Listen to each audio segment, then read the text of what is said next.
Whee! Oh my gosh. Oh my gosh. It's time. Once again.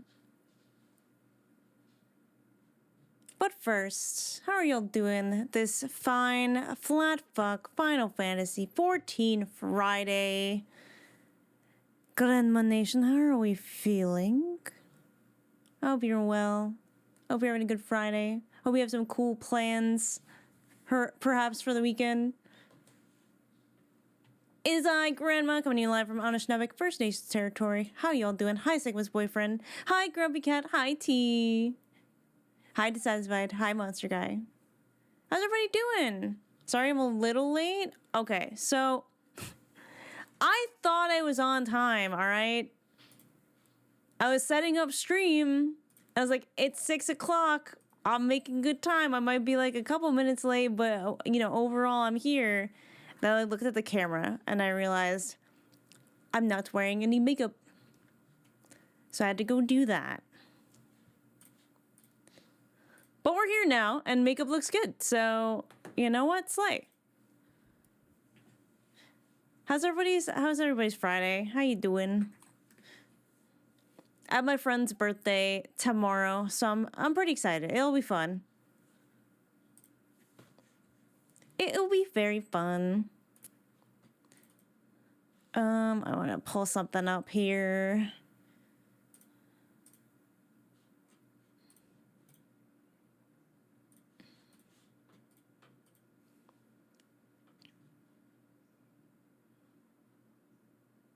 Okay, cool. No, it's just a little thing I want to pull up for my own reference later. But yes. I'm glad not to have to work for a couple days. It's boring me to death. Oh, hell yeah. What do you got planned for the weekend then?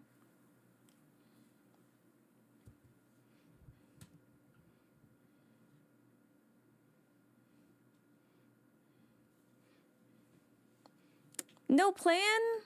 And that's more exciting than work? That's impressive.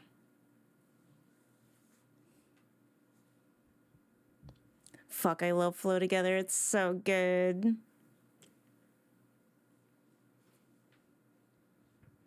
I did finally finish a Miso's Musings. I didn't get to the one that I wanted to get to about current events. I was like, I should probably do... I was going to initially do the Pandemonium one as like sort of like, oh yeah, I went back to the past is the first thing I did. And I was like, oh wait, some of this is kind of important. And it ended up being way longer than I thought I wanted it to be. Hi, Crossel, how you doing?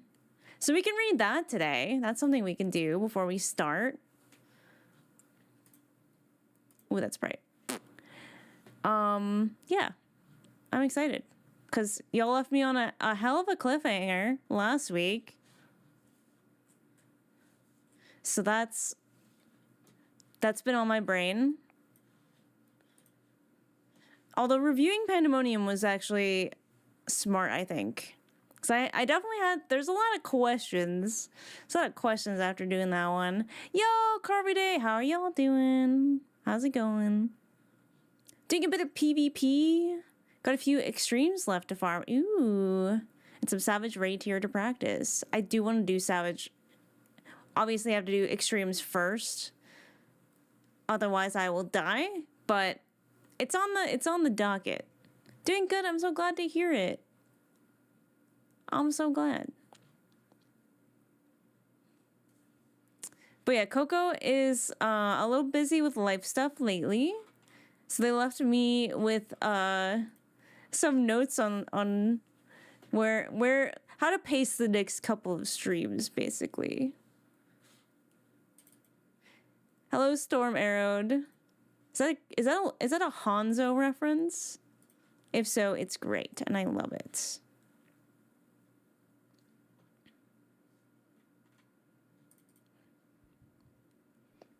Even being good at Savage still involves a lot of dying while learning. I know! That sounds fun. Been a bit since we did streams. Excited to see where you're at now. Oh yeah, we can do a little recap. A little cheeky recap. As Final Fantasy XIV and Overwatch player stream is perfect. Oh my god, we've got another one, chat. We've got another one. There actually is a significant Venn diagram overlap between people who enjoy Final Fantasy XIV and people who enjoy Overwatch. Because, I mean, I know a lot of people, either they still play both, or they, like, used to enjoy Overwatch and now play Final Fantasy XIV, or vice versa. Such mistakes quite often translate to somebody else dying. Fun. That's why Coco likes it. That makes a lot of sense now. That makes a lot of sense, now that I think about it. At least Coco thinks it's very funny when I die, or when they do something that intentionally kills me.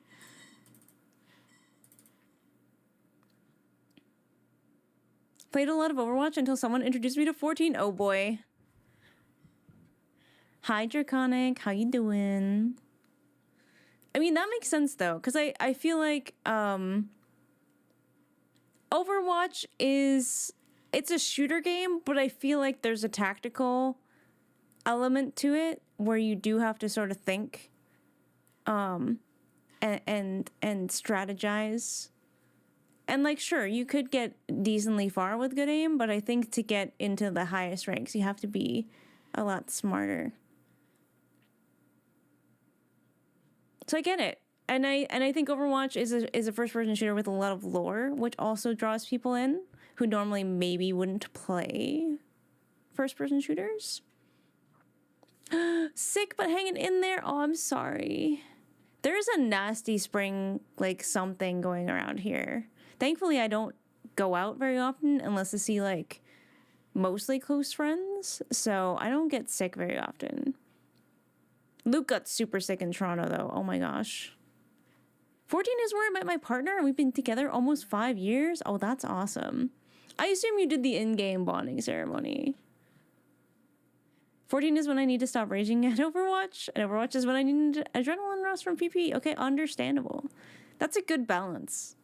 Like, props to you for knowing yourself, because I feel like having another game that you can go to, especially when you're used to playing a team game like Overwatch, having something when you're not having fun with Overwatch to go to instead, so you don't just tilt at the game, is smart, and more people should do it. Because sometimes I'm like, man, Overwatch games suck today. I'm gonna go play Deadlock. I'm gonna go play Final Fantasy XIV. You know, like, and then it's like, oh, I had fun playing this other thing. It's just a cold or brutal allergies. Oh no. Okay, so I really like spring because winter sucks for me emotionally and physically and spiritually. I don't do well in the cold. I don't like cold. And I'm cold all the time. And then it's all like the weather's very gray, and that just like puts my mood in the dump. And yeah, I usually get a very deep depression late into the winter. So imagine like if you are someone who gets really bad allergies, or maybe you like burn really easily in the sun, or you overheat really easily, or maybe you're like allergic to the sun, which is like an overlap of allergies and the sun being problematic. Spring and summer probably suck, but they're my favorite. No, I still have all the seasonal allergies, and I'm never actually entirely sure if something is just bad allergies or more. That's really tough.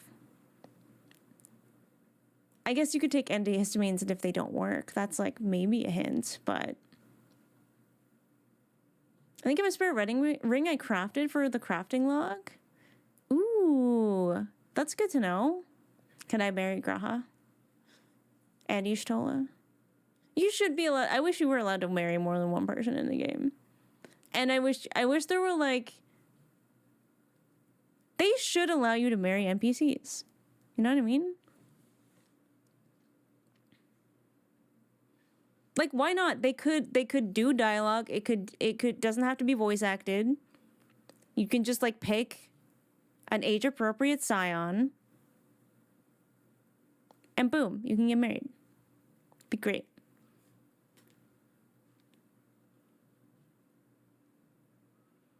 And I'm just picturing the Sprouts marrying Orshifah. before going into the vault. Think about how delicious that would be. PG-13, Baldur's Gate 3, relationship mechanics? Yeah, exactly. We have the technology, it's possible. I'm pretty lucky. I'm not really allergic to very much. Technically, I'm allergic to cats. But, like, once I live with the cat for a bit, I adjust. So I only, like, I'll react on occasion.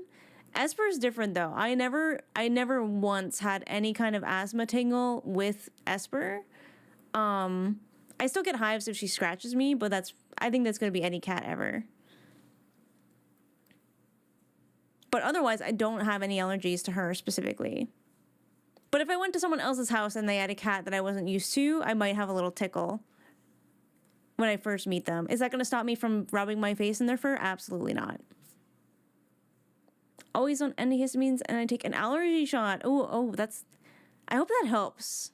I've heard like my friend's cat has very severe allergies, and ever since he's been on the shot, it's been like glorious. Vanilla Skyrim weddings, or I'd buy an amulet of Mara. Oh, hi Loot, how you doing, by the way?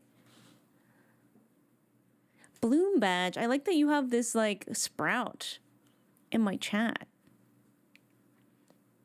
No food allergies or medicine allergies, just all the seasonals and stuff. Well, that's good. Some people definitely have both. Like my brother is severely allergic to peanuts. Me and my sister aren't.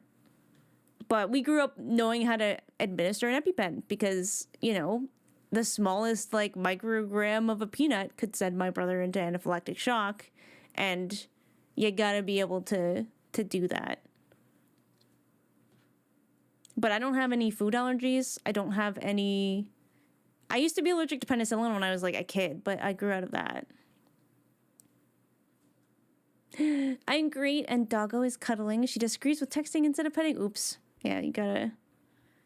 Can't split your focus. Gotta have all the focus. I think... okay, what do you guys think the worst allergy is? Like, in terms of food? I know... I'm pretty sure it's XL. Like, one of my mods is allergic to, like, most fruit, including apples, and that sounds terrible. I love apples so much. I have apples, like, every day. Oh, eggs would be really bad.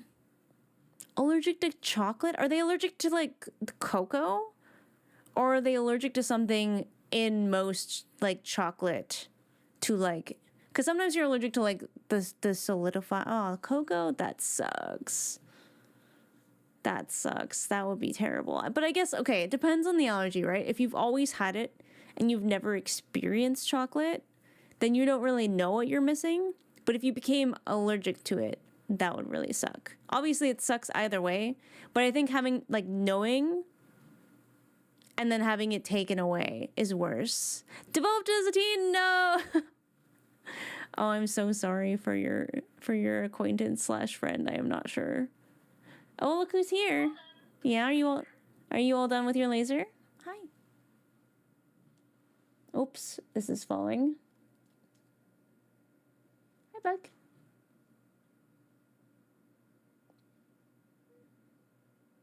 She was so cute yesterday when she was telling chat she loved them. Yeah. You coming to have a little nap? You gonna lay down? Yeah.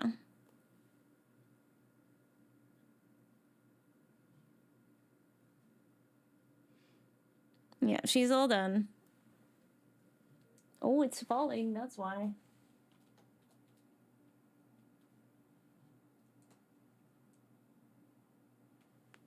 There you go.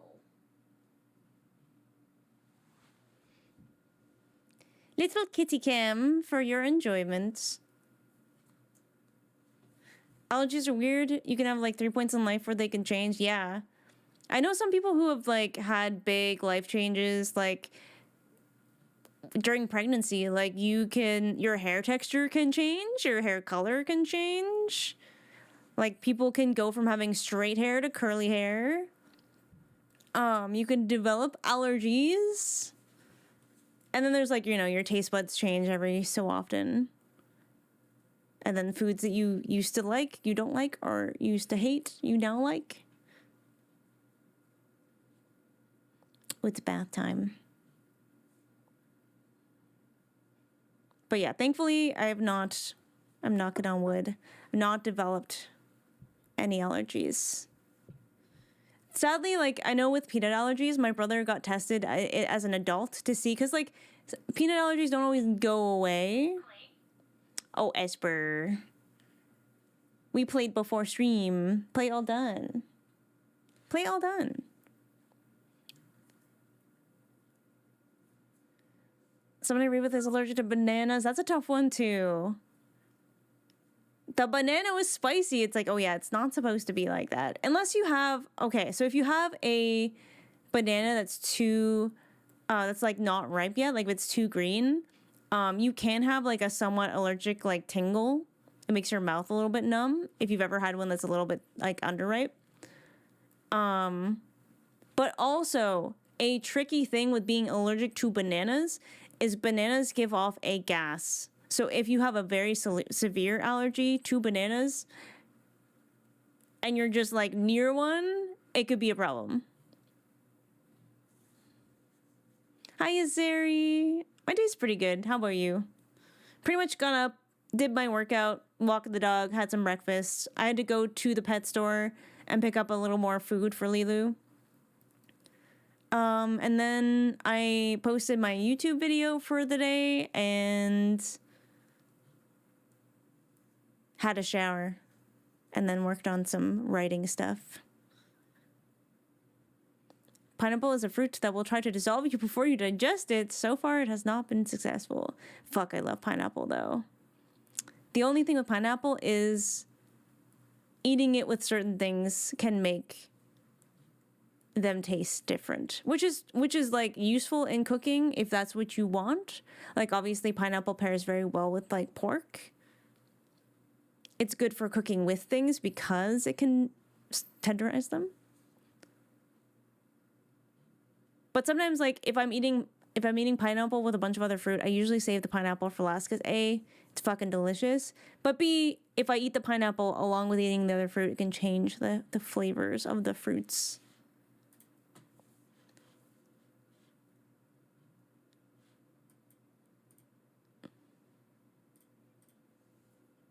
Need to design a new private chambers. Ooh la la.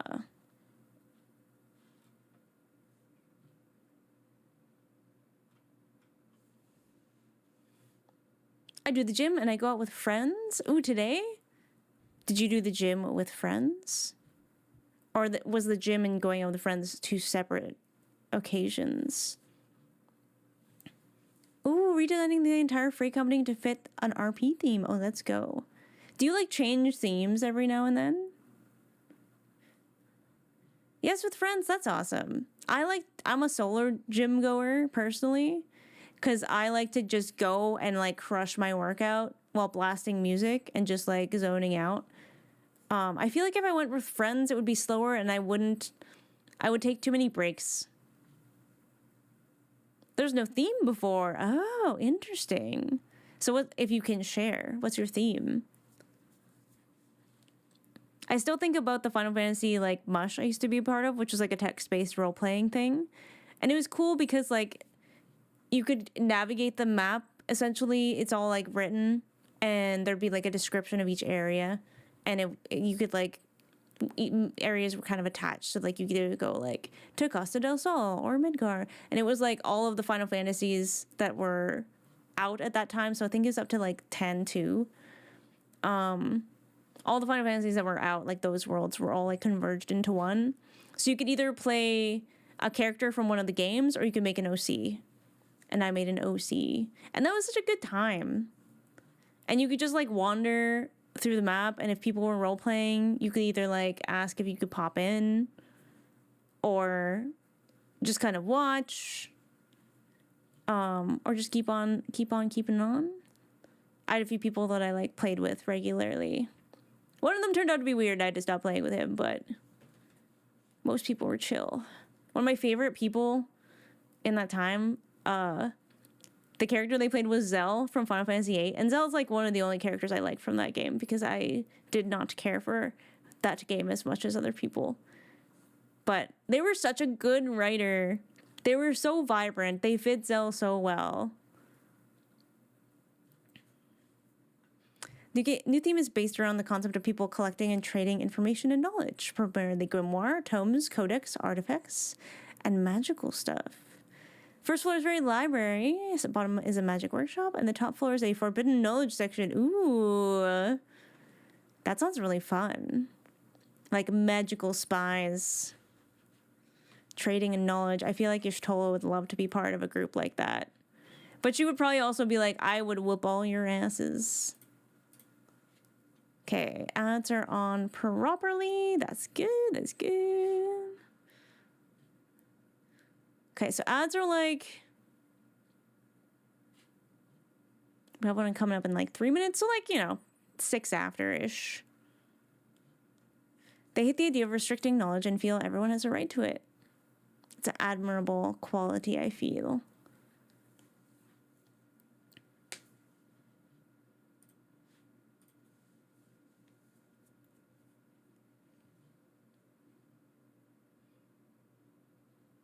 I also like going to the gym when it's quiet out, so most of my friends do have like regular day jobs. So for me, I like going at like after 9 a.m. because then most people are at work.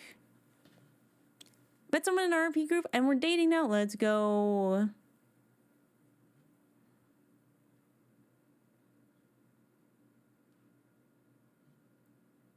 Collecting a little polycule. Yeah, absolutely share screenshots. It sounds awesome. I don't think I've been in my room in a while, actually. Yeah, I did see that. It was quite nice. It was very striking. Hi, Vince. How you doing?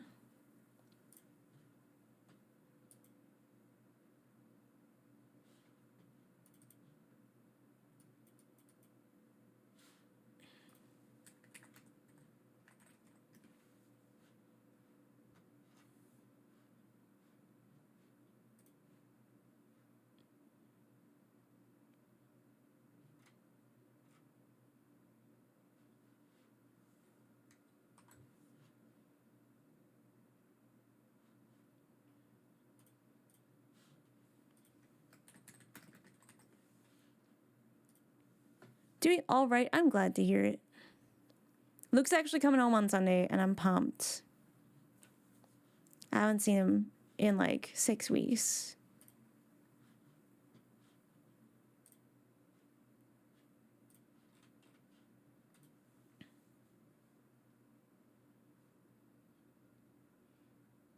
But I do want to get back into like playing like Final Fantasy XIV casually again.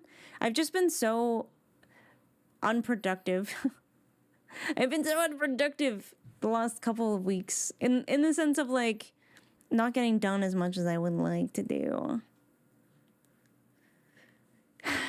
But like I should just log in and do roulettes, you know? Like I should like I've been thinking for a while about like reading through all the codex entries that I've gotten so far. Cuz canonically, I feel like, you know, now that Miso remembers Codex like her friend, she wants to sort of start recording her journey and recording her knowledge and, you know, calling it a codex in like honor of him. And I think like sort of the vibe of her journal entries has always been as if she's telling her friend about her adventures. So we got like 2 little sides going. Hi Torrance, how you doing today? Hello, hello.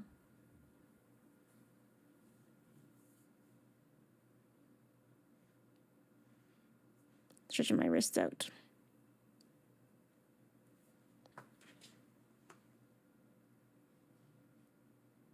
Why am I getting so many emails? Oh my god, I got a weird... I'm assuming it's a scam. I got a weird, like... Because I have a Twitch email, like a Twitch specific, like, business offers kind of thing. And it was, hey, like, we are a company that helps like streamers, and what we do is we make like a couple $1,000 donations through Twitch Primes, and then you give us a cut and get to keep the rest. And I'm like, what do you mean you make donations in Twitch Primes? Like, and I'm like, there's no way that, because either two things are going to happen, right? Either they do this and the primes get clawed back after you pay them, or they hack people's accounts and steal their primes. Which either way, I feel like if you were complicit and you agreed to this and Twitch found out, your account is gone. So like you're just done. Like that's very clearly bad. How does that even work? I almost want to like ask, but I am also afraid.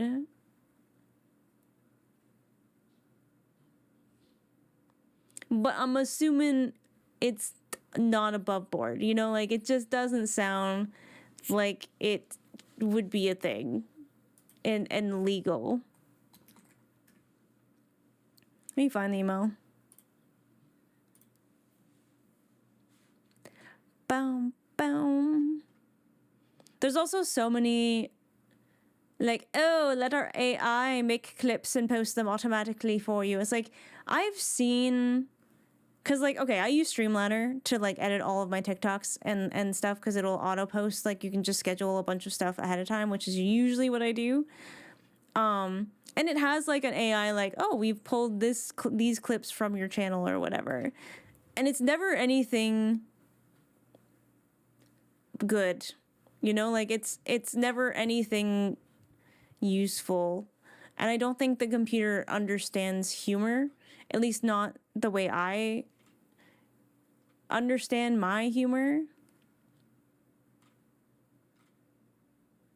Let me see.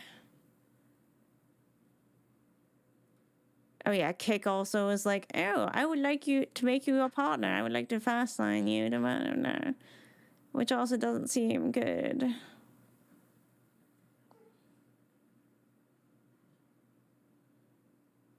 Where are you? Oh, it's chest. There we go.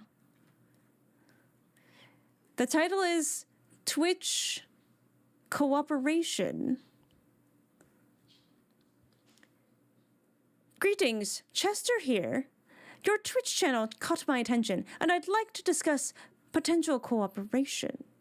I'd like to make you an offer, regular Prime subscription donations to your channel, and you can get back up to 70% of the donated amount.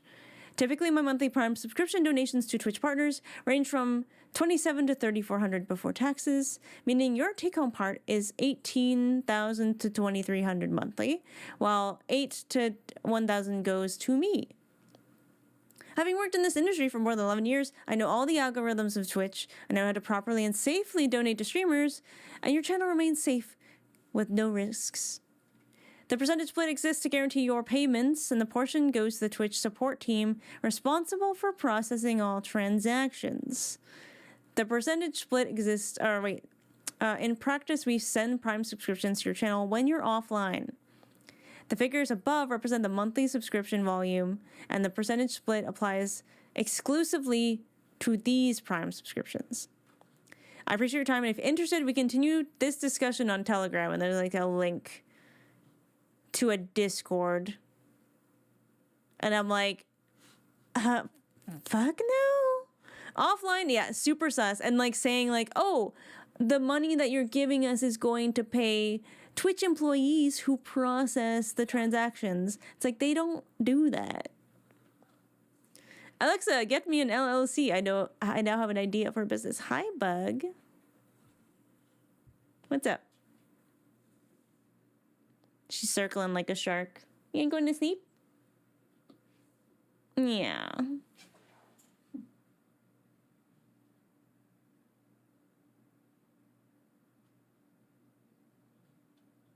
Yeah. She's like, please, please, please, please, please, please. Yes, yes, yes, yes, yes. Is that your tail? You bite your tail.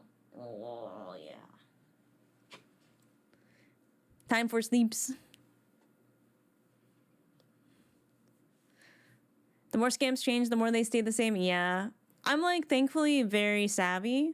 One of my very best friends works in IT, and part of his job is creating fake phishing emails to test the company he works for, to train people on what is suspicious. And he still gets like 60 to 80% of people. And some of those people work in IT. So thankfully, I know what to look for. But plus, I think I'm just more of a naturally skeptical person. If it sounds too good to be true, it probably is.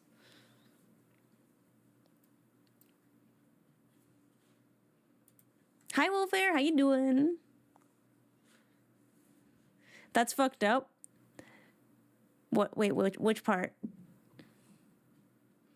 She heard a bird. I know it. That he has to make fake phishing emails?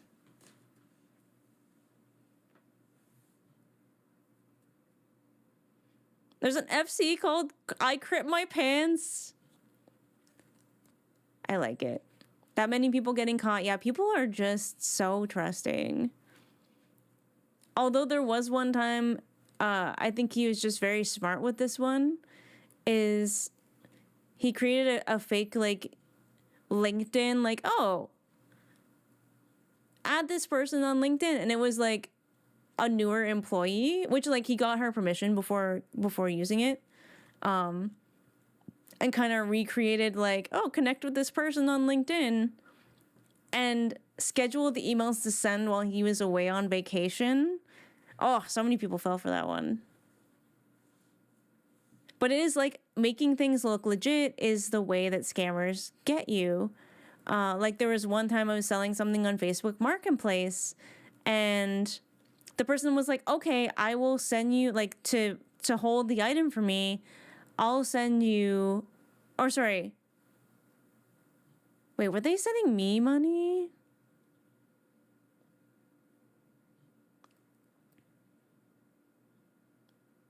I can't remember. Either they wanted a deposit from me or they were like going to send me money.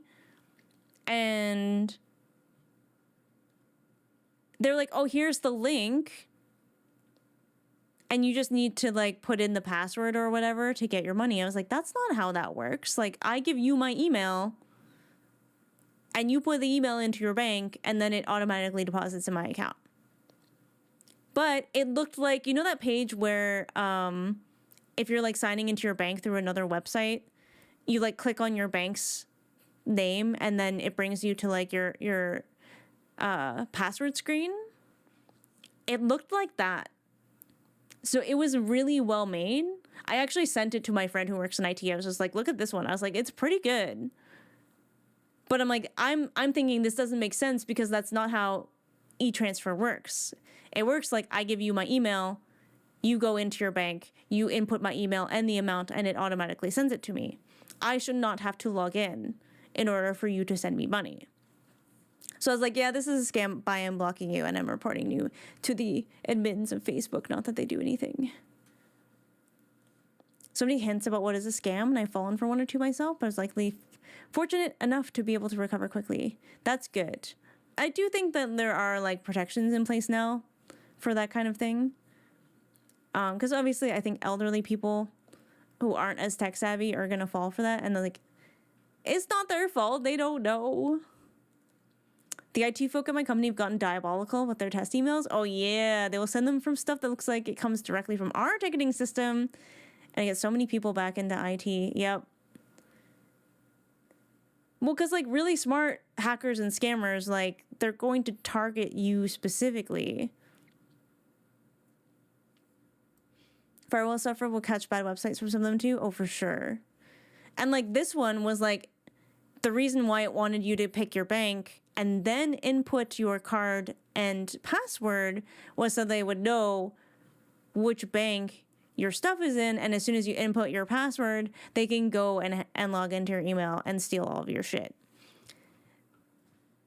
This is why, chat, have two-factor authentication on everything. Because even if someone steals your password and your information, you would still have to verify on your phone for them to get in. So anything that's super important, it does not matter how good your password is. If someone wants to brute force something, they will have two-factor authentication. I just refuse to click links on emails? Yeah. If I don't know who it's coming from, and sometimes even when you do, because people get hacked, or they can at least, like, you know, skim your contacts list and create something that looks like it's from someone you know. There are so many ways.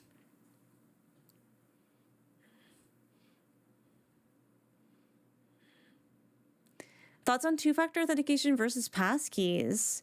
Yeah, I don't know. I mean, passkeys are very convenient, and I don't know if that means that it's safe, though.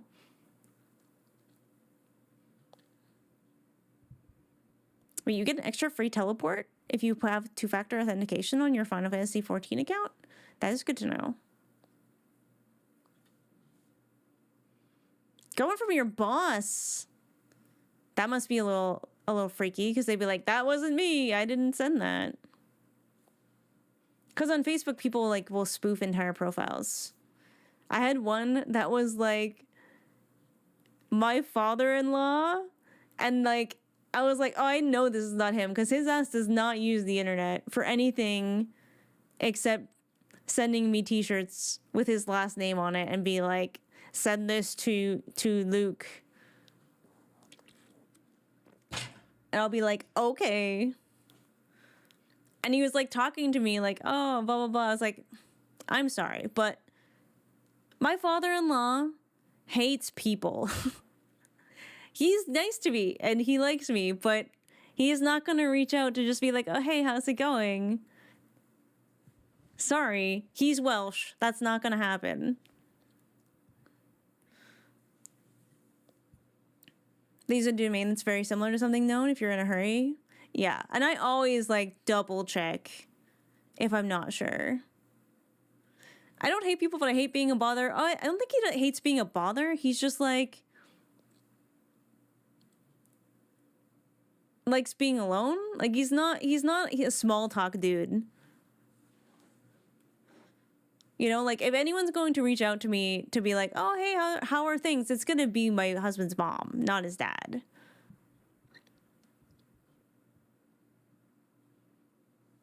Had a fun thing this week where a third-party vendor sent out some invites to join HubSpot.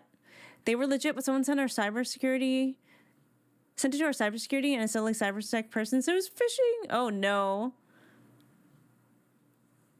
That's like a backward situation where someone was suspicious and it was actually fine.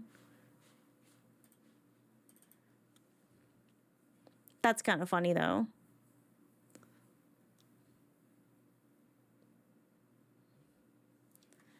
That is a little bit funny.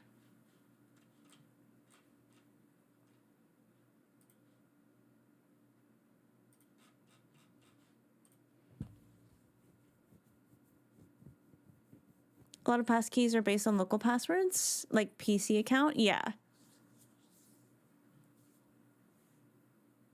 So it's like, would they have to be on your PC to make that work? Or would it ask them for a passkey on a different device? And it's like, I don't know. Your bosses are in trouble if it is phishing because we did it this morning. Oh boy. I'm sure it's fine. Okay, if it's the device specific, I don't know how someone... I mean, if someone could get on your device, I guess they could do that. How are you now? Oh my god! Sorry, I'm gonna fangirl out a little bit. Granny, thank you for the follow. Big fan. Watching you and Faria play Overwatch was a ride. Hello! I used to watch your Dead by Daylight streams all the time. Sunday Scaries. Yes, a fellow Wu Yang main is here. Torrens was getting me on the Wu Yang propaganda last night. It was fun. I mean, I playtested Wu Yang when he was still a work in progress. Literally still had like a mercy staff, like as the design, and he wasn't super different like the way he played, but they definitely the flow is a lot better. How did you get to? So I am part of the Overwatch team like creator program, and sometimes they contact you to do some play testing and stuff. So that was really fun. I play tested Wu Yang and Freya at the time. It was so cool. It's so cool. It's weird when they're in that like rough stage because he had a mercy staff, I kept trying to like GA to people because like my brain. But yeah, he was fun. Need to convince him to do a New Zealand hero and map. Oh, that would be so sick. Is Frogger's New Zealander, right? You gotta link up with Frogger and make that happen. He's Aussie. Someone is. Oh, I think it's August. August is New Zealand.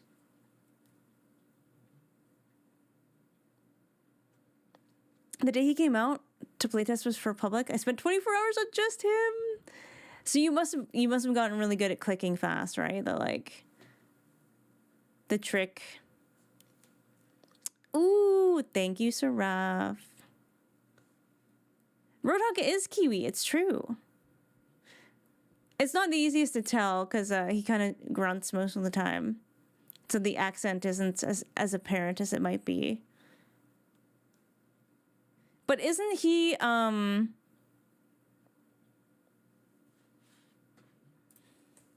hope I'm getting the term right. I want to look it up quickly. Isn't he Maori? Yeah, I wish they did a little bit more because Maori culture is super cool.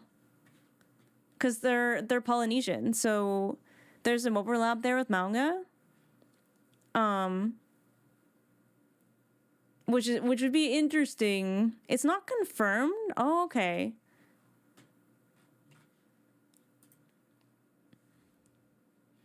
Yeah, I think it's because Roadhog has some Maori-inspired skins. It would be very cool to have, like, a Maori-specific hero. Because, I mean, not Hazard. Maunga is going, like, lore-wise. Maunga's been sent to New Junk City to liaise with Junker Queen. And I'm still wondering how that's going to go. Because I think they're either going to get along or they're going to fight. And maybe they're going to fight and kiss. I'm not sure. Because I'm not sure if Junker Queen is perhaps too gay for that. But I think, like, Maunga would be really interested in their whole fighting arena situation.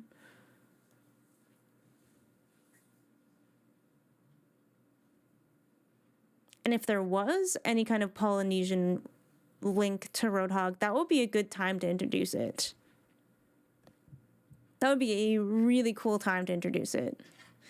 Because we don't really know much about Roadhog. I think we know more about Junkrat than Roadhog. And a lot of what Junkrat says is nonsense in the best way possible. Introduce me to Domina. Kale knows. New Zealand is an eco-friendly protected reserve, which is all based around nature and agriculture. Oh, that'd be so cool. Maybe a little Lifeweaver tie in there. I mean, he is kind of a free agent right now. He is kind of a fugitive. He's a little bit on the run. Junker Queen ever felt attracted to someone she'd assume she ate something bad? Ooh. So you're thinking like she might be just kind of not interested in anything. Not even battle sexual? Not even a little bit? I kind of want to ship Domina with Ash. Did you poison me, rat junk? I can't do an Aussie accent. Australian accent's pretty hard. I find it hard to wrap me mouth around the vowels. You know what I'm saying? I'd have to listen to it. On Run with Brig. Oh, I love Fire Squire. Wu Yang and Mizuki makes sense because Mizu means water, and it's basically a turtle with water. First feel attracted to someone tough. Yeah, it's gotta be a strength thing. She wouldn't process. She wouldn't know. She wouldn't know what's going on. It's like all I've known is the fight. Look at us talking about Overwatch on a Final Fantasy XIV day. It's fine. Wazuki! Wait, that's a cute name. Is that like the regular ship name? I don't think I've heard that before. Imagine both siblings, because there's no way Onron isn't gay. I'm sorry. Look at her nails. Look at her voice actor.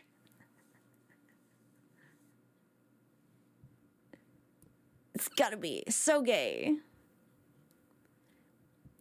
Ooh, Mizu Yang. I think I like Wazuki. Wazuki flows a lot better. It's got the flow, you know what I'm saying? Venture as an honorary junker? I can see it. I can see them getting along.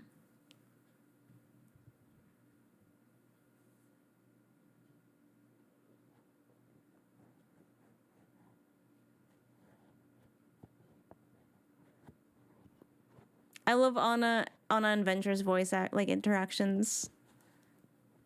But I warn you, they might be cursed. Oh, even better. Even better. So much potential. I need to catch up on the webtoons. I'm behind for sure. I'm behind. Oh, Juno with Yachty is so cute. I like that. And I think that like Juno and Yari are like two of the youngest heroes. So together, compared to other ships, I think is very cute. It's very cutesy. The webtoon is so good. I love the art. Makes me want to get back into making comics again. I should make comics of my Warrior of Light. I should. I do a lot of writing for my character in Final Fantasy XIV, which I will probably... I have a journal entry. So as I've gone on in the story, I've done like journal entries for my character. It helps me like process the story. It helps me kind of like get into the mindset of what my character's feeling as she's going through these things. And it's been really awesome. It'd be great to like, I can't animate. I would love to learn. But animate it through comics would be fun. I used to do comics all the time. I just always give up because they are a lot of work. But I would love to do that. So I do have a journal entry before we start today. And I would like to start soon. I would like to start soon. This does not bode well for all of the voice acting I will have to do today. I love comics, but I never have time to read them. But they're so much faster than books. I do like books, though. Heartstopper. That sounds familiar. Oh, yeah! I have heard of this one. Someone mentioned it recently. That's why I'm like, I know this. I haven't read it, but I know it. Oh, it's so... I love the art style. It's so cute. That's so cute. It looks very gay. It looks so gay. It's story time. It is. So my character's name is Mizono Suki. Usually we call her Mizo because it's cute. And she started her adventure not having any memories of where she came from. So she kind of like started writing these journal entries, and then she was writing to like her friend, who she like doesn't remember. She just kind of remembers that she lost him, and it's based on a friend that I lost who used to really love Final Fantasy XIV. So it's now it's like she's writing to him about her adventures and like hoping to like remember him one day. And she remembers him a little bit now, so that's been exciting. Because I'm like, I don't know much about Final Fantasy XIV enough to like write a backstory. So I was like, I will figure it out as we go along. I love the show and how they represent everyone in the LGBTQIA plus community. Oh, that is cool. I didn't know there was a show too. Should I read the comic or watch the show, or like read the comic then watch the show, or watch the show then read the comic? What's the recommended reading order? Because I read Game of Thrones before Game of Thrones, the show. So that was interesting. That was fun.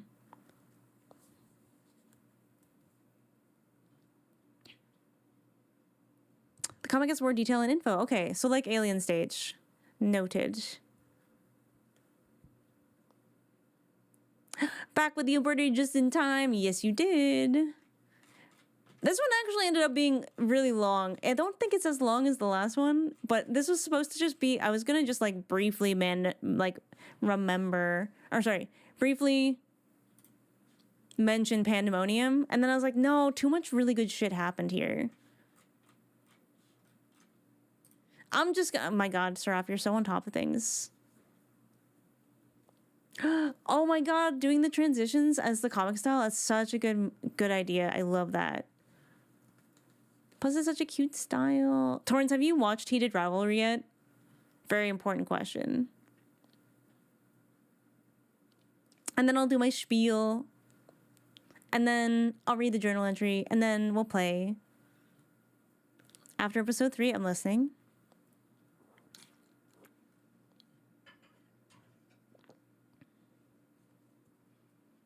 I haven't watched it. Oh my god. Please continue.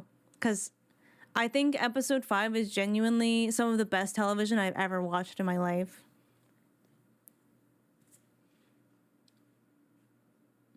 Oh my god. Okay, so episode 5 might kill you. Just saying. It's so good. So I work in film and television. I have worked on the hit Canadian comedies Letterkenny and Shoresy, and the director from Heated Rivalry, Jacob Tierney. I've worked with him. He worked on Letterkenny. He directed all of those. He directed the first 2 seasons of Shoresy, and then he split off to do his own thing, which turned out to be another hockey show, which is much gayer. I'm so happy for him. He's like, his show's popping off like insane. And I love that.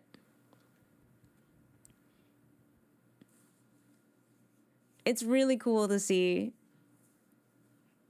And like this is like so up his alley. Like obviously like making a show that is near and dear to his heart. His gay little heart. It's awesome. I imagine they probably filmed and shot all, if not most of it, in Montreal. But yes, because that's where he lives. But yes, finish it. Finish it and then we can talk more about it. Because I don't want to spoil anything. It's just really good. And I guess there'll be more seasons because there's more books too. But yeah, people have been like weird. I will finish it tonight. Well, you can take your time, but definitely continue it. All right, chat. Let's get into the Final Fantasy XIV category. We've yapped enough. We're at an hour. So obviously, this is a very story-heavy game. Lore is very important to me, and I like making connections. So I will be asking a lot of questions out loud. These questions are for me. They're not for you, so please do not answer them. YouTube? That's YouTube. No spoilers, no hints, no theory crafting. Avoid foreshadowing, like you'll find out. Hints, do this to find out, or implying whether I'm right or wrong when I'm speculating. Again, YouTube, this means you too. Y'all are bad in the comments for that. No. Bad YouTube. Bad. So yeah, please don't theory craft or anything like that. Please don't like info dump stuff that is connections I could have made at this point. Give me time to process. I'll make those connections eventually. You know, you guys have had more time than I have to think about this game. So please just like, you know, give me some space. When in doubt, smile it out. We do have mods in chat who have played through the MSQ, so if they delete your comment because they deem it a little bit spoiler, just don't take it personally. They're just trying to look out for my experience. They want me to have the purest experience imaginable. So yeah, it's not personally, you're not in trouble. Just sometimes we get excited. That's it. And that's okay. So that's pretty much it. If you want to come say hi in game, we are going to be on Crystal Goblin. I am so fine with people coming in and saying hello. Come collect your dote. Show me your beautiful Warriors of Light. I just ask that you don't like follow me around while I'm doing stuff. Don't stand on any important NPCs. Don't like spam emotes because I find that very distracting if I'm like reading dialogue and stuff. But other than that, if you want to come and hang out in an area and like pretend to be an NPC, I fucking love that shit. Please do it. That shit is awesome. And thank you, Loot, for pointing us out to the Discord. We do have a spoiler thread in the Discord where people do yap about the things that I say because I get accused of pre-watching a lot because I'm just really good at making connections. So you can scream about me in there. I don't look at that channel. That is forbidden to me, but you can have it if you want to. So yes, like I said, I write journal entries for my Warrior of Light, and I'm gonna read the latest one. This one is to get it out of my brain so I can write the one that's for the MSQ that we're doing right now, because holy shit, man.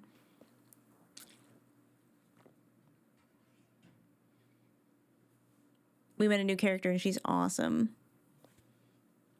But first we must go back a little bit. Are y'all ready?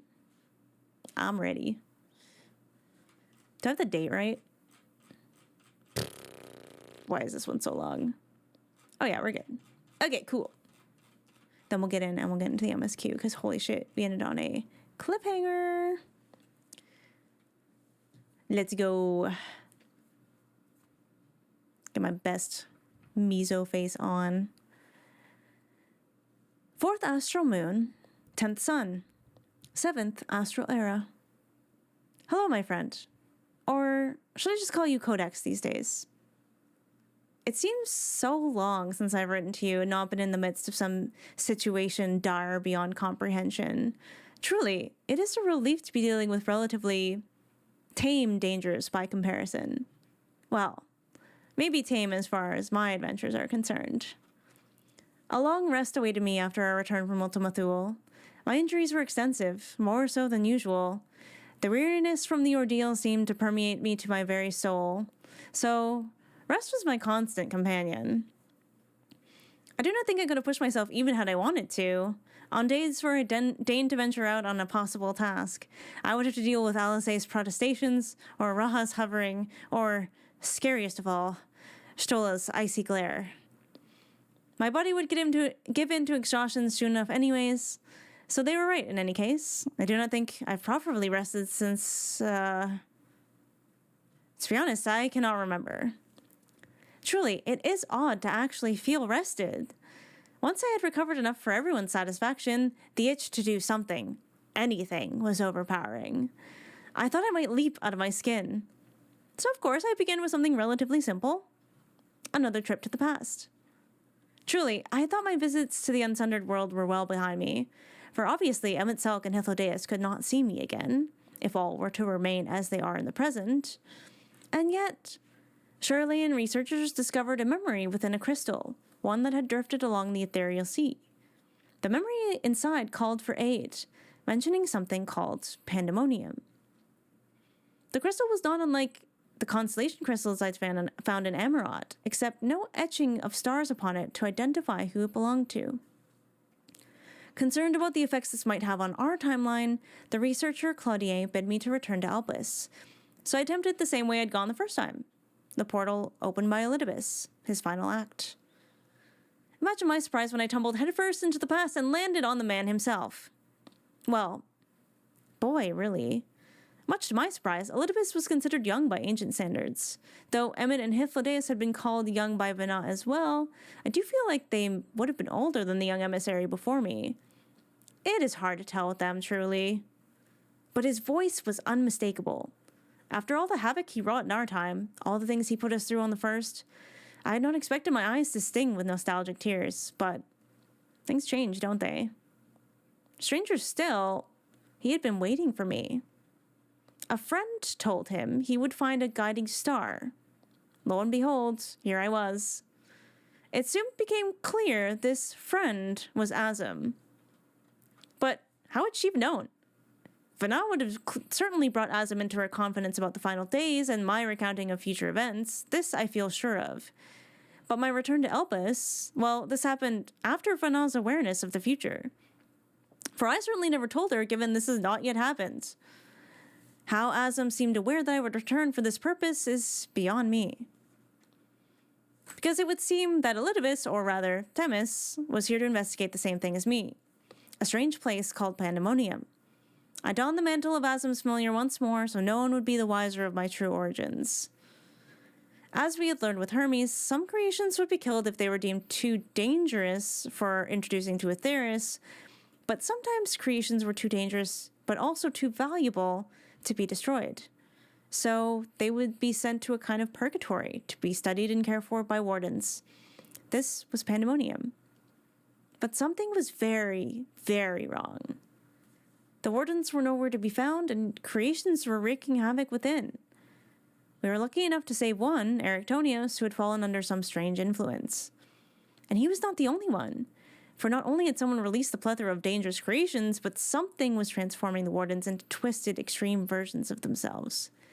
And stranger still, outside of the facility, La Habrea's cronies were adamant that nothing was wrong. Eric seemed reluctant indeed to speak on the topic of La Habrea, and given my feelings on the matter and the future Paragon's inevitable demise, I did not think to press him on it. But then again, I had come to change my mind on Emmett Selk and on Elidibus after seeing who they were before the final days. I had come to mourn what they would become and what they had lost. Perhaps the La Habrea of this time was not so bad? Unfortunately, the answer was not exactly. The bitterness I'd sensed from Erictonius was that of a spurned son.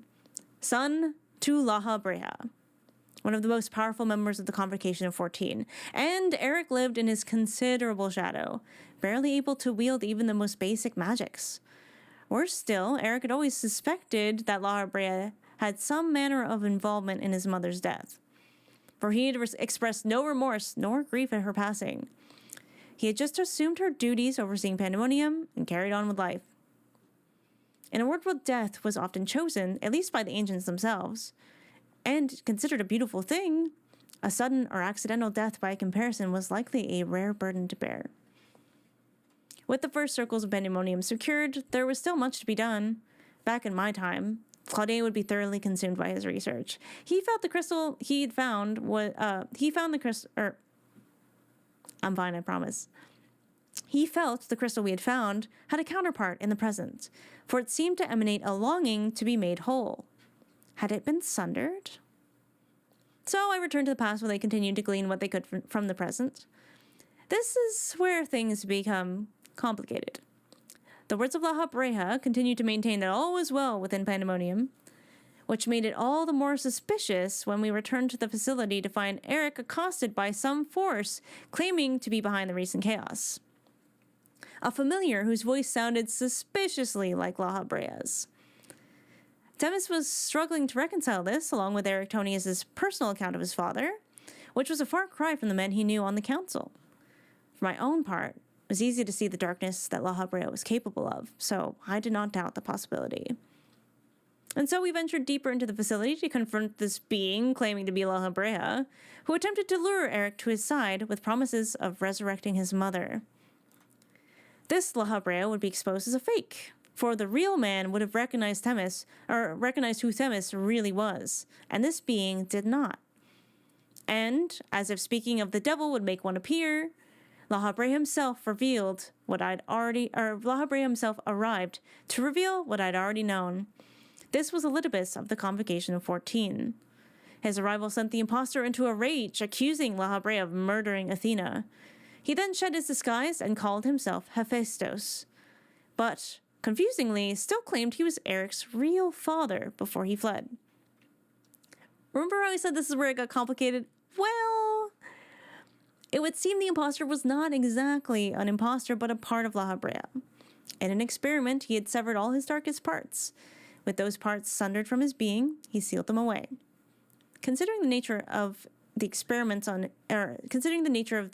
his dark self was conducting, he deemed Pandemonium too dangerous and decided it was best to simply destroy the facility. Erictonius was as horrified and livid as I was. Lahabrea would abandon all of the wardens and the creations to death without a second thought or alternative solution? I had begun to suspect that Lahabrea had not caught away all of his worst qualities. Demis agreed that this course was far too hasty, and Lahabrea could not deny the emissary himself. But it seemed frustratingly apparent that Eric's father was trying to keep him in the dark about what was really going on in Pandemonium, about his mother, and about Hephaestus. It wasn't until Eric was captured in an emotionally vulnerable moment that Lahabrea saw his mistake. The truth was revealed when we freed Existus from the corrupting force, who confirmed Lahabrea did indeed kill his wife, for she planned to use Eric as a tool for some grand experiment. And Lahabrea kept the truth from him so that he would not look deeper into what Athena had planned for him, even if the boy hated him for it. Gods above and below, Emmett Salk, this is your perfect world? Anyways, we tracked Lahabrea's other half to the depths of Athena's secret laboratory, where she conducted her horrific experiments. Here we found Hephaestus holding an unconscious Eric in chains. Well, it did not take much for me to bring all my renewed strength to bear against the supposed dark version of the Asian I would come to know and despise in the distant future. Though Lahabrea himself helping in this fight did feel extremely odd.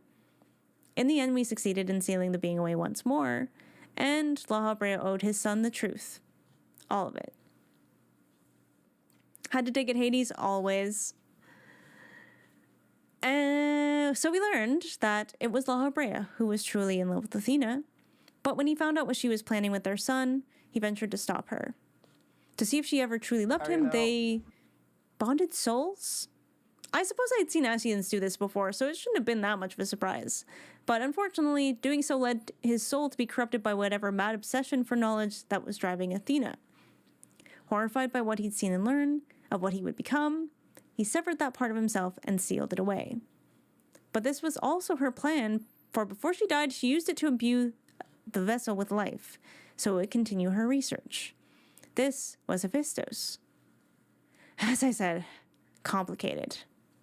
But given this conclusion, we felt the worst was over, and as such, my services were no longer needed. Eric and Themis would be able to clean up the rest of the mess without much fuss now that Hephaestus was sealed away once more. But the question remained, who did the memory crystal belong to? That mystery remained unsolved, but we had saved Pandemonium, hadn't we? So I bid them farewell, and I returned to the present in the source, only to find Pandemonium had spawned within the Aetioscope, in our present ethereal sea. I learned from the others that Claudia had traveled to Azizla and vanished. Around the same time, there had been a disturbance that preceded the arrival of Pandemonium in our time. As it turned out, an entire section of Azizla had vanished, reforming into the version of Pandemonium before us, and likely Claudia with it. When I arrived to behold the sight myself, Fortuno was waiting and none too pleased. The forum would be consulted before we could act. To our horror, monsters from within Pandemonium were beginning to devour the very souls of the ethereal sea. We had to stop them, or who knows what consequences for those poor souls would be. When we had felled them, we were confronted by Athena herself, who took responsibility for all that was happening. In an attempt to persuade me to see things her way, she conjured the souls of Eric, Lahabrea, and Themis, etching them onto existing souls to give them temporary, if ghostly, forms. Worse still, Pandemonium itself was granted a soul, the entire structure a living monstrosity that would try to stop us. Themis himself warned that he was also under Athena's influence and that I would have to face him if we tried to stop her. And so, as I had done before, I faced Elidibus. Within Pandemonium, the battlefield was a recreation of the shining halls of the Convocation of 14. As I beheld the room, my mind could not help but wonder which seat had been Emmett's, and my eyes could not help but stare in awe at the gleaming, spiraling spires of emerald beyond the gilded windows. My heart gave a painful lurch, remembering the version Emmett had rebuilt below the waves of the Tempest. And then Elidibus and I fought anew. Truly, he was spectacular. He fought with a perfect balance of light and dark, an inspiring sight to behold, in comparison to the version of him I would fight far into the future, far from the time when he is known as Themis. Though he was under Athena's influence, the joy he took in the battle between us felt genuine. It put me in mind of my spar with Vana, both in Elpis and again when we would battle as Hydaelyn and her champion. I fought with all my heart to free my unlikely friend. Fuck you, Neath Darkwaters, not now! How does it always know? I fought with all my heart to free my unlikely friend, and free him I did. Liberated from Athena, Themis told us that Athena had somehow used Claudier to maintain her form. He was a vessel. I hoped dearly they could be separated, that we could defeat Athena without him coming to harm. But we had to defeat her once and for all, for she planned to destroy this world and recreate it in her image. As so many I had faced before her, she declared herself a god. And as all those before her, she, too, fell. Showing her true form, Athena transformed into something akin to a light warden that had fornicated with a butterfly. Feoul, my beautiful branch, was much more stunning. But she was frightening in a most unsettling way. Her eyes were an empty stare, a color similar to Vana's but empty of heart, or empathy, or love. A thirst, a hunger lurked behind her gaze, the depths of which were terrifying. She intended to use La Habrea to conceive Erictonios for the sole purpose of being her vessel, as she was using Claudier now. Because Claudier was a piece of Eric's sundered soul. However, in defeat, having been denied her perfect world, Athena declared there would be no world at all and attempted to destroy the ethereal sea and all the souls within. But though Eric could not wield magics the way others of his time could, he could do one very important thing: free Claudier from Athena. And so he did. The realm she created began to crumble, and those of us who could have fled back to the Atioscope. Eric did not come with us, either by choice or because the magics that sustained him crumbled as well. We do not know. When we returned, I learned that one of the researchers had let slip about the Asian La Habrea to the man himself. Gods, you cannot imagine the awkwardness of having to explain that little detail. But I confirmed that yes, that is who he would become. In a surprising show of honesty, he admitted that, given the right circumstances, he would very well do what the Asian had done. And so, with that final acknowledgement, he returned to the ethereal sea. Themis decided to remain for a time. But we still do not know who released Hephaestus in the first place, nor who sent the warning to the future. Well, such things would be revealed when I returned one last time to Elpis. There, I recounted what I had learned without letting it slip that these things had happened in the future. This seemed to spark a revelation to La Habrea, who suddenly made it known that he was going to confront the suspect. Hegemony, who had been corrupted in Abyssos, had been the only keyword that Hephaestus did not take for his experiments. La Habrea lifted the warden into the air and, in the same moment, shattered the crystal that held his dark half. Taking it back into his being, La Habrea became whole once more. Because, you see, having separated himself in this way, his power was diminished considerably, not unlike the Sundering. His power thus restored, he freed Hegemony from Athena's influence, and, surprising all of us, simply bid her to assume the responsibility of overseeing Pandemonium. But the change in the man was eerie. His manner and speech so much more like the La Habrea I knew. Tersely, he took his leave. And, upon bidding farewell to my past friends, Eric and Themis, I returned to the present. Having recovered from his ordeal, Claudier explained that the memory crystal had been set adrift in the ethereal sea during the final days by Erictonius, as a warning to those who might survive. He created to be attracted to his essence and also expressed his desire to meet me again, which explains why Claudier found it. They had also recovered the heart of Sebek, which was, for a mercy, now devoid of Athena's essence. But still, it unsettled me to look upon the damn thing, especially knowing the effect it had on corrupting Athena in the first place. All knowledge is worth having, but some knowledge is beyond dangerous. I hope Claudier will be careful. We had used white orsite with great success in the past.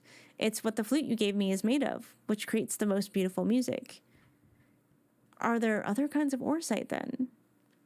For the origins of orsite that would become the heart of Sebek predated even the Ascian world before the Sundering. It warped her desires into something grotesque and wrong. Perhaps Claudia and the other researchers can find out how. Then it was time to bid farewell to Themis, whose soul lingered. As we spoke, he told me his memories were still fragmented and that all was hazy except for Pandemonium. But he could remember some things that had happened between us. He remembered our clash and sending me to Elpis. This interested him most because even though he remembered very little, he had somehow recalled seeing me in Pandemonium.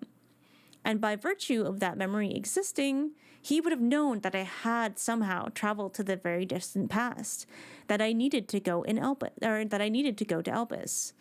Oh, time and memories can be a tricky thing. And while it seems like such a small detail, Elidipus' decision to send me to Elpis is the only reason we were able to learn what we needed to learn to avert the final days of the present. With a smile, he expressed how being part of the chain of events that would save Atheris gave his journey meaning, and that the time he and I shared was worthwhile, past, present, and future. With that, Themis felt as if he could finally move on, unburdened by regret. As he began to fade, he told me that the ethereal sea teemed with life, each star a soul on a journey. And for all the uncountable stars in existence, it was mine that crossed paths with his. And I shall be forever grateful. As he began to fade, we reached an understanding, he and I, convoluted as the meeting of our souls has been. And with that journey's conclusion, I find myself quite nostalgic. Looking upon the souls of the ethereal sea, I thought about the friends that I've lost. Though their paths have diverged from my journey for now, I wondered if their souls were already on a new journey of their own. I wondered where it might take them. Perhaps we might meet again. Both Emmett and Themis have implied my journey would be long, filled with many places I have not yet seen, worlds I have not yet seen. It fills me with excitement unlike any other, like a prickling of lightning along my skin. I know Y'shtola would be pleased to find a way to the other shards. And if my journey knows no bounds, well, perhaps it's time to test those boundaries. Until next time, my friend. Mizo. P.S. I would travel back to Pandemonium once more to leave a gift for Eric, a mammoth in the likeness of Themis. I conspired with Hegemony to surprise him without his awareness of my presence, and his reaction was priceless. The end. Well, to be continued, really. Yes, these are my journal ratings for Mizo. Hi, Fenrir. How you doing? Listen, if I can't sass Emmett in a place where he can't sass me back, what else can I do?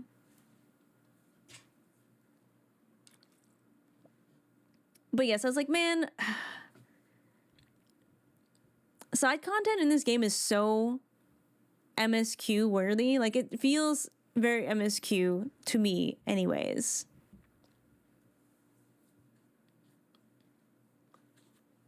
I'm gonna log into the game though because it's 8 and we should get this show on the road. It's probably fine though because like Coco has hinted that next week's stream might not take the full stream, like the MSQ stuff, because there's a certain stopping point.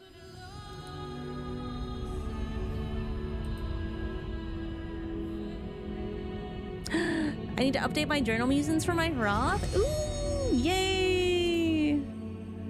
How long have you been doing a journal for your Warrior of Light? I'm really happy that I've been doing it since I pretty much started playing. Like very early in A Realm Reborn. Wait, what do you... What's that look for, Seraph? What the heck? No, you don't understand. Coco gave me a, like, screenshot of, like, the quest names, but the quest names are all, blocked out except the ones that they think would be best for me to stop on. And I'm like, okay, I trust you.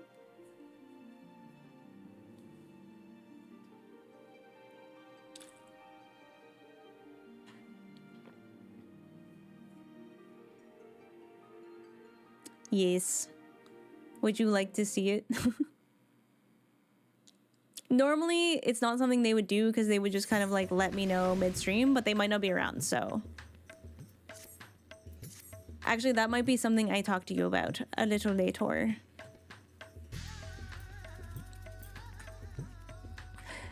Yippee! We're in Ratsahan.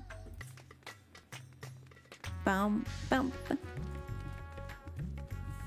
Astra? Meet Astro. It's all good? Okay. Oh, they were... Okay. Excellent.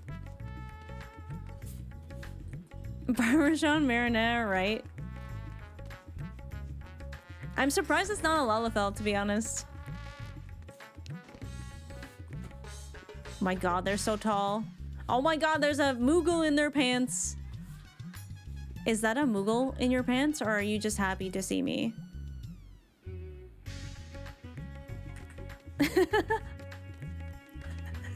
Anyways, hello YouTube.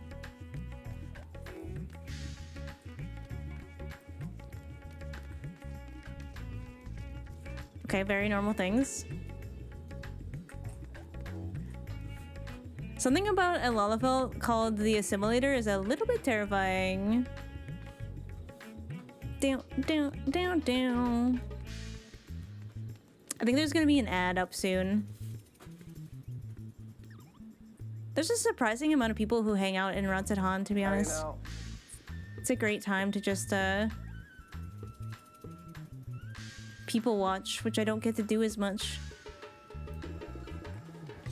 Since I started, a friend of mine introduced me to the game and his Warrior of Light adopted mine as a student. That's awesome. Zahara. Is it like Zach? Zahra. Zarakmi.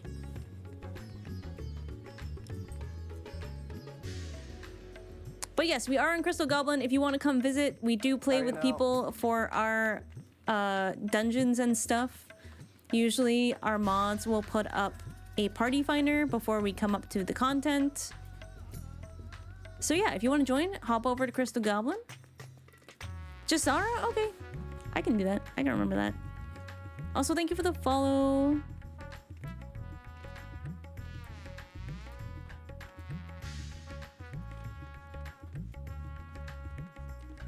So yeah, we should have an ad up soon, I think. Let me double check.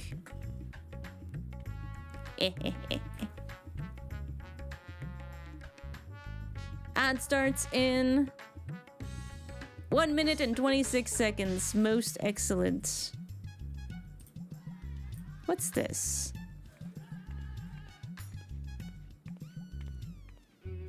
Bam, bam, bam.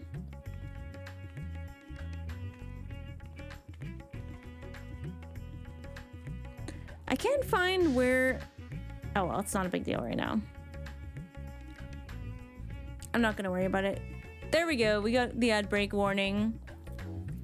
So, for those of you who maybe aren't subbed, so you will get ads. I do try to pause anything story-wise that's going on if possible while ads are up so that nobody misses anything. So do not worry. Would it be okay if I joined your Discord? I'm not sure how I feel about that considering our conversation earlier today. I still don't have an answer for you. So, it is an 18+ Discord server. Just saying. Hi, Karma! Karma's so beautiful. The dark green and gold. Chef's kiss.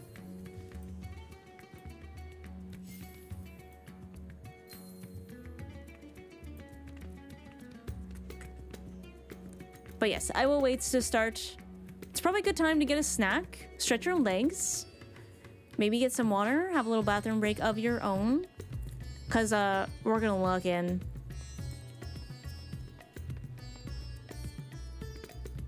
That's right, yes.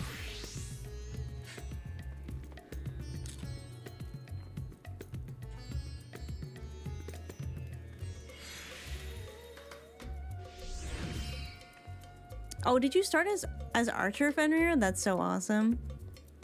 I've been picking up.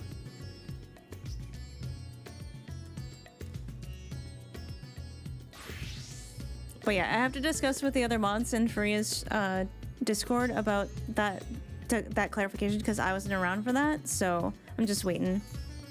I will get back to you when I hear more. The job quest line is fun. I can't wait. Because my friend, the like Codex that Mizo writes to, who was like my actual friend, his Warrior of Light's name was Codex, was an archer and then Bard. So I was like, oh, maybe it's time for Mizo to go on her little Bard arc. That would be cute. All right, adds up. Enjoy the Rods at Han music. I'm gonna go to the bathroom, and yeah, we will be getting to MSQ very soon.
Yippee! Ooh, Warriors of Light. Time to have a party finder. I like these announcements. Alright. Why are you black? Screen, there we go. So last time, on our episode of Adventures with Mizono Suki... Oh, it's Cassandra! Damn, that armor is cool. Hello!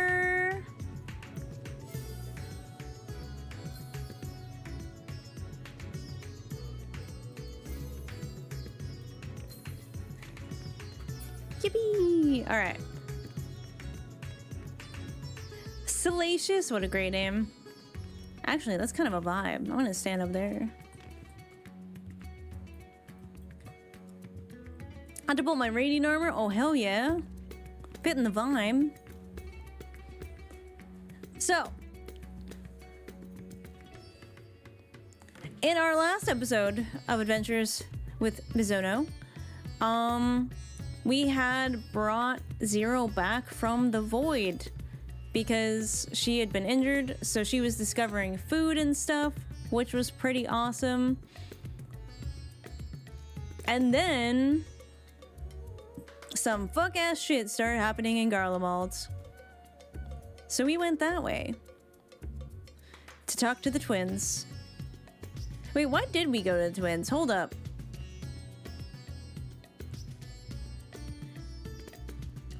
Like, I know some, like, void scent were, like, showing up there, but I thought that kind of happened at the same time. Anyways, we went to Garlemald, introduced Zero to the twins. Alisaie really likes her, I think, which was super cute. And not a question for chat. I'm trying to remember. Sometimes I know what happened, but sometimes the order. It gets out of order in my brain.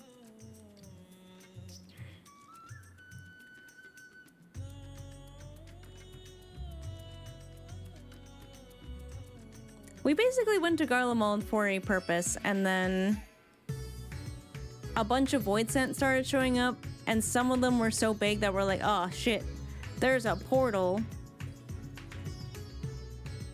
So along with helping Alisaie and Alphino with some of the refugee stuff,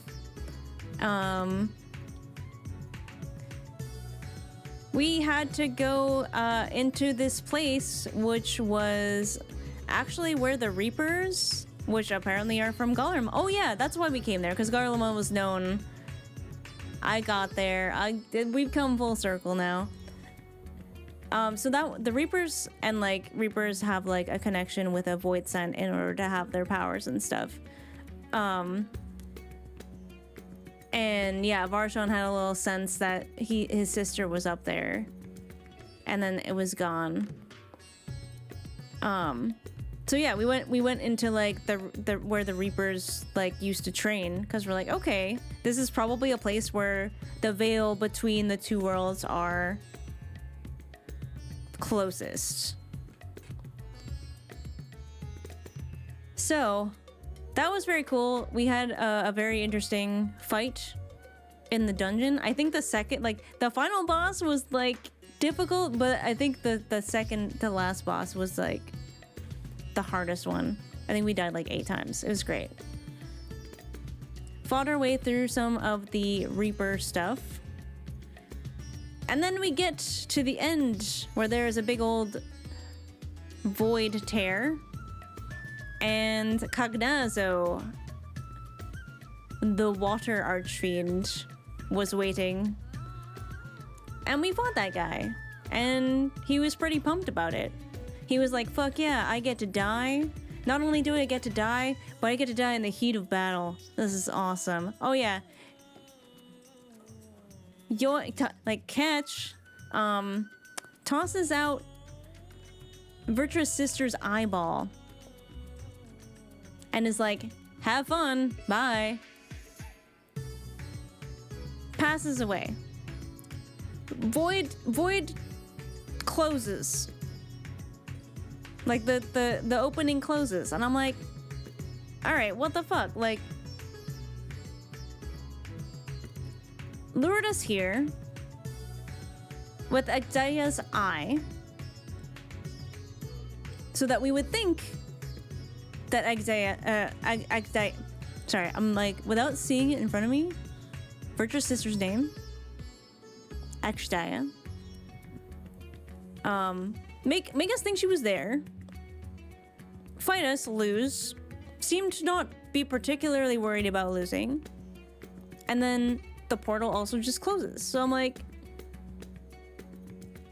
what was the purpose in that? Like, why lure us in just to lose and like give us this eyeball and then not even have a void open?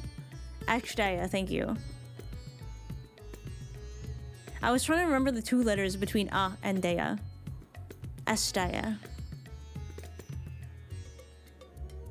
So I'm like, it really doesn't feel like they they didn't feel like they accomplished anything. So I was really confused. So we go back to Thavnir. And then things are bad. Something's going on. We don't quite know what it is yet, but the hectic music is playing. Varshan ran off in one direction. We have to go off in another direction to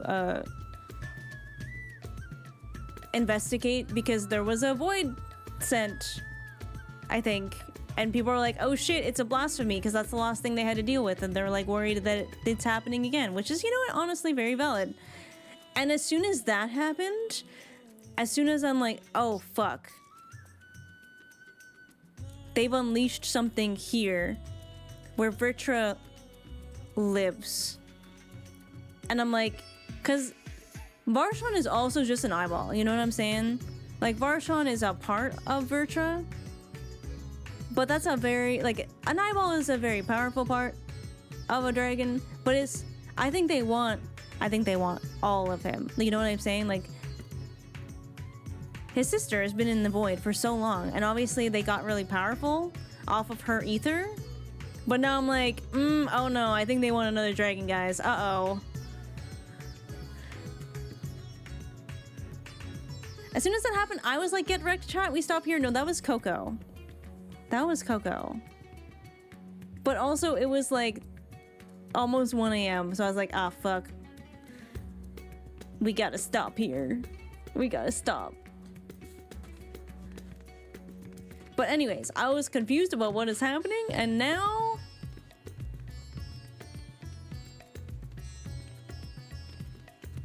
Wait, was it Seraph? Oh, I guess it was. I just assumed you have such Coco energy. That was a Coco move. That was a very Coco move. Alzadels.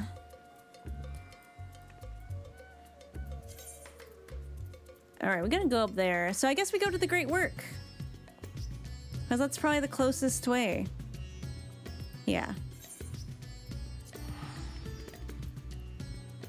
Oh, Coco's, I'm sorry.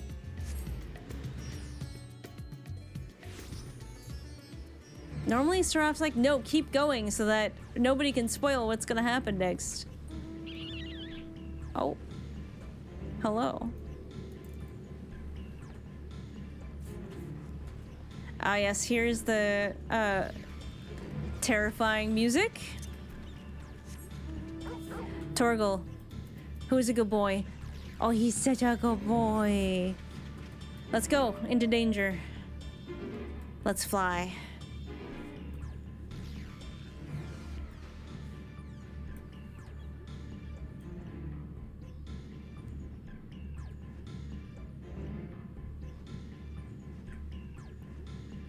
Do-do-do.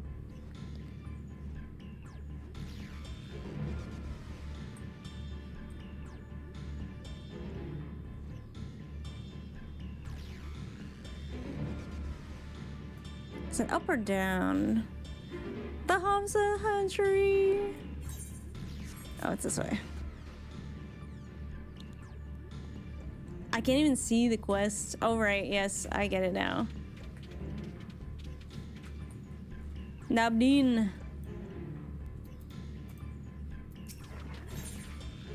Oh, Desires Untold is a interesting name for this quest. I'm scared. Now apprised of the situation, Nabdeen is eager to take action. Me too. Confound it, we were so concerned with the explosion that we failed to recognize that the threat had not yet passed. We must alert command at once and instruct the people to seek shelter. So way to the top of the Kaja.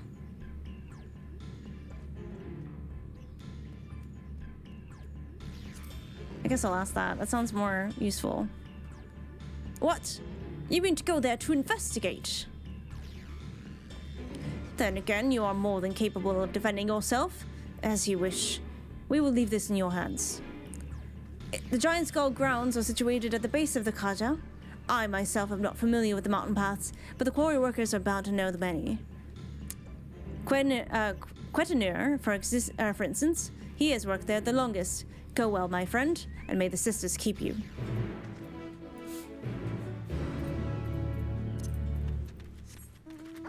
Oh, I don't have time for more games, Zara. I'm too obsessed with this one. Now where are we going? Okay. And I think I still probably have a year's worth of content in this one.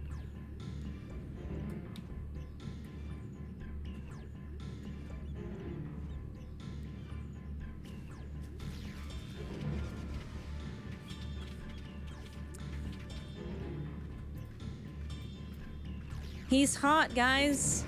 I mean, like, literally. You ought to climb the Carter? Oh, you couldn't have chosen a worse time. There was an earthquake earlier, and it triggered a rock slide. I'm afraid the main path to the summit may be blocked. But if you're determined to go, then I suggest you speak with Strommel. He climbs like a langur and might know some other way up, if not the gentlest.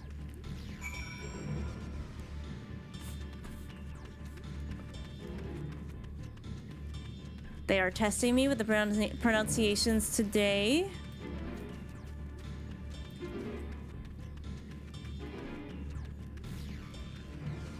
There we go.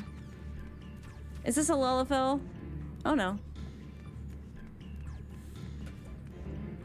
Damn. What a cool looking guy. How to reach the top of the Carter? After what has happened, that should be the last place any sane person would want to be. But yes, I am familiar with another route that should still be possible. I was once afraid of heights, you see, and used it to build up my courage. Though I cannot say I have the courage to brave it under these conditions, I'll take you to where the route starts, but no further, alright? Oh, proceed to the Carter. It does indeed look hot, yes.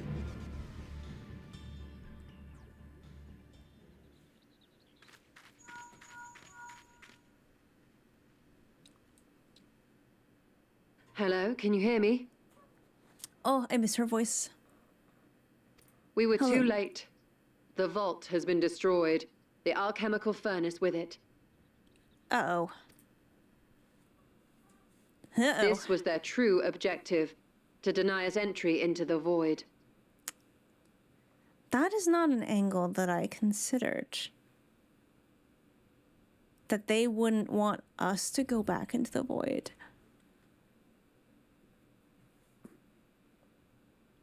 Ah, shit. Okay. Kanyatso and Ajdaya's eye were a diversion.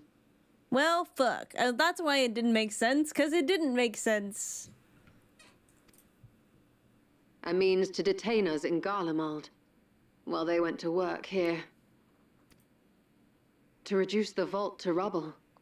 That which you hunt is no ordinary foe. Have care. Oh, you know, I'll be fine.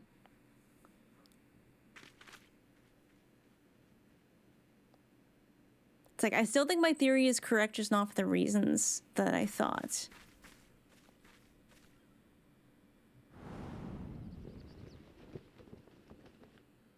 Oh, no. Wait.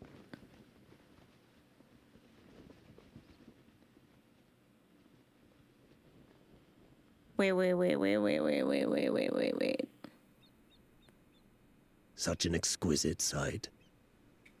The canvas of vibrant colors. As was our world, too, once. Is this Thangren's voice actor?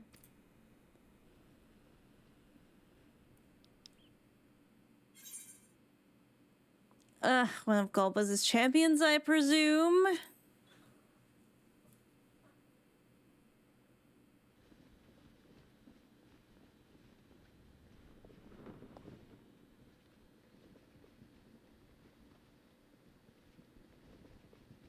I am Rubicante, the archfiend of fire. This is Thancred.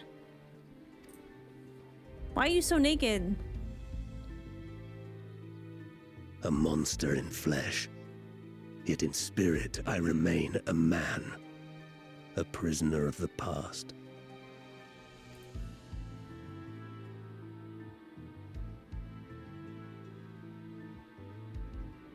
Such tears I wept when darkness consumed the world. Until Lord Golbez came and spoke of salvation. Okay, we might actually finally get some insight into what Golbez is actually trying to do here. Because so far, that's been very unclear. Because even if short-term, you know, capturing Vitra and having another dragon to siphon power off of is like a minor goal, but we don't really know what the full angle is. So what's this salvation then? Thus do I walk proudly at his side, to see his dream fulfilled.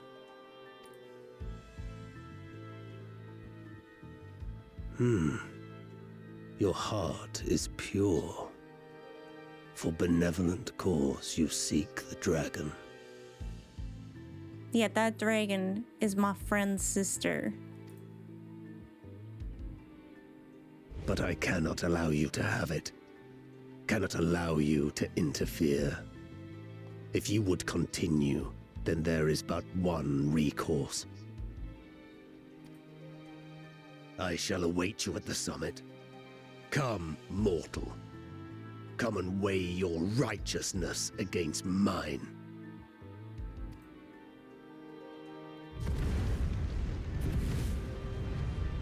This guy is strangely different.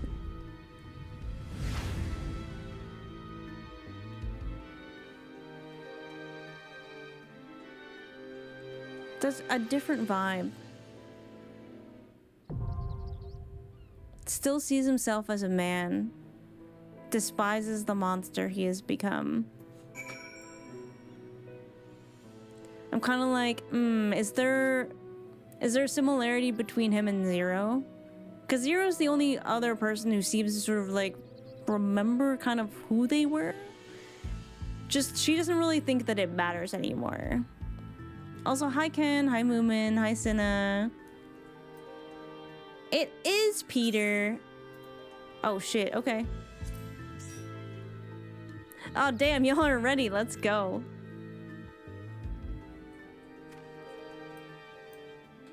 Full party, sheesh. Please get Thancred a throat lozenge, poor guy. Ooh, ready check? Okay. I'm ready. Yeah, why is bro so naked? Oh, is his presence why the guy is... Yo, please don't info dump.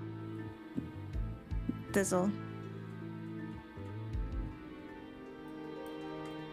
Let us not do that.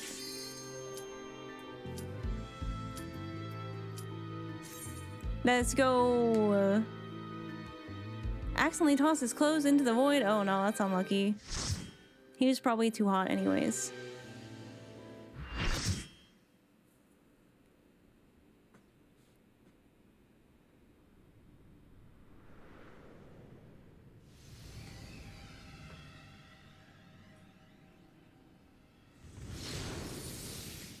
Thanks, Asm's Crystal. Oh, the music? The music? The music? Otarka Flame, Rubicante. You stayed the course, as I knew you would. As too will I. Come! Oh! Oh! Oh! Sorry, what a crazy place to fight. This looks cool. No. My bad. Give me a second, chat. I gotta turn up the background music. Because I know you guys like it. How's that? Not too loud?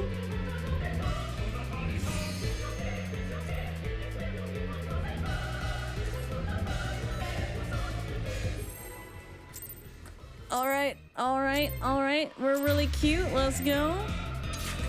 The Archfiend of Fire has no equal.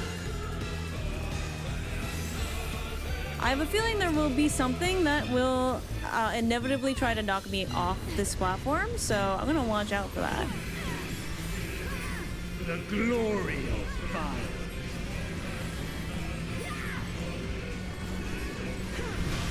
Alright, I read that one correctly.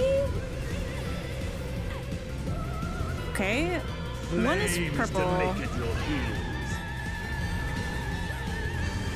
I saw 2 reds and then 1 purple, if I remember correctly. This looks like a maze?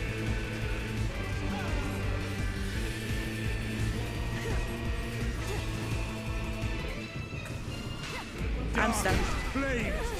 Well, misread that. Oh, I see. Okay, I get it. I see the ropes now. Thank you, Yosef. Thank you. 1, 2, 3, 4, 5, 6, 7, 8, 9. Naught but ash will remain. Okay. Astra, no! I got you. Wait, no, I don't got you. Oh, fuck. Let me wait for some of my MP to come back, and then I got you. There we go. Oh, fuck.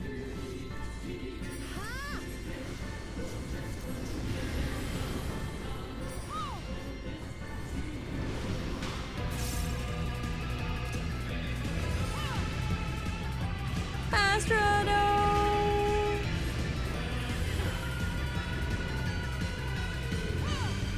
There's no time to stop moving. Oh, fuck. Oh, no. Okay, I'm clearly not locked in. I gotta lock in. Wait, why are we wiping? Oh. Right, Astra was my other healer. Fuck. Okay. Well.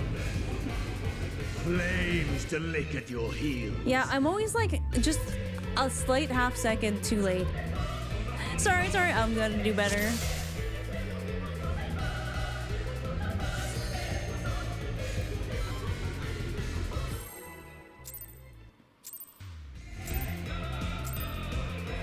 Pecker's voice actor is so good. The fiend of fire has no equal. Alright. Blood for the blood lily!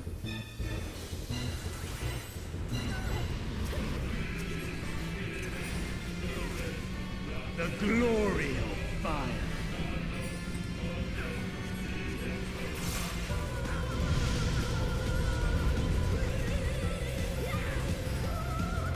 Okay, so... Flames to lick at your heels. Okay, let's see what he does here. That one? So it should be like a pie shape, right? Out from there, roughly.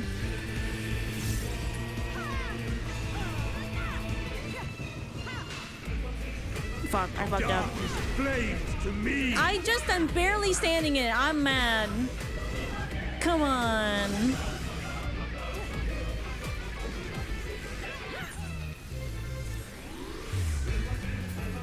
Literally, I got sniped there. Oh, God. Naught but ash will remain. Okay, I need this so bad. Zernak, have a shield.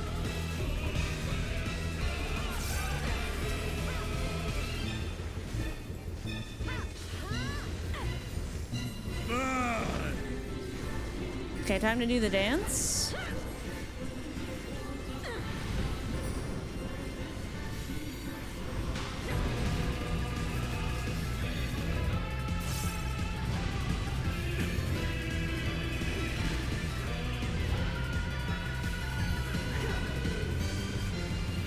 Oh my God.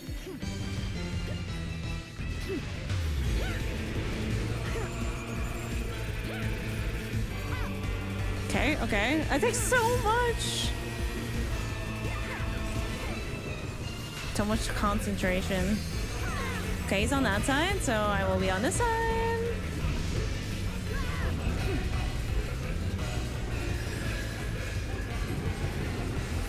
Flames to lick at your heels.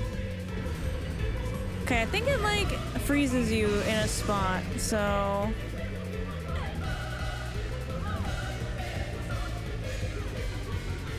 Okay. So where are we going?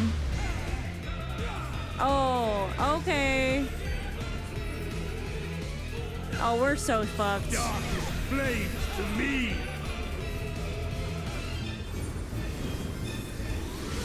What the hell? How are you even supposed to tell?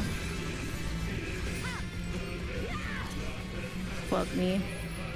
It's gonna move, so... How many is it gonna move is the question.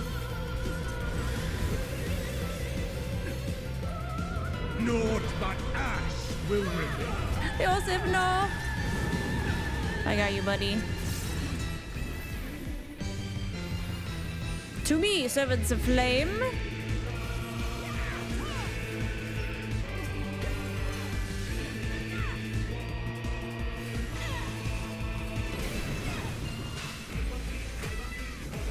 Oh my god, the music just got so much harder. Oh boy.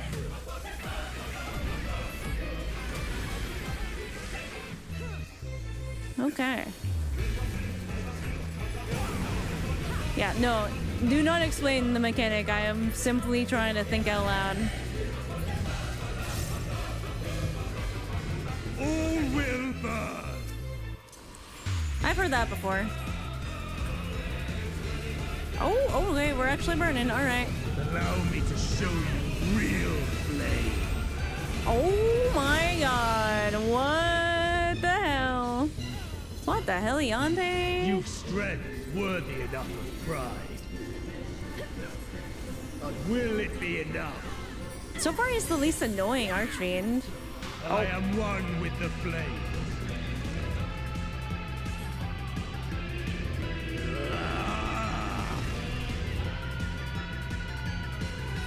One wing angel. Or devil. One wing devil. You are the first to behold this form. Okay, alright. The flames rise higher.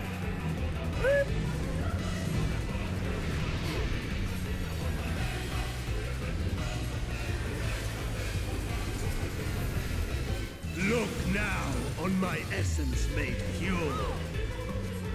Alright. Destruction incarnate. That one seems easy. Oh, whoa, oh, okay. Alright, I was like, that one seems easy enough. I died. Alright, it's an in and out situation. To ashes with you. Oh, okay.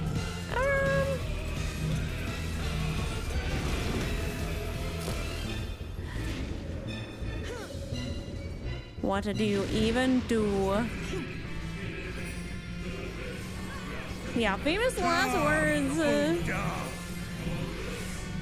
God, there's a double tank buster.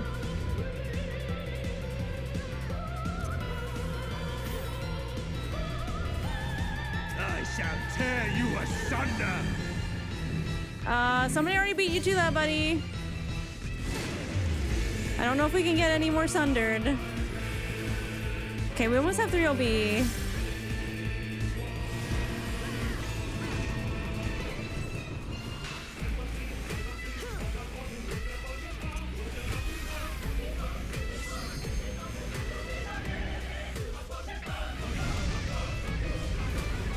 We don't quite need it yet. I mean, I could just hit it. No, I don't think we need it yet. Flames to lick at your heels. Oh no.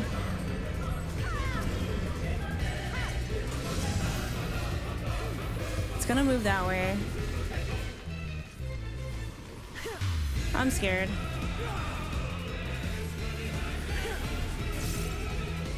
I hope I did not choose poorly. I think I chose poorly. I chose poorly. Darkest flames to me. Okay, I didn't choose that poorly. Okay, okay, okay. It's going to move 1. Then I think, yeah, roughly here. I hope. Oh, I fucked up. Yeah, I fucked up. Naught but ash will I remain. survived though. Okay. It's okay. It's fine. It's fine. What? Holy fuck! I got the res though. I got the res though. I got the res though.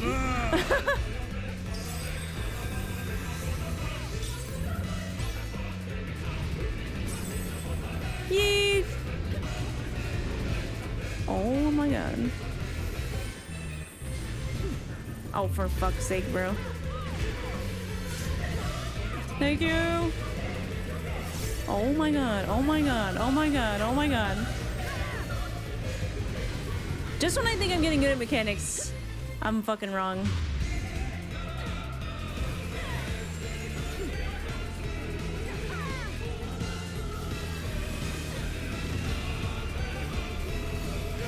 Hey, I clutched so that Seraph could clutch. Alright. Destruction incarnate. Alright. Out, then in. Oh, for frick's sake.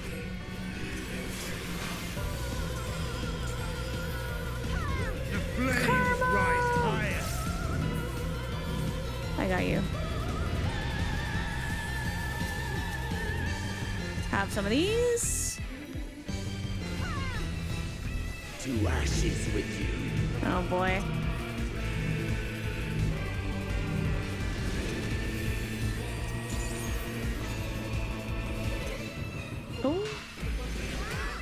Oh.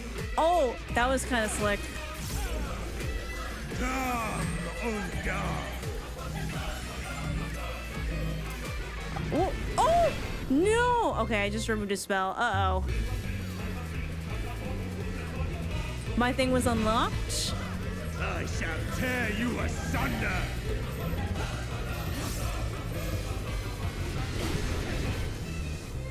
I died.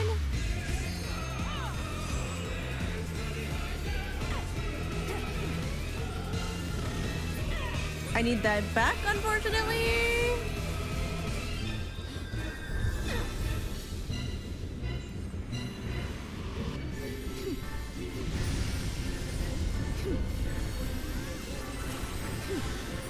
Oh my god, I just noticed all of the fucking dudes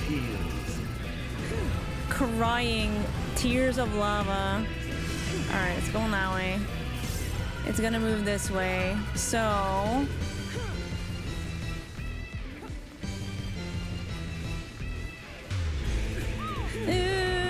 I think I might have fucked up. What? Darkest flames to me. Whoa.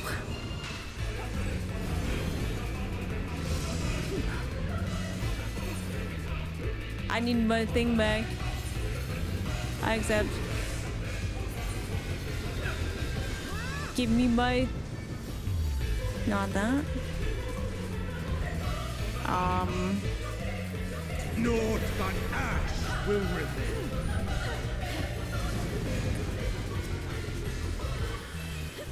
Where is the shield? It's fine, it's fine, it's fine. I don't need it right now.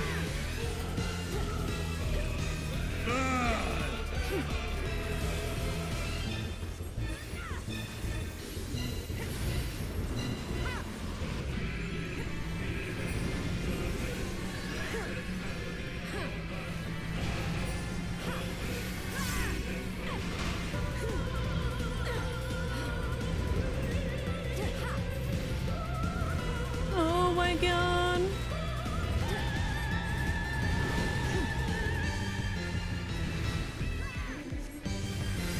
Okay, we're almost there.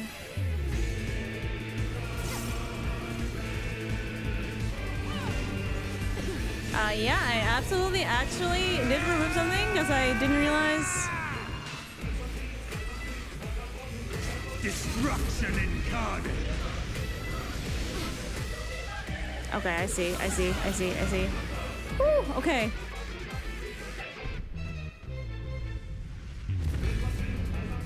All the interrupts.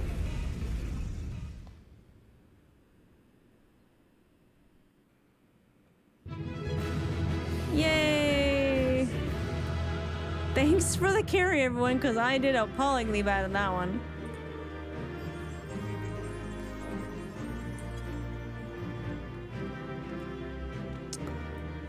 Not y'all laughing at me. Wait, Yosef, you look slay right now. Not as slay as Astra, though. Jeez, goddamn. Alright, that's looking pretty cute.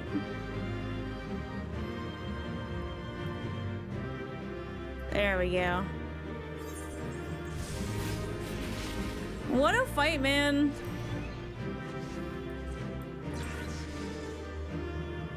The real main character is Astra. Soleil. As usual, I will put these in the screenshots channel.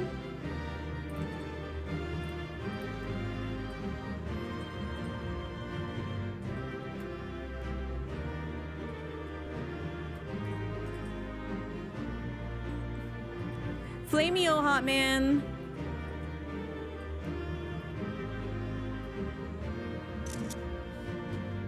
No, all the statues in the back, crying lava, because I did pay so much attention that I did not see anything.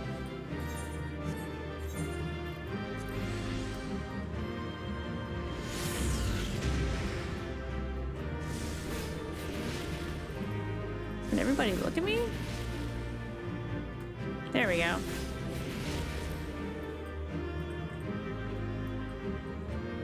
Oh, that one's, well.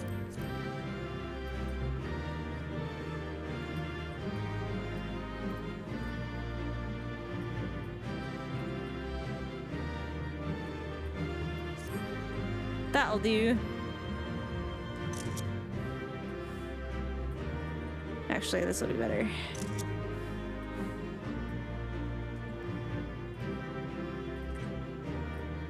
That one was tough. Oh, I was panicking the whole time. Normally I can have things figured out as things go on. That time I was like, I had no chance to recover.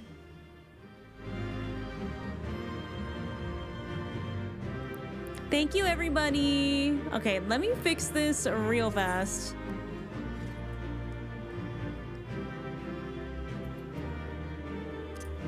It was divine medicine. Do I even have this one on my hotbar? Or this one? Do I not have this one? I should probably have that one on there.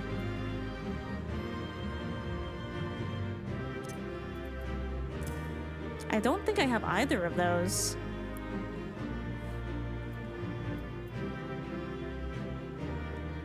There's so many I don't have. Okay, thin air I have. People are always probably like, why aren't you using Liturgy of the Bell? Because this one's really pretty, right? Wait, that's so pretty. The only one I removed by accident was Divine Medicine. That's so pretty. Damage. Healing Blossom that grants 5 stacks of Liturgy of the Bell itself. Taking damage will expand the stack to heal self and all party members within a radius. Oh, okay. Oh, that's a huge cooldown. To self nearby party members, reducing damage. Okay, that's good to know. So I think usually what I do is like I try to have things where they relatively do a similar thing. There, I actually might do that. No, that's a fast quick button.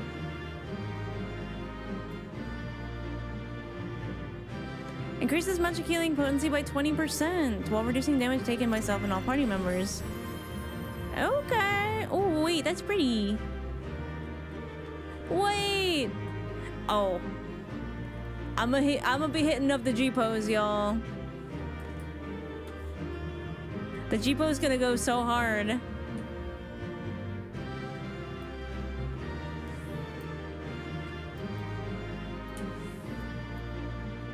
Anyways.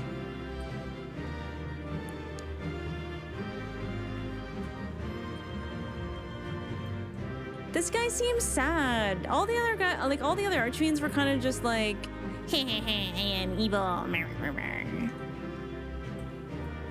But this guy's like, I am a monster who remembers being a man, and I wish I was a man. Your Z keybind is on your... Oh, wait, is that Planetary Dungeons? Oh, okay. Okay, alright. I can take this one off then. I was like, do I not have this one? But the Liturgy of the Bell is the one I didn't have. Okay. Lock your hotbar, idiot. There we go. I didn't know I had the wings. I did not know. Actually, you know what? Let's do that. Because Thin Air is one I don't use super often. Lock the taskbar.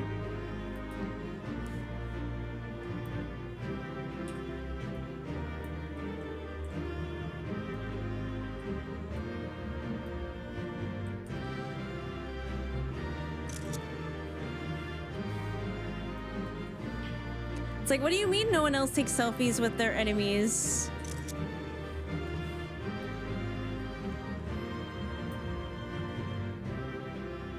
Is Lock Your Topper, idiot, a FFXIV thing? No, at least not to my knowledge.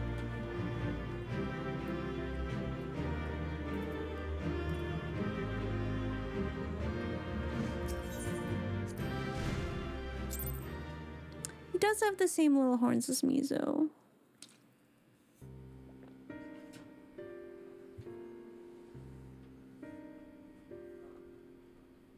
So what's the plan? What are you actually planning? It seems I was a step too slow. Hi, Zero.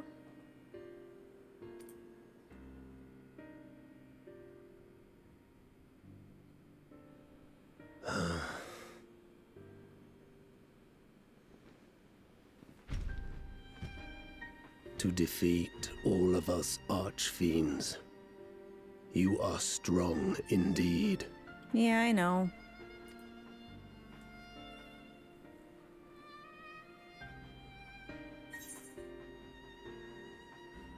Why do you fight? What is it that you wish to save? I mean, if he's aligned with Golbez, this might give us the same answer.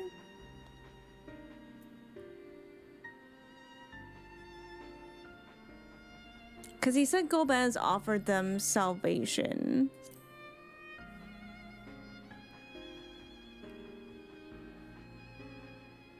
You would know your enemy's heart. It's definitely a more Mizo, like, question, you know? Like, this guy's in front of me, and he's the first Archfiend that's kind of expressed... not remorse, but like something other than like, you know what I mean? So yeah, I would know my enemy's heart. It's kind of my thing. Very well. It bleeds more than you can ever understand. But I will speak, and you will listen, and learn how all began.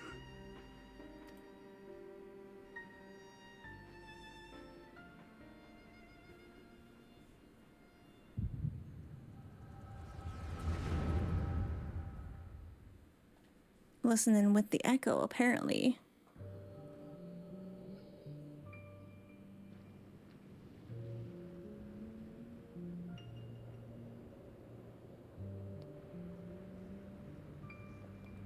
They were little baby archfiends. How long has it been since the world was undone?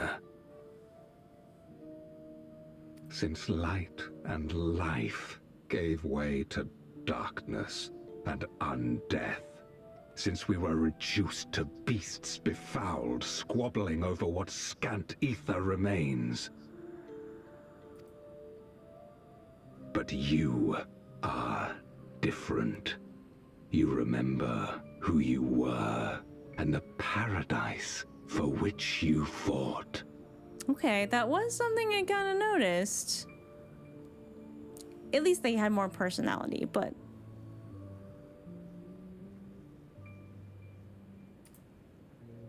That world will never be ours again.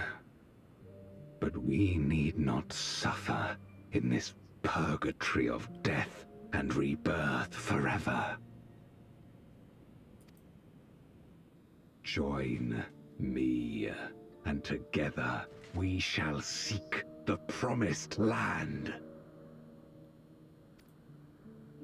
There is no hope, no freedom from the wheel. You speak a fantasy. A Final Fantasy.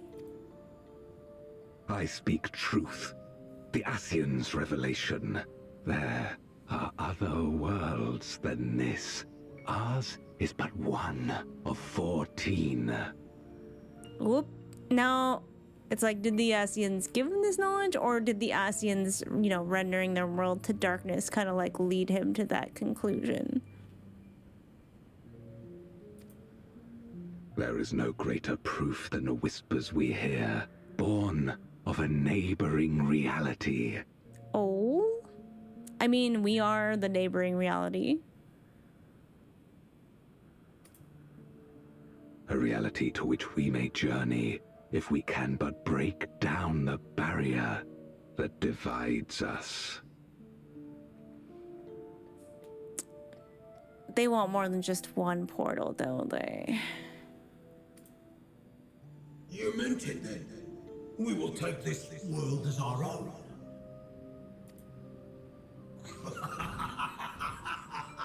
Count me in.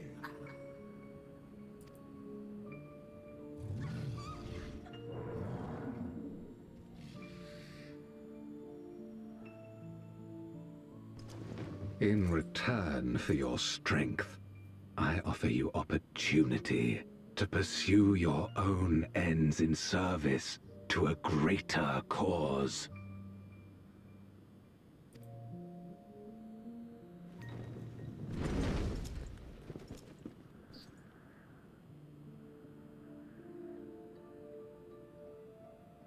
A glorious kingdom of light, wherein all may know death's sweet embrace. I'd kind of wondered if they like wanted to die. I mean, like the last Archfiend we fought was like, hell yeah, finally. It's like, but that doesn't sound so bad, except they might take a lot of stuff out on their way.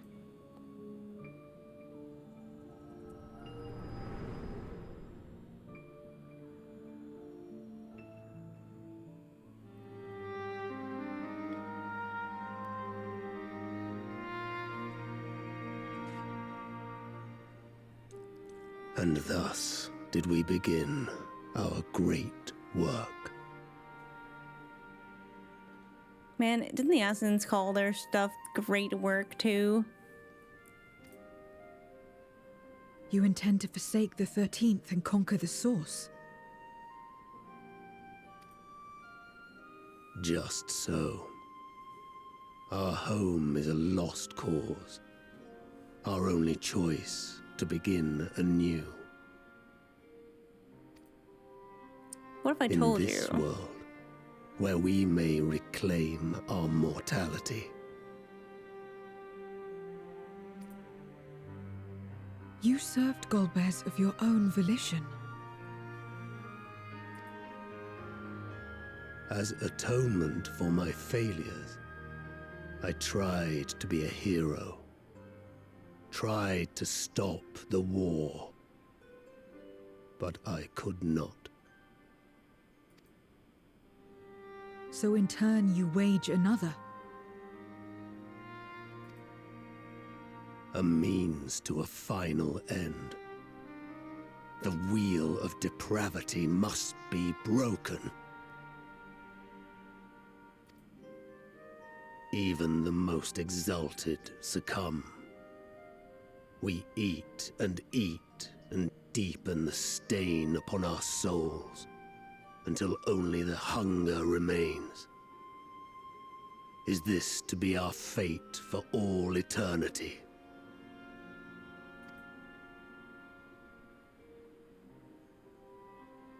I don't know. About this and a great many things.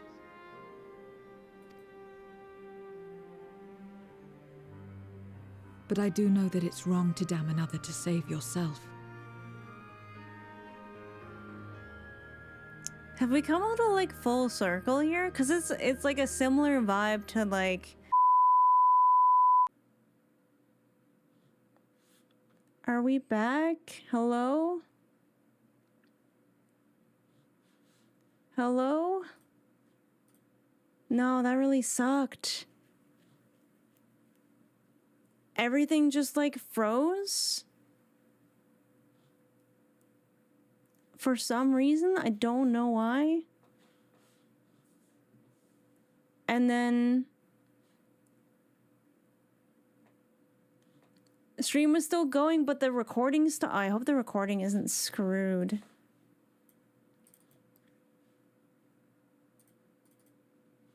I want to see what happened here. Hold up. I'm just gonna mute this. I don't think you'll be able to hear it, but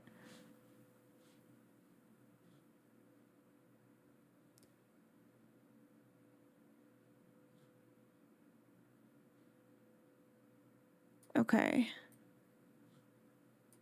What was the last thing I said?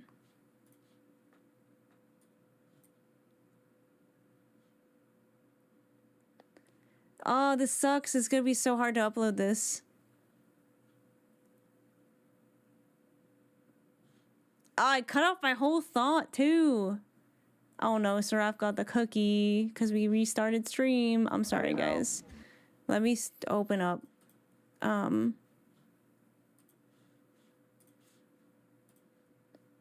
Let me open up Final Fantasy XIV again, I guess. Hi, everybody. We're back. So stream cut out right in the middle of a cutscene. Everything died.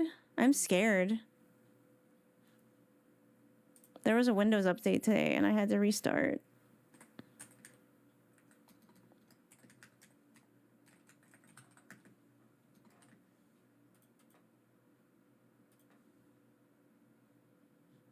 Void ate the broadcast. This sucks.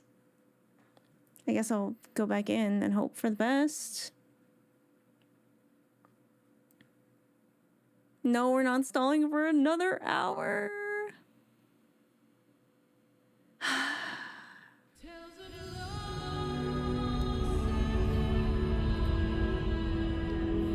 The crazy thing is I didn't change anything.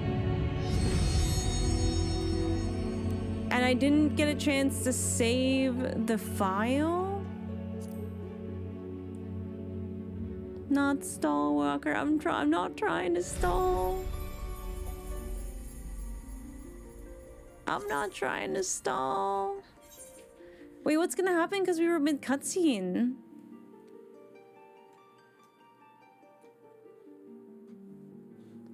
Oh no.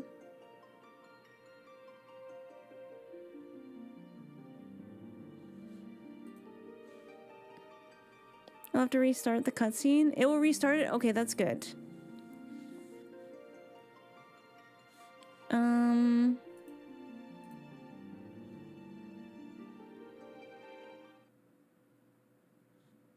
Log files. I don't know if I can do that while stream's on. I'm gonna not touch that. I hope we don't crash again.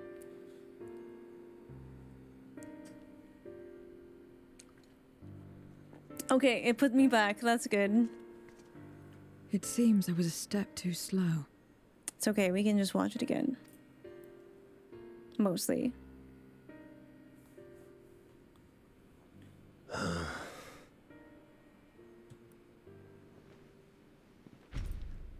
Even Discord crashed. To What the heck? defeat all of us archfiends, you are strong indeed.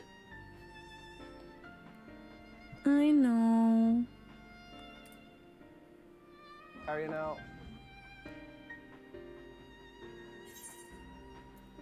All right. I would know my enemy's heart.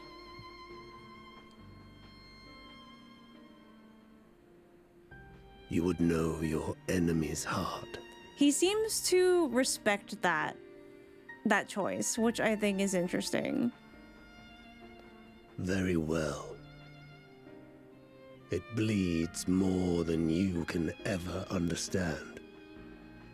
But I will speak, and you will listen, and learn how all began.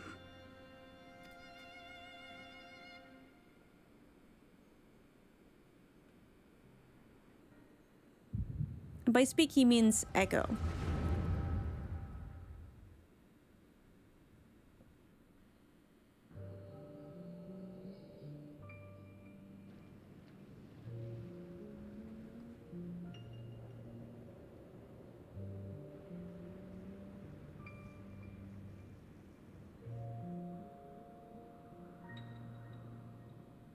How long has it been since the world was undone?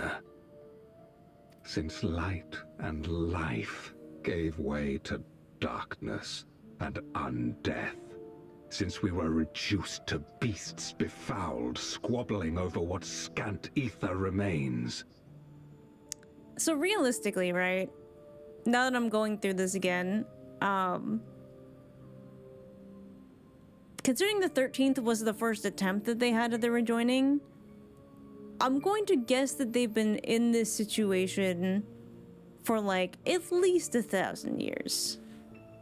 Maybe not 1,000, but at least, 5,000, perhaps.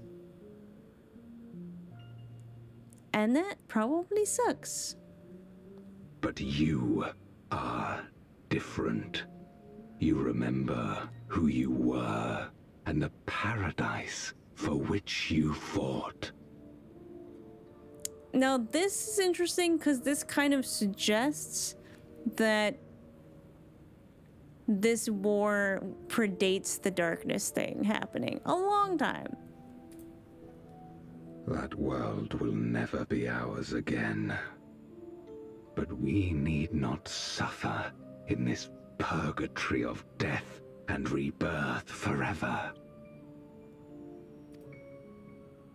Join me, and together we shall seek the promised land. AKA the source. There is no hope. No freedom from the wheel. You speak a fantasy. I speak truth. The Ascian's revelation. There are other worlds than this. Ours is but one of 14.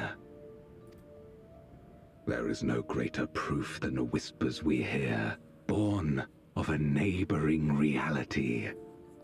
It's very interesting to like, even without the gates necessarily, that they are aware of the source because it's close.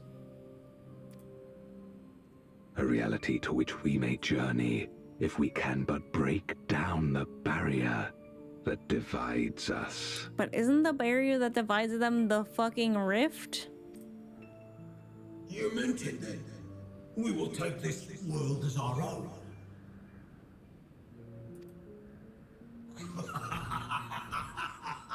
Count me in.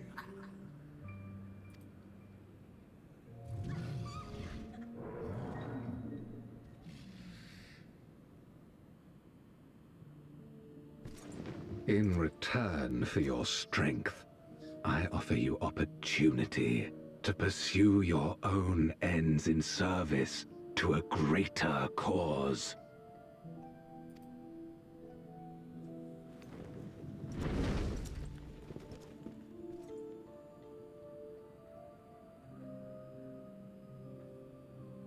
A glorious kingdom of light, wherein all may know death's sweet embrace.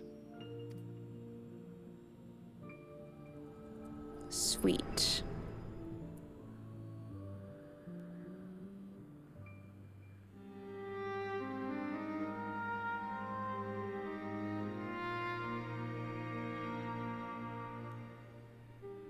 And thus did we begin our great work.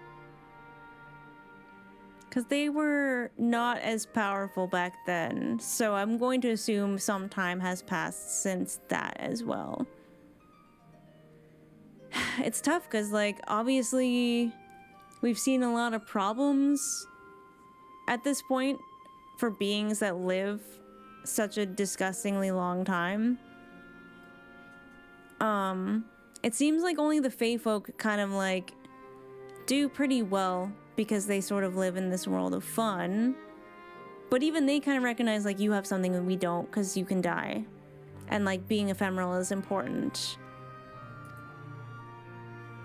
You intend to forsake the 13th and conquer the Source? Just so. Our home is a lost cause. Our only choice to begin anew. In this world, where we may reclaim our mortality. This guy seems to want to die. But is that what everyone wants? I don't know.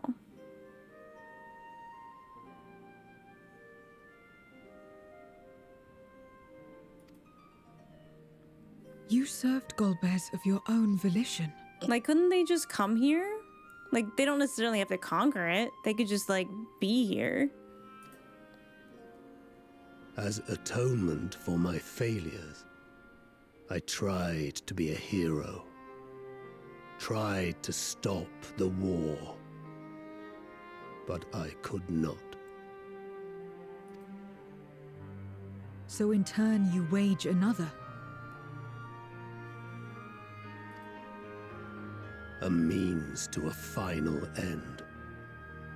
The wheel of depravity must be broken. This is, like, I think where we fucked up last time, so please, stream, do not crash again. Even the most exalted succumb. We eat and deepen the stain upon our souls, until only the hunger remains. Is this to be You're our breaking up, fate please for don't do that all to eternity? me. No, it's so mean.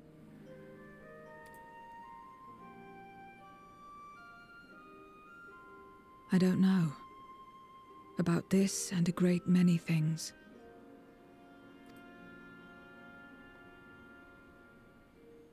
But I do know that it's wrong to damn another to save yourself. Okay, so the thought that was cut off. And it's weird that stream crashed when, like, the cutscene wasn't going on. I was literally just yapping. But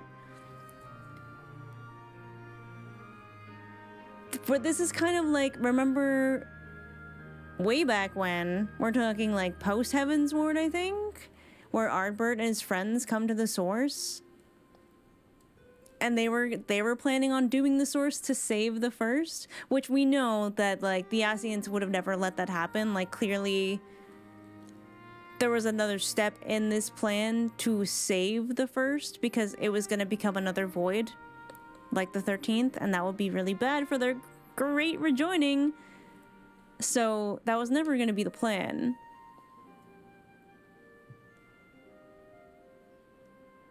But it is kind of like an interesting parallel to that. Because I remember, I think there was a line even that where someone was like, you would doom, like, our world to save yours? And they were like, fuck yeah, we would. And obviously they realized that that was wrong. And if they had done that, then everything would have been gone. But still, yes. I'm like, the parallels are interesting here. Not everything need be a trade. This I learned from the people of this world. Even without a contract, without any expectation of personal gain, they labor for one another.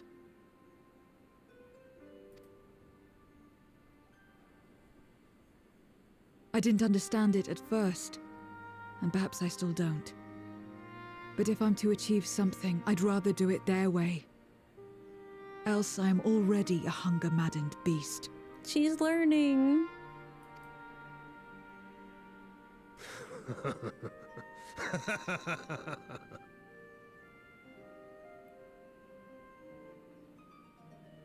Perhaps we have indeed surrendered to the hunger after a fashion.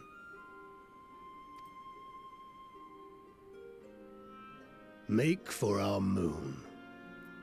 There you will find both Lord Golbez and your dragon. Not another moon and another dragon on the moon or in the moon.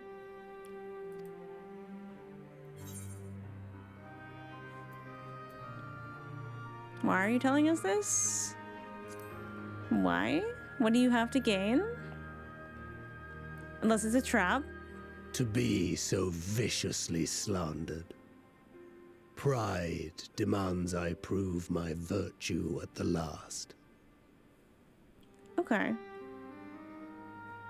I kind of like him.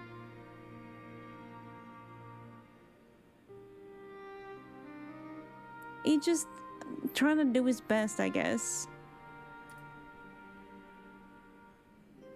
And perhaps your own will resonate with his, and draw forth that singular jewel which abides deep within his heart.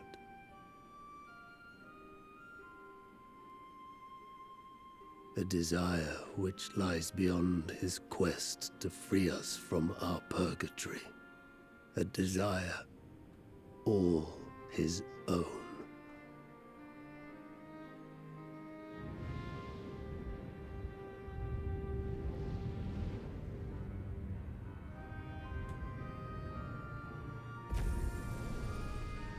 Damn.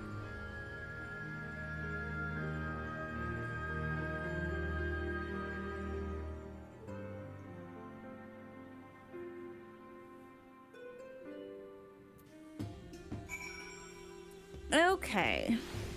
Stream didn't freeze. I think we're good. Oh, I hope we're good. Jesus Christ. So, like, okay.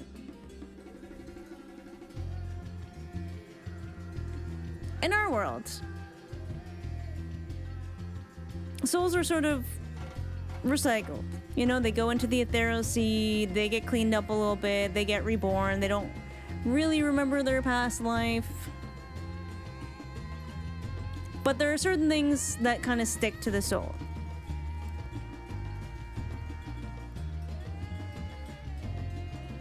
In their worlds, they can't die, so their souls don't do that.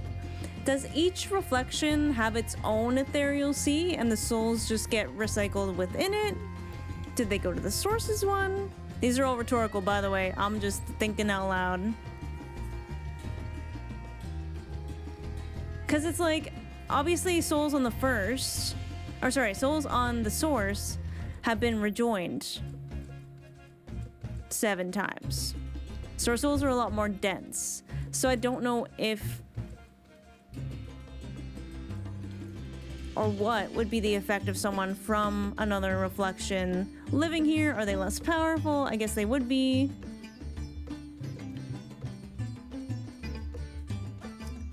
So it's a little interesting, but there might be souls that are extremely dense in the 13th because they eat each other and they just like become a conglomerate of souls, which is clearly weird and bad. Because you become like very warped and you like lose yourself and stuff and you become this amalgamation.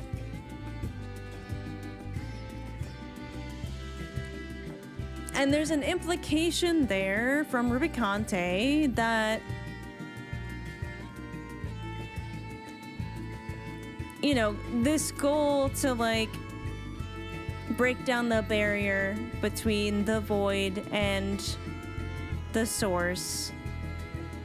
While that is what he wants, he wants to do that, it feels like the reason or like his actual desire is something else.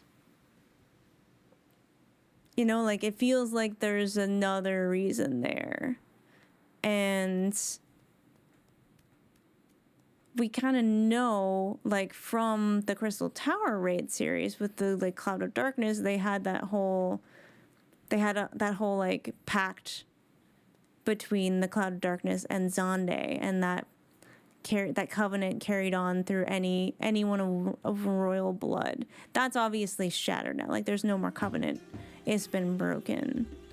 But they wanted the same thing. Like they wanted to go to the source and devour all the light. And I'm like, where's this Cloud of Darkness? Are they still around? What do they want? You know, like we've encountered void stuff before. Hi, Hillip. Yeah, I'm speculating. I'm like, I'm thinking about so many things. There's so many implications going on. I'm a little sad Rubicante's gone. I mean, I think he wanted that, though. I think that's what he wanted.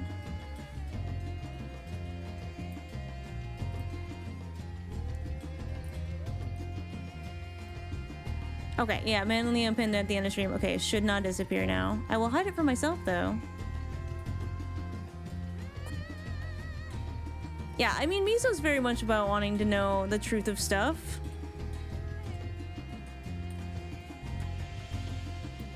Just, her wives have rubbed off on her a little bit. What do you think, Zero? My inquiries delayed me. I'm not accustomed to conversation. But I'm glad I arrived in time to speak with Rubicante. As much as I understand his motives, I believe there's a better way. Yours. The future you strive for is the one I wish to see. And I want to know why I feel this way. Why this fire burns in my breast. Aww. We've inspired her. Oh, not the question marks. Gods revel, lands tremble. My wife. Zero is already contemplating her next move. That's good. My head is empty. There's nothing more for us here. Whatever's Alzadal's legacy? Has there been word from Y'shtola and the others? Yeah, it's all gone. I see. Frustrating, perhaps, but better that the gate is destroyed than used to unleash more void scent. We should return to Magaduta and rejoin the others.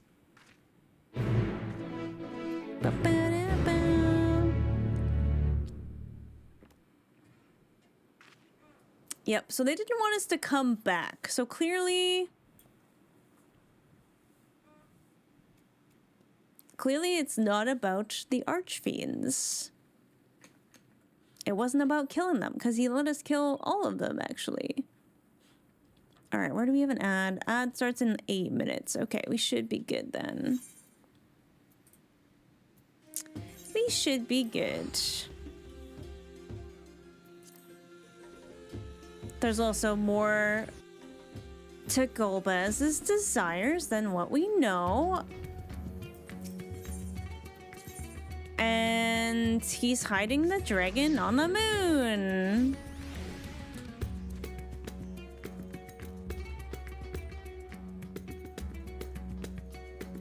The plot thickens. Let's find out if the moon's haunted over there as well.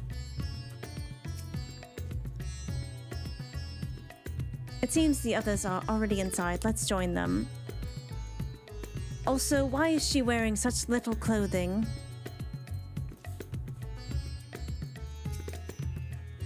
"'Tis good to see you both returned hale and whole. Your friends arrived not long ago, and are already with the Satrap. Shall I show you in?" The thick buttons. Bertrand.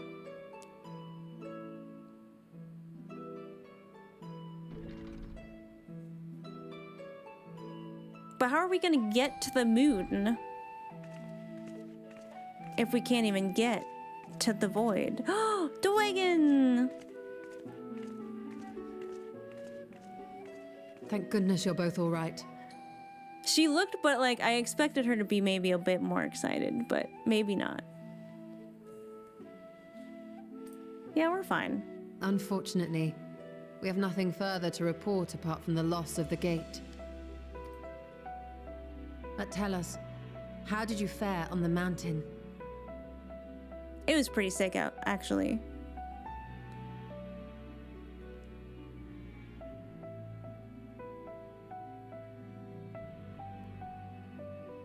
Golbez aspires to deliver void scent unto the source, where they may die and return to the life stream to be reborn. See, like, that part doesn't sound so bad.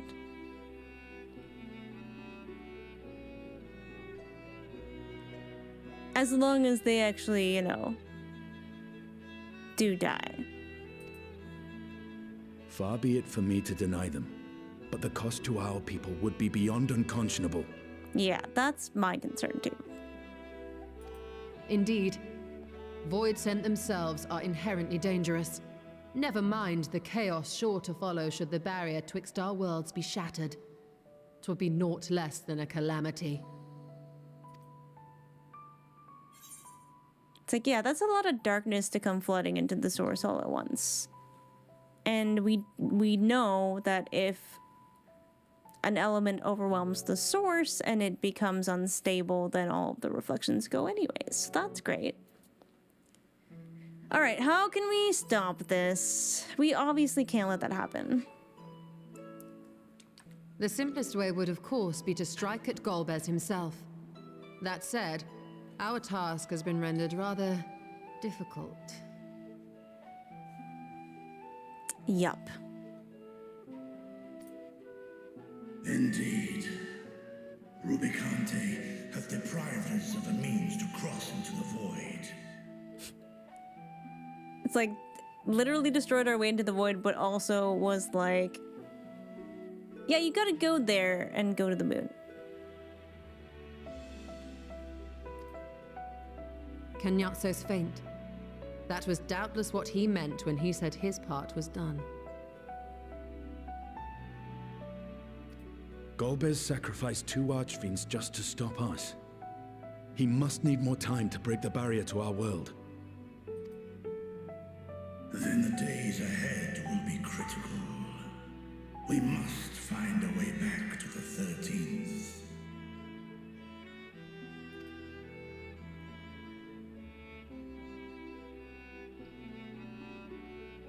We could employ another Atomos, but that approach would only be viable if we found another planar fissure.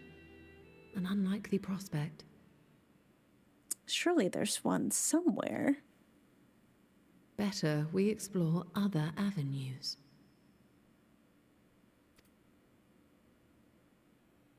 If you will excuse my absence, I shall return to Sharlayan to look for information. Ishtola's like, yes, an excuse for research. By all means. Meanwhile, I shall seek the counsel of our alchemists.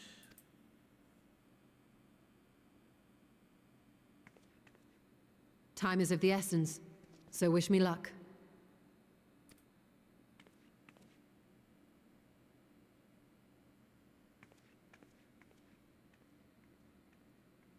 Good luck. I'm no scholar. I'll find another way to keep myself busy here.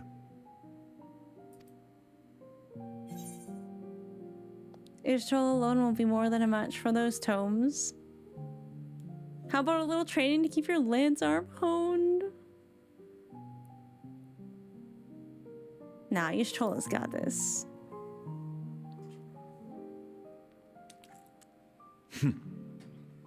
I don't doubt it.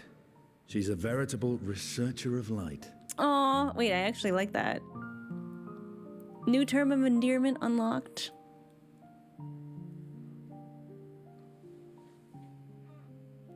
Zero. May we call upon thee when next we venture unto the 13th. Aye. And in case you're wondering, I won't ask for further payment. She just wants to help. I will go for myself, to try and understand why I spoke the words I said to Rubicante. And the fire I felt within, when you all came to my aid in Garlemald. It's so cute. It's friendship.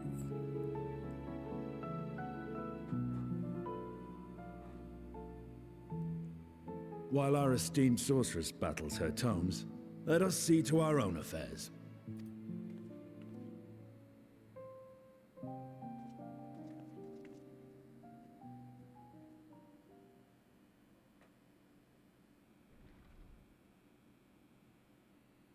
I will not fail you again, sister.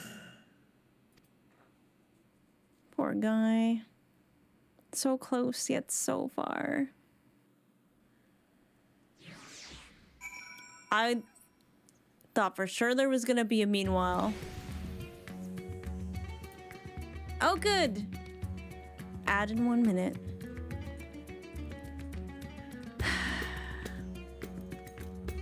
So. We gotta find another way to cross over to the 13th. Where have we done this before? The Crystal Tower. But that gate is closed.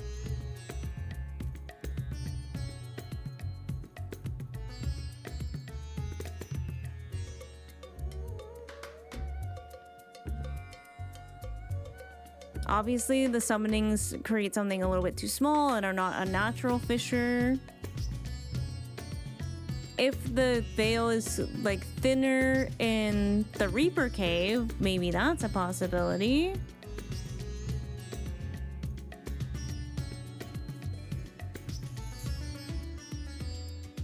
But I mean, at this point, I mean, we were exploring the void fissure kind of to try and figure out a way to go to other shards. But the reason it's so easy to go to the 13th is because it's close. So I kind of wonder...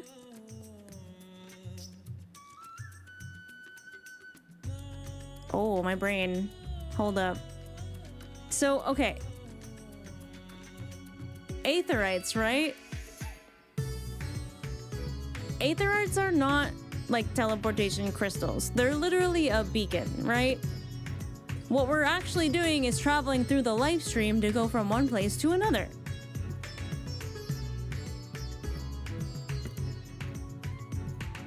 Now, if the life stream does flow through all of the reflections, then theoretically, if we had a beacon somewhere else, maybe that's our ticket. But how would you do that? You kind of need the beacon to already exist to be able to teleport to it, and you wouldn't be attuned to it at the same time. The only time we've been able to kind of bypass that was with the Orosite thing, the trick that Moonbrita did. Hi, Taco. I hope work's going good. Oh yeah, my brain is working overtime.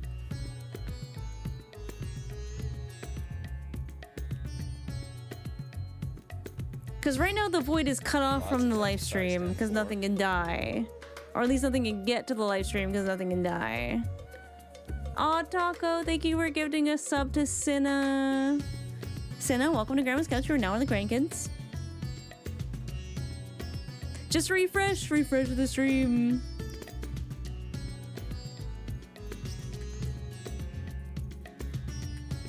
Refresh.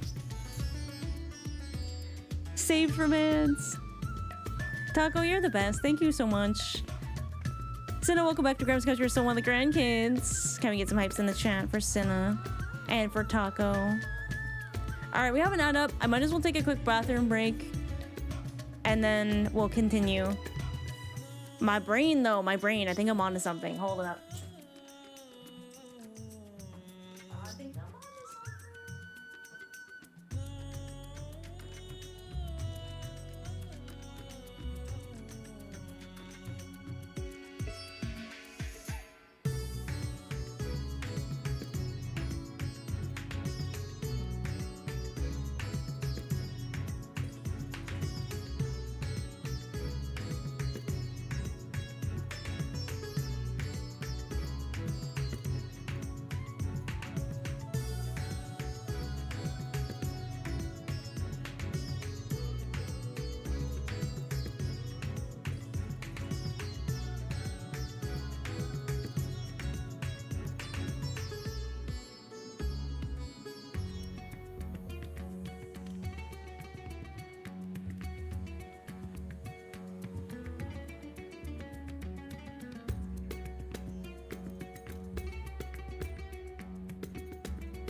Heck yeah, get hydrated, chat.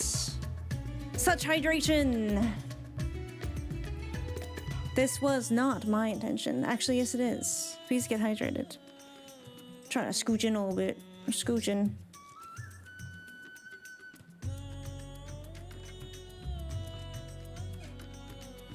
I've scooched successfully, I think.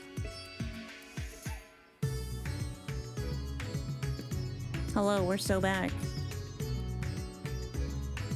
Yeah, I'm like, okay. Obviously, the current issue is we gotta get back to, like, regardless of what happens next, we gotta get back to the void. So, you know, a planar fissure is the thing that we're most easily going to be able to utilize.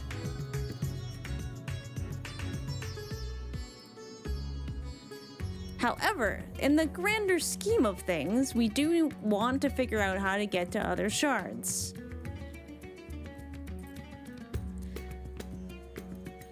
And it feels like if the life stream flows through all of the worlds, all of the shards, then that might be the way. But I just don't know how we would do that, because Aether crystals only really work because you attune to the one. Like, you can't really travel to something you haven't attuned to. Or at least you shouldn't, as Y'shtola has proven in the past. But she is, you know, one of the few living people who have experienced going with the flow, as it were. I mean, Thancred too, but Y'shtola's been in there the longest.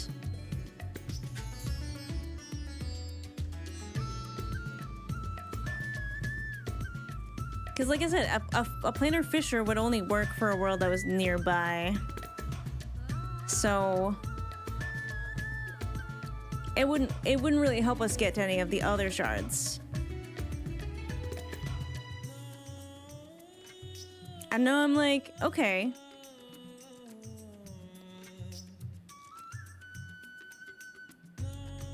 The Crystal Exarch did it, but he kind of sent a beacon to the, like, he had a beacon in the source that allowed him to kind of yoink one person. So it was almost the same concept, but like working in reverse. Because before that, he was just able to sort of yoink souls and not people. And I remember Emma being like, you should never would have been able to do that.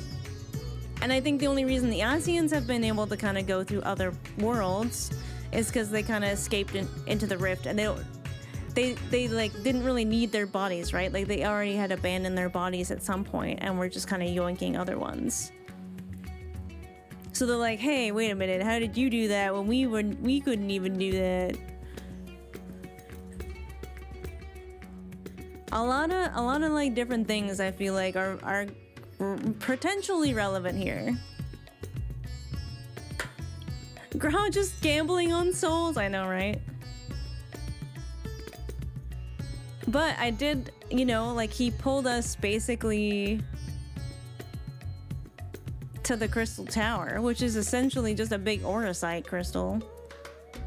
Or at least functions like an Auracite crystal. Anyways, I guess we'll just have to keep playing and find out. But thank you for sitting through ads.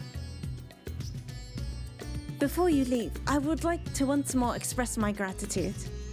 By your hand has Thavnia been saved yet again. But before you delivered my people, you helped me rediscover hope. When the sight of my sister's eye left me bereft and adrift for a time. We may have lost the gate in Alzadal's legacy, but there must be another way to travel to the void. And together we will find it. For now I bid you rest and recover your strength. I too shall have my vessel improved ahead of our foray. To achieve his ends, Golbez has sacrificed his 4 generals. Such a ruthless foe is unpredictable in the extreme. But no matter what he plots, we shall do our utmost to see that he does not succeed.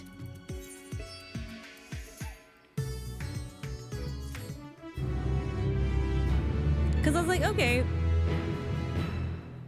They want... Wait, this is a cutscene? Hold up. Never mind. Let me speculate later. He wanted his generals to die. Oh, fuck. Is that the moon? God damn it.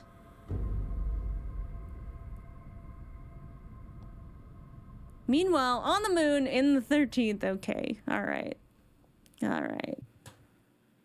That's one sinister ass looking moon.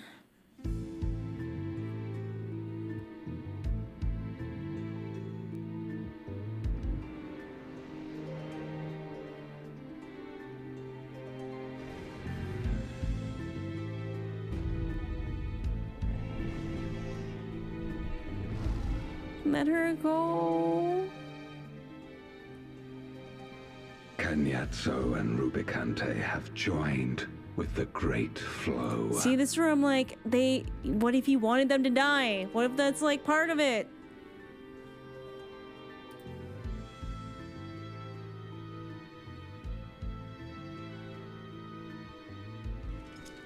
In this world, 'tis the ravenous who are useful, and few were as ravenous as they. You were fine pawns, my archfiends, and you have played your parts to perfection. I was afraid of that.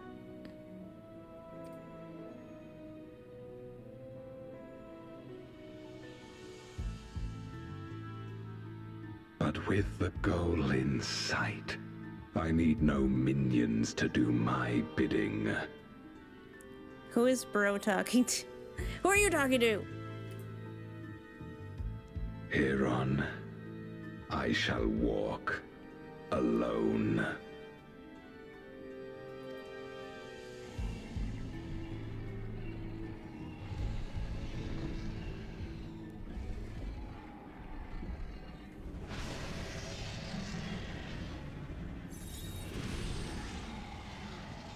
Man, she's still fighting so hard.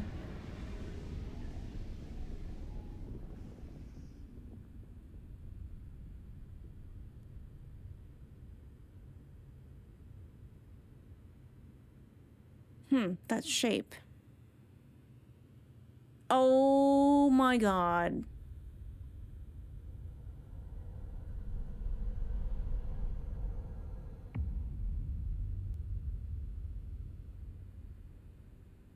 It's like the hole where Zodiac was being kept.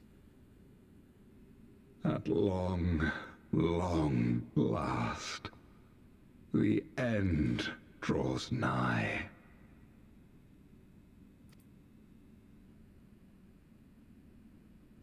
The end to life on that star, and the end to my suffering.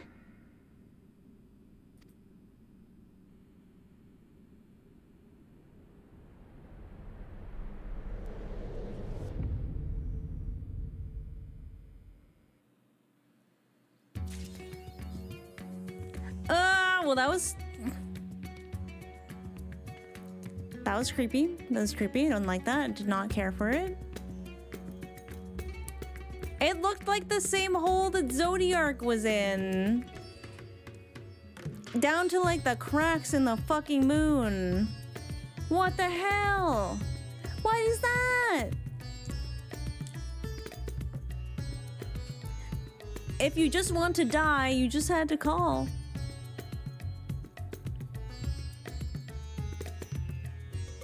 Yeah, the voice actor definitely killed it. Oh my god.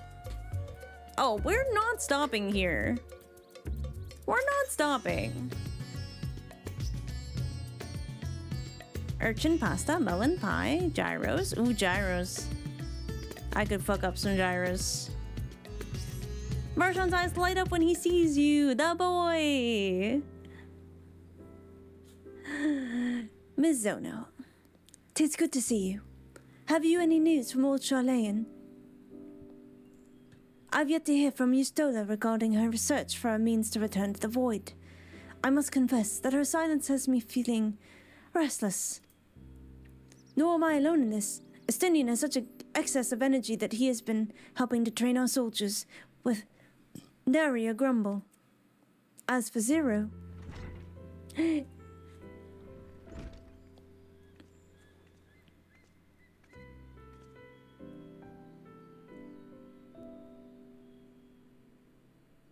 Is something the matter? No, Mizuno paid us a visit, so I was apprising her of recent developments, or lack thereof. Are you headed somewhere? Aye, to replenish my ether. Oh my god, Mizu looks so pretty here. Zero looks so pretty here.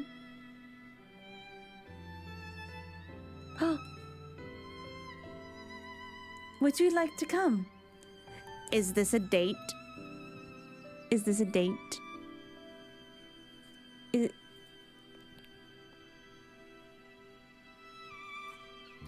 I'm blushing.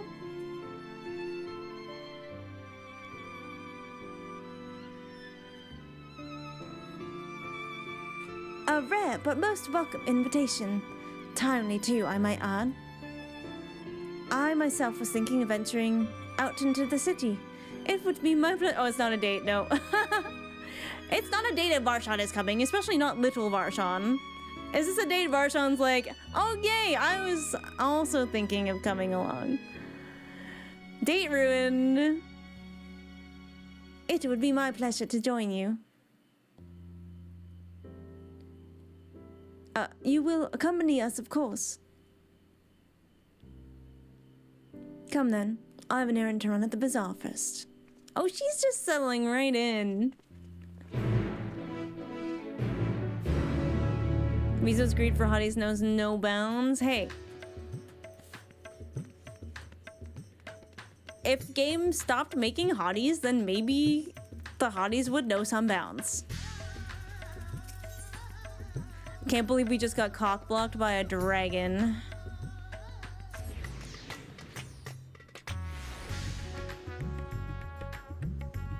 Hi, Black Wolf. I think you might have said hello earlier, but it has been a while.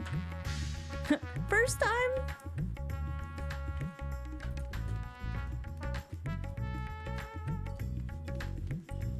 Bow, bow, bow, bow, bow, bow, bow.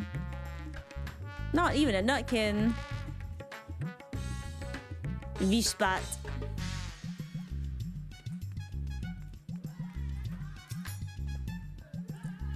If you would gauge the city's prosperity, there is no surer way than to visit the bazaar and observe the people. This I learned from Aheiwan and his predecessors. Oh, you're with Mistress Zero. How rare to see her with others. Hey, she's learning. I'm picking up some more spice. Meridi told me to do so before my next visit. Mr. Zero has quite the talent to see. The sisters, our sisters know we Hanish are fond of spicy food, but I doubt any of us could keep up with her. With just the spices they normally have on hand, the Mahani can't quite satisfy her, which is why I'm happy to provide what they need to achieve more rigorous flavors. Now then, variety being the spice of life, perhaps you'd like to choose something extra to blend with Mistress Zero's usual? It'll help keep things interesting. What do you say? Fine by me. You can appreciate the nuances of this world's sustenance far better than I can, I expect. Selection of spices. Ooh. Yeah, she did look like Fordola. That's why I stopped to look for a second. A colorful array of spices peers out from the hempen sacks. Ooh, lustrous crimson, aromatic black corns, little red husks, coarse yellow flakes.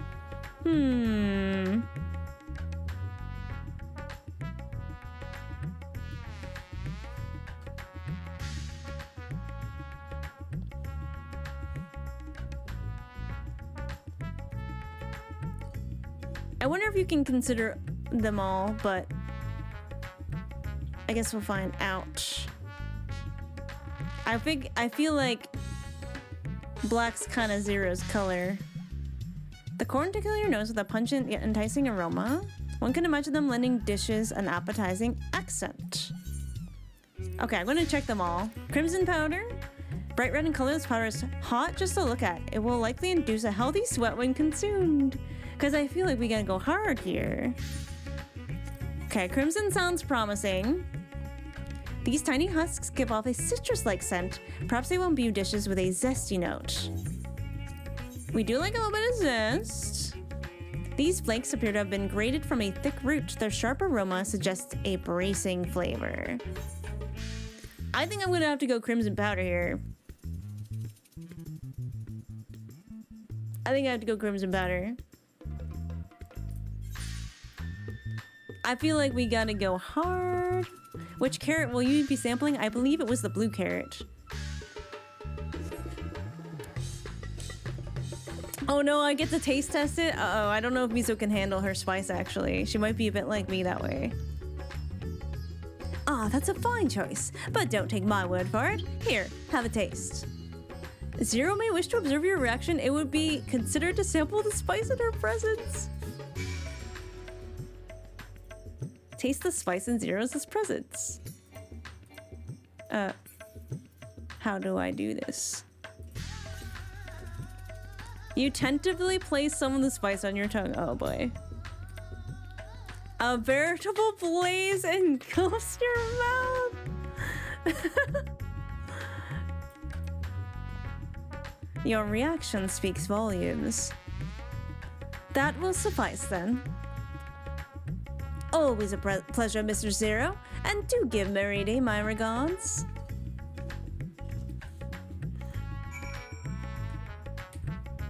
Oh, I didn't mean to hit that button. How do I get out of here? Which button did I hit?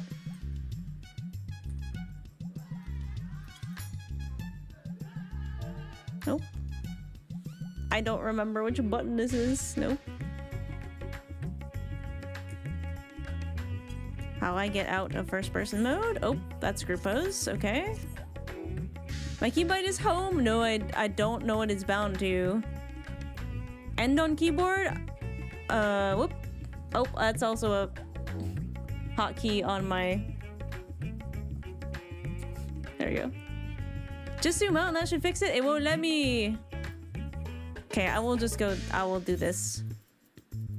Where's my keybind settings?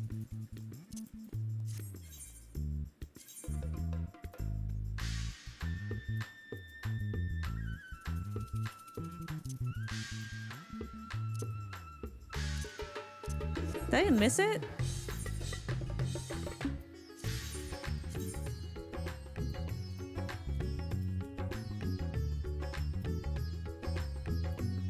Oh, it's on the main menu. You're right.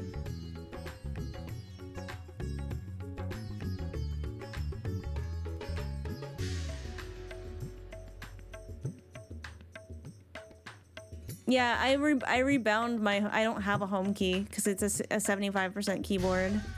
I have it draw sheath weapon now. Oh, is it? Yay! Thank you, Vince. Thank you, Phoenix. I was like, I know it's near the bottom.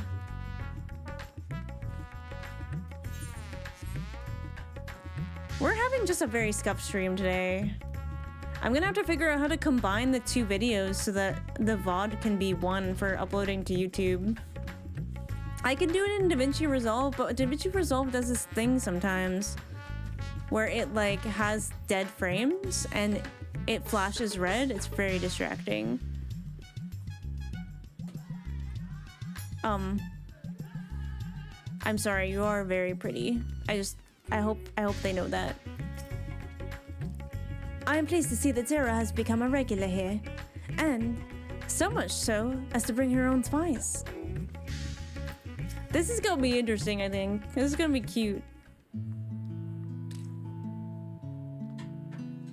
We're getting so many cute Zero moments. With this spice. Mizo's like, sorry, like, I have to get Mizo's expression here because she's like, yes. Yes, the spice must flow. Yes.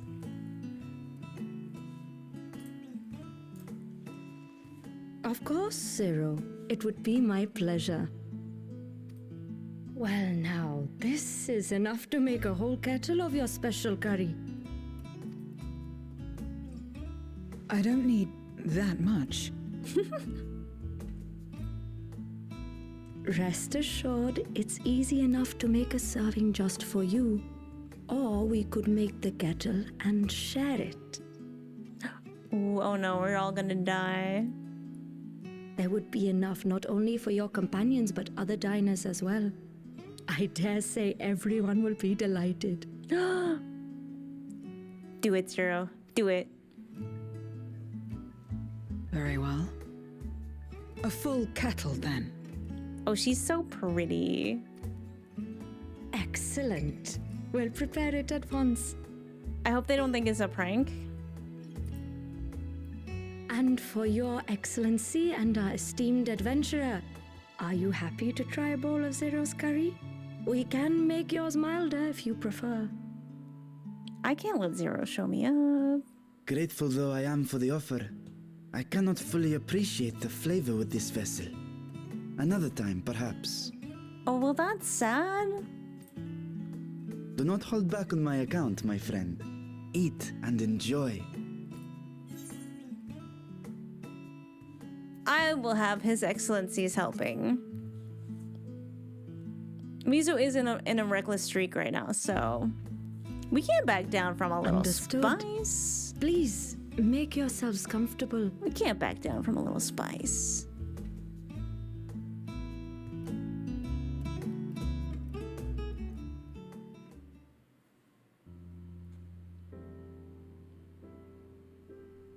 It gladdens me to see you taking to life in Radzatan, Zero.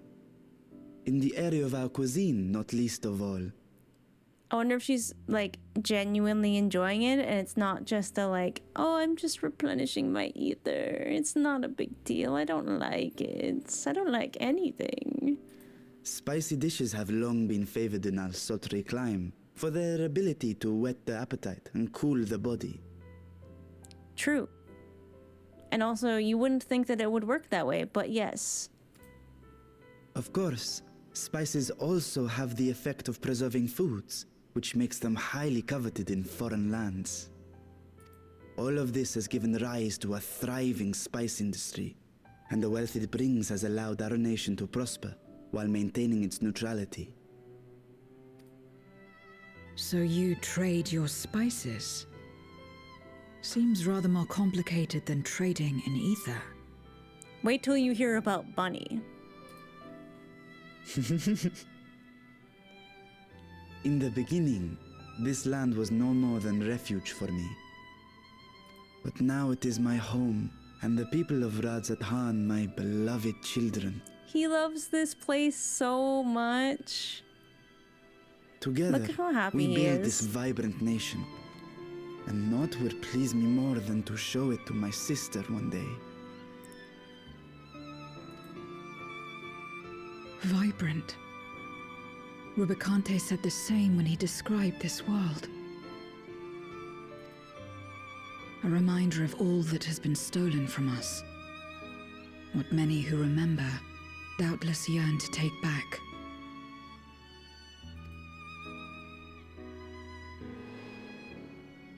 Our home is a lost cause. Our only choice to begin anew. Right, that was something Y'shtola kind of mentioned last time, I think.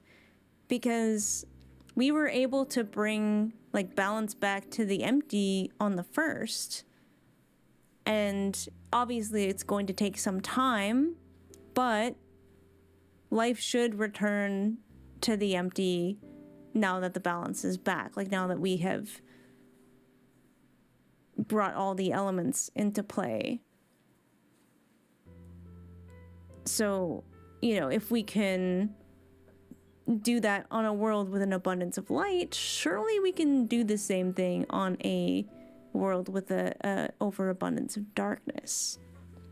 How to do that is a bit of a different story, because obviously there was still some life on the first, so that's tough.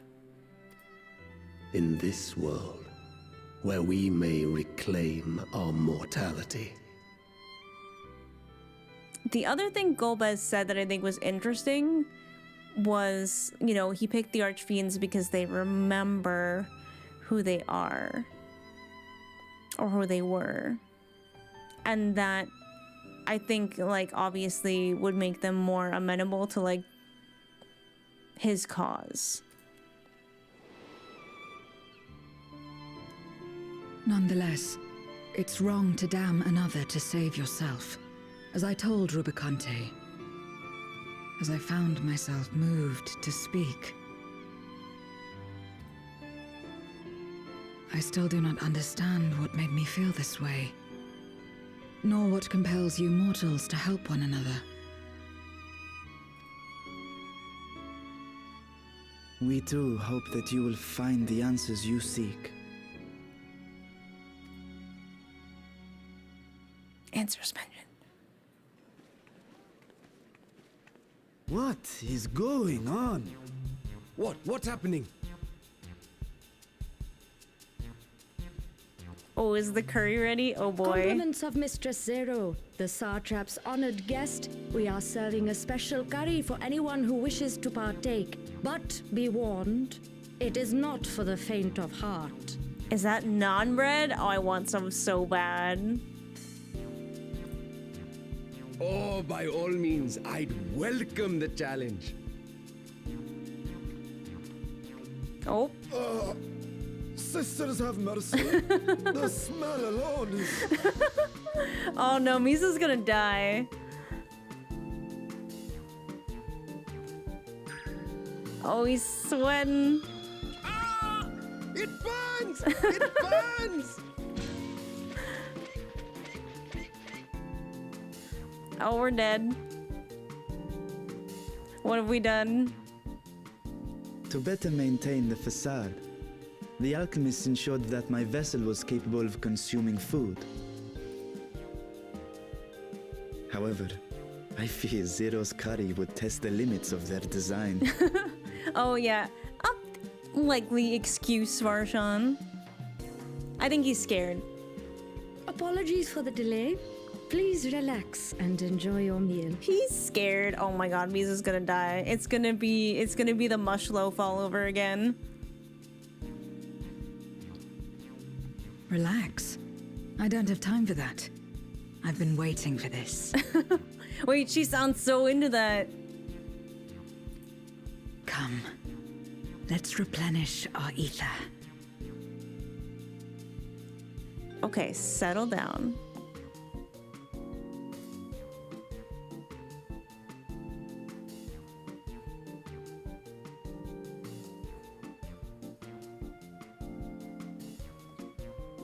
Oh my god, everyone's dead. Harry now. Oh my god. Oh no. I thought the spices we picked were perfect. My whole life flashed before my eyes. It was exhilarating.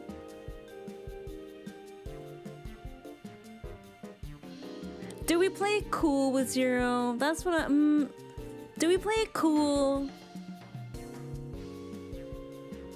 Or do we like, yeah, fuck yeah, that made me feel something?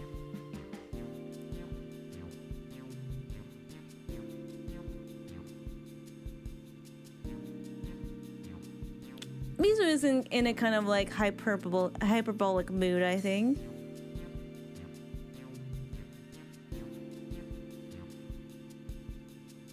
Act cool, but Mizu is dying from the spice. I think so too. I think so too. Like Mizu's like holding it in, but she's gonna play it cool in front of Zero. She's gonna play it so cool. We're gonna play it so cool.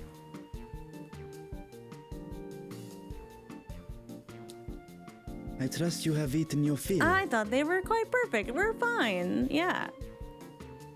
Wait, did they give us mango lassies to have with it? Because that's fire if so. When I get Indian food, I love fucking having a nice mango lassie with it. I shall have Merid prepare a meal for us to take to Estinian. I suspect he too is overdue a replenishment. Bring him the death spice. I want to see Estinian eat the death spice. Yeah, no, you need to order the lassie. It's very crucial to eating spicy food. By this hour, he will have retired to his chambers at Magaduta. Come, let us pay him a visit. They don't have flavor in Ishgard? You're right, he's gonna actually die. They eat ice cubes in Ishgard.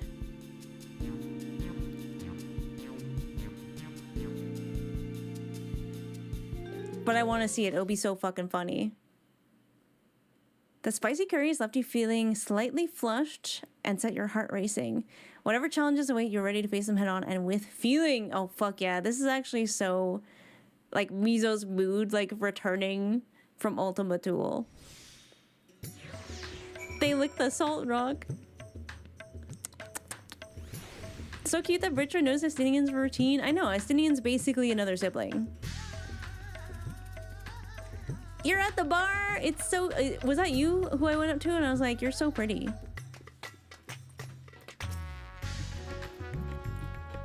You're so pretty.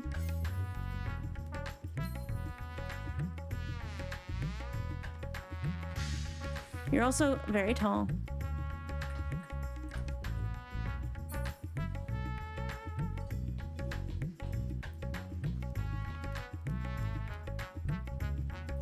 Pretty Elysian. And you got them 0 blue highlights.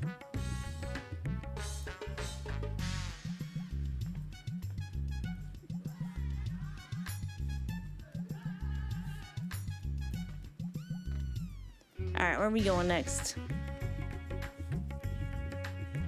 4 hours. Well, I'm gonna cry.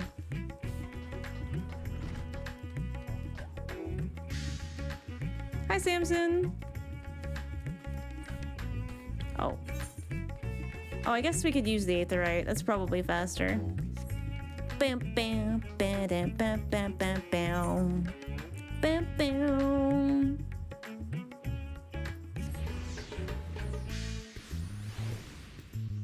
Down, down, down. You know what? I actually thought this quest was named Currying Favor and not Currying Flavor. But it being called Currying Flavor is even better. I did not expect so many to take up the challenge, but I'm glad to see everyone enjoying themselves. I'm satisfied. Yay, she liked it! I feel like if you went with a milder option, she would have been very disappointed. Oh, that's a pretty kid, girl. Welcome back. Master Estinian, yes, he returned to his chambers. I shall be happy to escort you. Proceed to Estinian's chambers. Ooh la la. Can I jump on his window? Estinian, are you there? We've brought something for you. Yeah. We brought you something. You're gonna like it. Enter. Bro. It might already be spicy in here. Wait.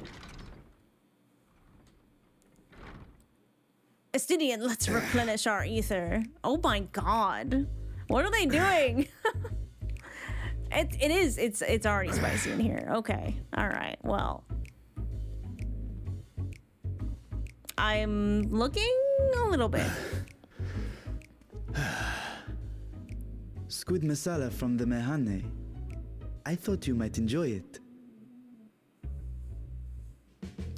I've not... Okay, so like, I do see where they obviously like give the people what they want. Like cute moments with Graha, like stuff with Y'shtola where she says like things that could be interpreted in a spicy way. But I have not yet seen full on feeding people in this way. You know what I mean? Like not the full on like fan service. Holy fuck. Shirtless and sweating and everything. I did not expect that much spice, okay? imagine you don't get that cutscene if you pick a weak ass spice. You only get the spiciest version of Estinian if you pick the spiciest spice. That would be so funny. Like, let's say you like pick the like mildest spice and he's just like in a shirt sitting down on a chair, and then just like gradually he gets less and less clothes and sweatier and sweatier. Yeah, you're just out there, dude, shirtless and sweating and grunting. This is crazy. I have so many screenshots of this cutscene. Oh my god. All right, how many of you have gone back and watched this cutscene again? Be honest. Be honest. Thank you, Thistle. Yeah, if the spice level you picked is equal to the spice level of Estinian, that's the cutscene that you get. That would be so fucking funny. Call me Final Fantasy. Hire me. Yoshi P. Hire me right now. Still flabbergasted me. Yeah, no, I was like, okay, he's grunting. It's clearly, like, I thought it was gonna be kind of a fake out thing. Like, I expected him to be working out, but not like that. Not like that. But also hire me. Yeah, it's a package deal. You have to hire me and Seraph.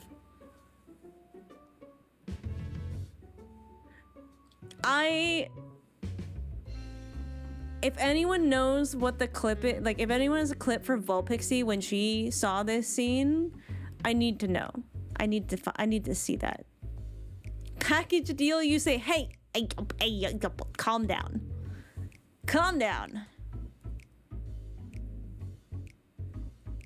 Yeah, Estinian loses one article of clothing per spice level. I could go look for it. Yeah, please, post it in the Discord. Oh my god. He only got the squid masala though. I don't think he has the spiciest spice. Yeah, that was low-key glorious, and if I watch that cutscene again, just know it is for artistic purposes. For fan art.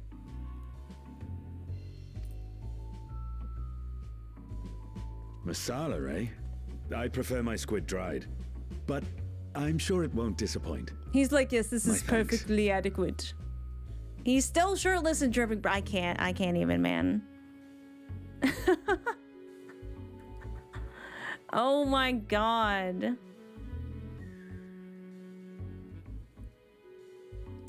How's everyone else reacting to this right now? You heard nothing, chat. You heard nothing. Idle as I am in our sorceress's absence, I see. I can't offer much in the way of entertainment, but make yourselves comfortable. Nothing happened. Oh. Oh, she is looking? Oh, she is looking? 0? Shall we disrobe as well? 0. Wait, what is going on here? I'm dead. No, wait, what? Yes, let's go.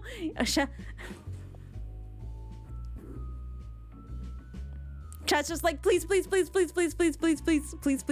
Yes. Wow.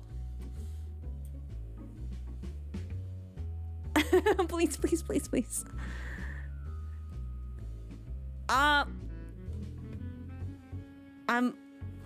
I'm stun locked, I think, a little bit. My heart is pounding. Now I gotta see Mizo's reaction here. Rated M for mature.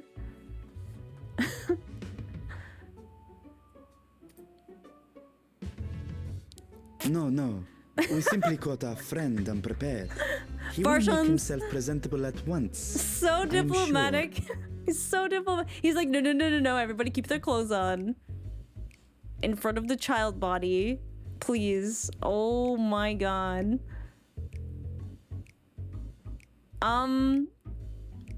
My face hurts from smiling a little bit.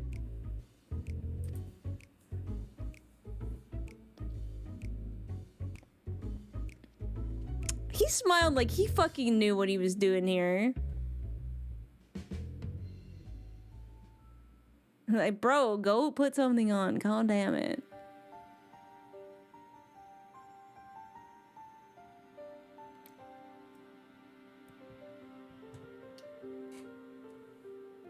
Oh my god, that took me right out. I was not expecting that. At last. We've been looking for you. Final Fantasy, I need a scene like that, but with Y'shtola, okay? Please? I'm begging. What? Don't tell me you weren't thinking that. Don't tell me you weren't thinking it. Everyone loves Y'shtola.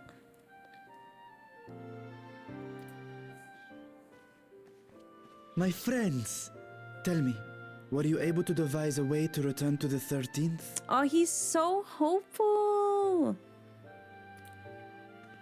I believe so. It required a visit to the moon, where I took the opportunity to enlist Orionge's assistance. Well, very interesting that you went to the moon. I know we did see her naked twice, but it was a little different. I was more concerned about her being alive, okay? I wasn't really thinking about that. You're right, she wouldn't do push-ups. She would do pull-ups, like a lady.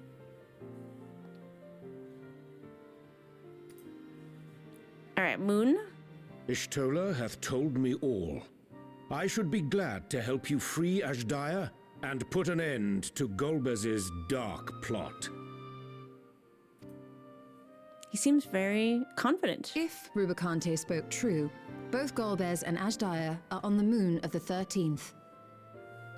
Oh, is she thinking that if the worlds overlap in a sense,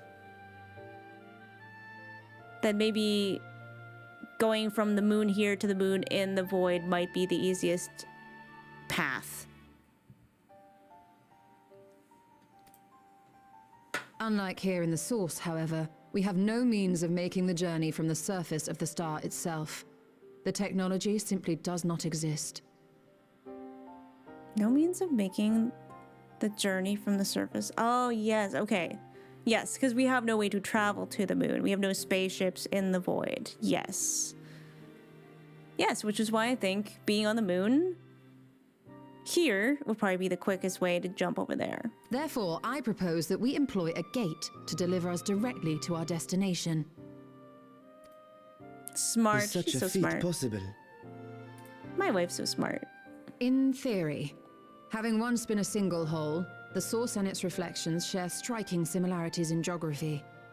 And according to a certain someone who unceremoniously whisked us away to the first, the same locations across the worlds are intrinsically bound. You know, I kind of thought the moon might not exist on all of the reflections because it was built after to like imprison Zodiark, unless the sundering and the imprisonment kind of happen simultaneously, in which case, yes, okay. According to a certain someone who unceremoniously whisked us away to the first, the same locations across the world are intrinsically bound. A little bit of shade on Graha, but you know what? He does kind of deserve it for that. Still being salty about the Exarch, yeah. Yeah, I didn't think the reflections would have the moon, but the void has one, which is interesting. All of which is to say, were we to pass through a gate on the Source's moon, it should lead us to the moon of the 13th. But then again, the hole he is in, right, does look like the same like hole that was keeping Zodiark imprisoned.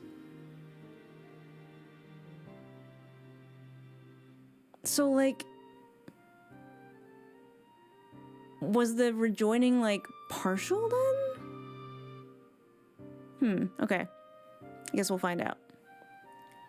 So if we pass through a gate on the source's moon, that should lead us to the moon of the 13th. Copy that. I agree.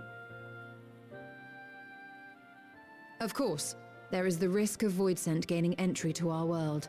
Thus did I decide to seek Urianger's counsel.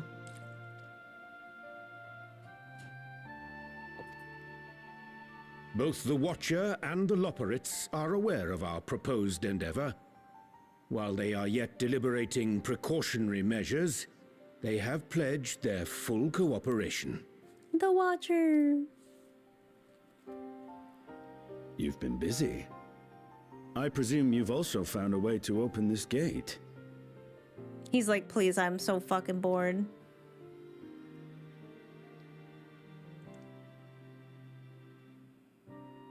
Be it in Radzat-Han or Sharlayan, scholars have long cast their gaze unto the endless dark of the void. And so, with harnish insights to augment our knowledge, we have indeed conceived of a promising plan to pierce the veil.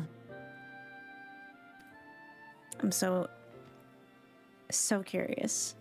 A plan I am confident will succeed, precisely because the moon is our stage. Oh?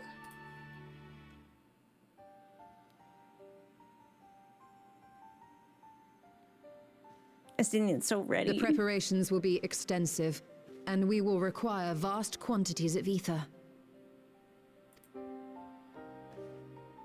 After all, our gate must be large enough to accommodate another great worm. See, no, I don't think we should do that. I don't think we should bring another dragon in there. I'm really scared.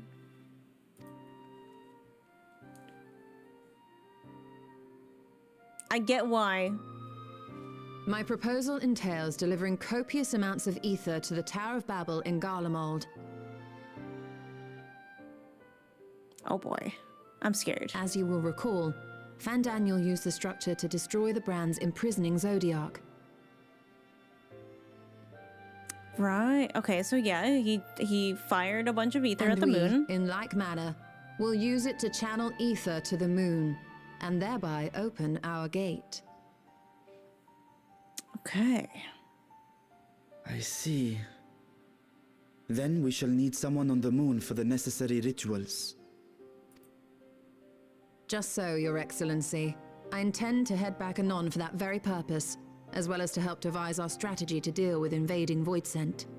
Along with our lunar allies, we will once again require the assistance of your alchemists, Nidana not least of all. Nidana. May I trouble you to serve as their escort?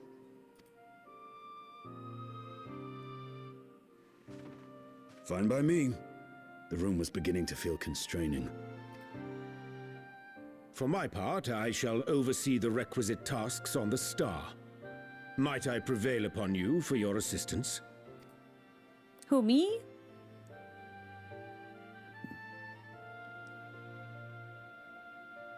If all are in agreement, then let us set to work. We'll open our gate, and we will stop Golbez.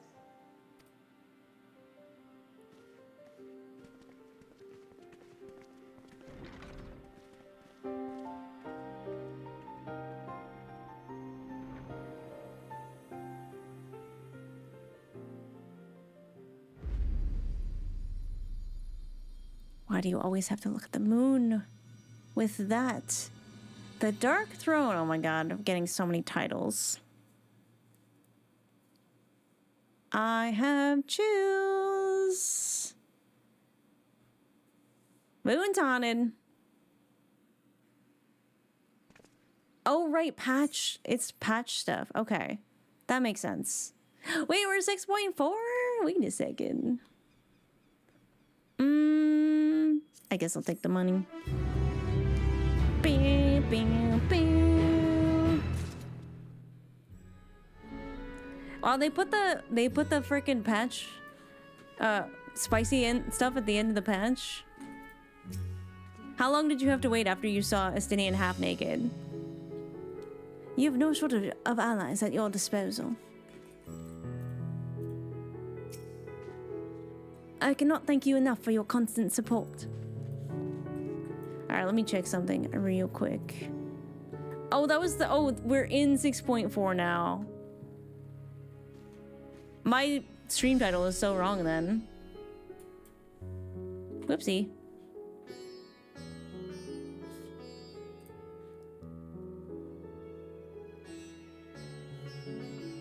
Well, it's good now.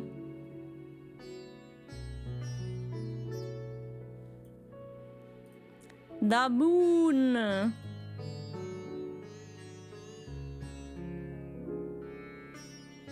The moon. Bam, bam, bam. All right, I guess we can according to the chart. Sorry, I had to consult the chart.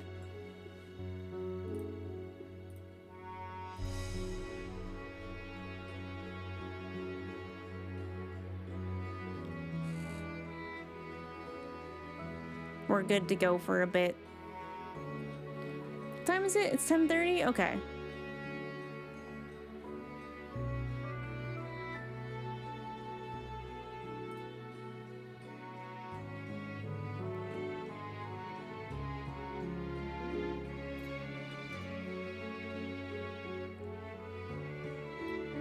Everyone seeing Shirley's Astidian must have been freaking out. Must have been freaking out.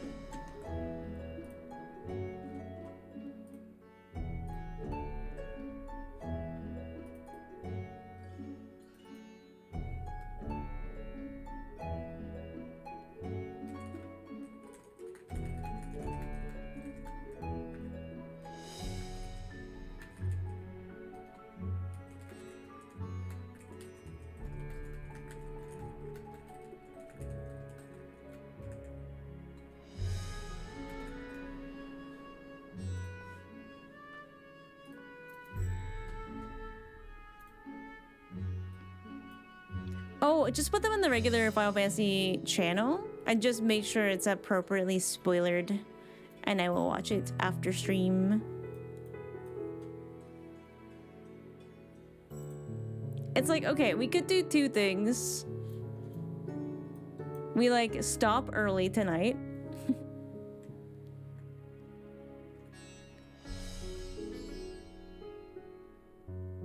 Although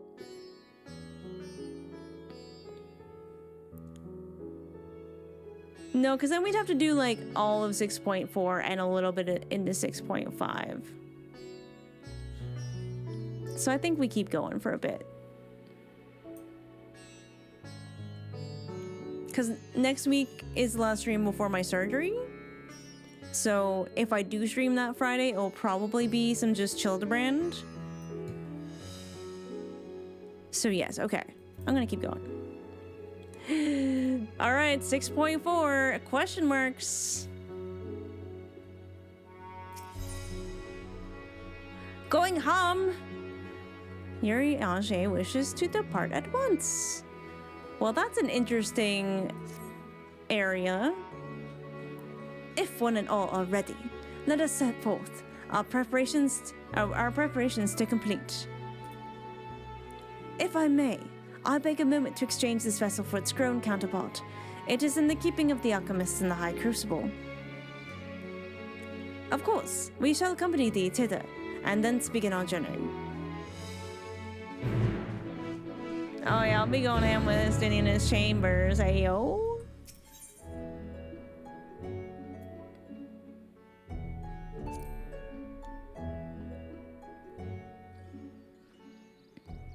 Oh no, next week we can still do more MSQ. It'll be the week after. It'll be the week after that we do,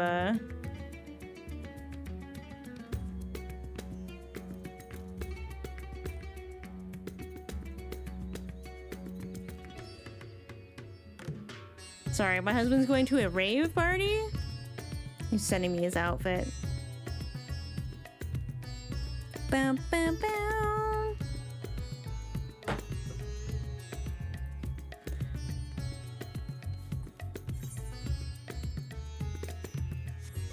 Okay, I guess we take the Aetherite.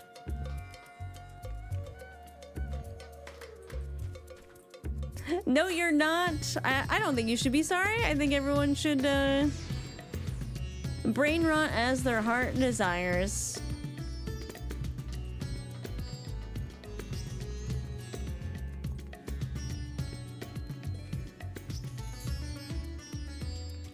Ba-da-bow.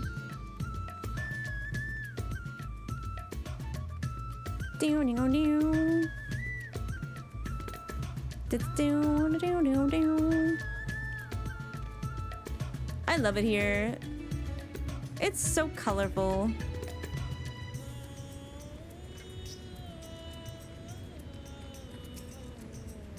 Opening a gate is about as difficult as I expected. Alright, Yurianji, what's the plan?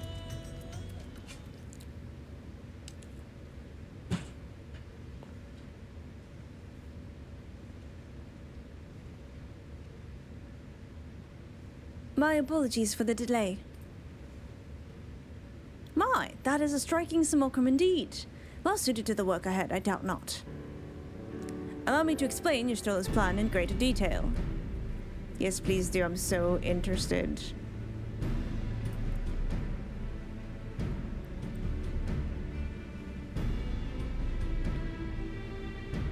I like how everyone nods and Zero's just like blink blink. As you know, we seek to open a void gate in Mare Elementorum, that we might gain direct passage to the moon of the 13th. Oh, there's an ad, frick. Well, I guess I'll wait. Alright, quick bathroom break, and then we will find out more about the moon. Wait, this strangely looks like the moon from the 13th, which was not my intention.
Alright, that's almost done. Hope you guys grabbed a snack or water or stretch your legs or something too.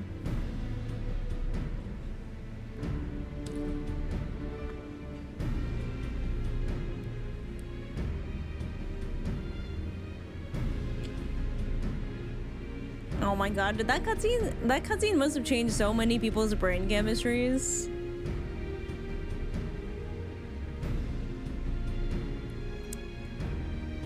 Mizo would have been like pretty shy about that.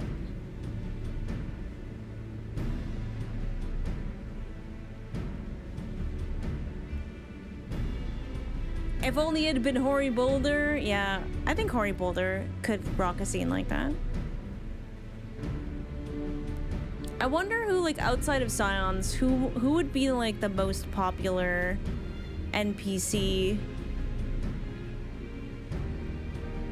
It's cold in my room. I'm gonna turn on the heat.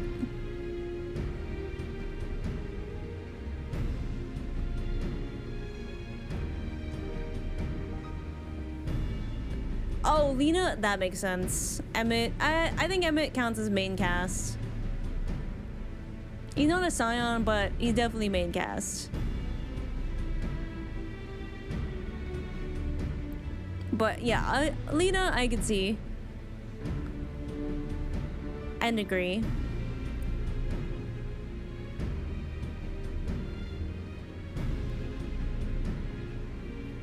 Alright, we're back with ads. Thank you for watching ads. I usually pause any cutscenes. I didn't mean to start that one. I didn't know there was an ad coming up, but...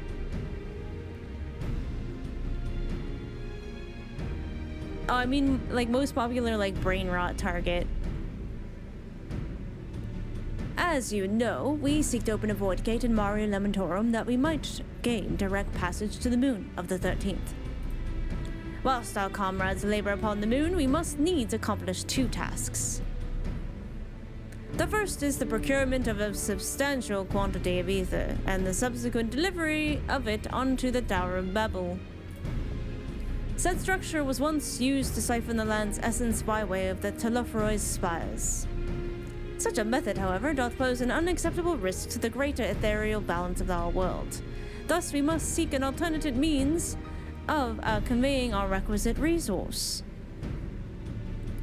Our second task doth pertain to the use of the Tower of Babel itself.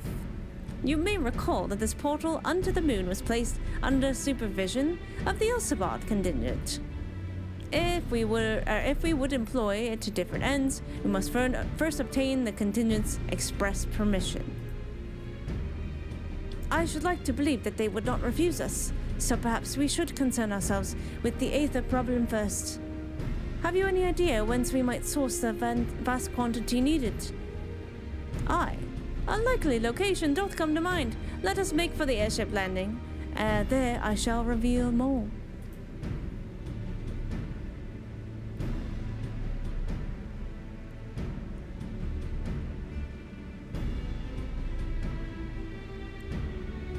Not the salamander oil of the Hildy quest. I still have trauma. Everything about that was against my will. I have a crack alternate universe for most dating Hildebrand. Oh my god. Aw, wait, her hair is so pretty. And her heterochromia. Varshan's next body should be a bear ship. Hey now. Hi, Astra. Hey, are you off to like a ball? You look so pretty.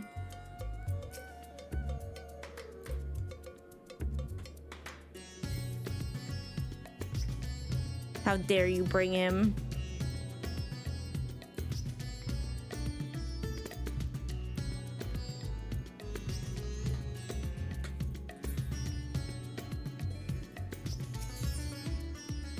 Frickin' rat.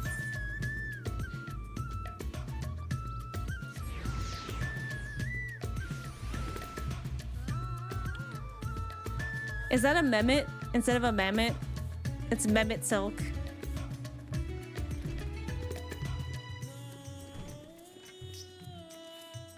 Don't clip that.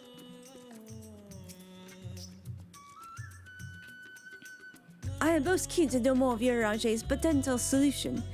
In the worst case, I was prepared to offer one of my eyes, but it seems it would not come to that. Oh, Varshan!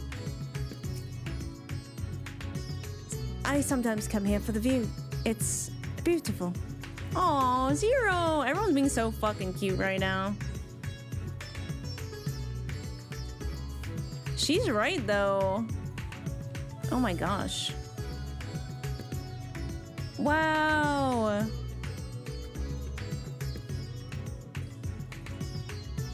Oh my gosh! Alright, I get it.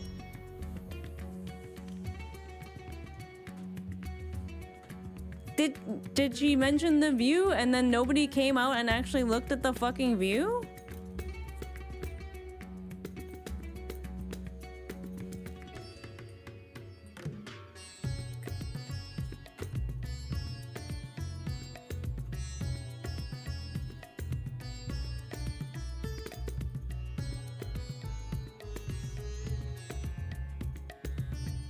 Yeah, well, that's a crazy awesome view.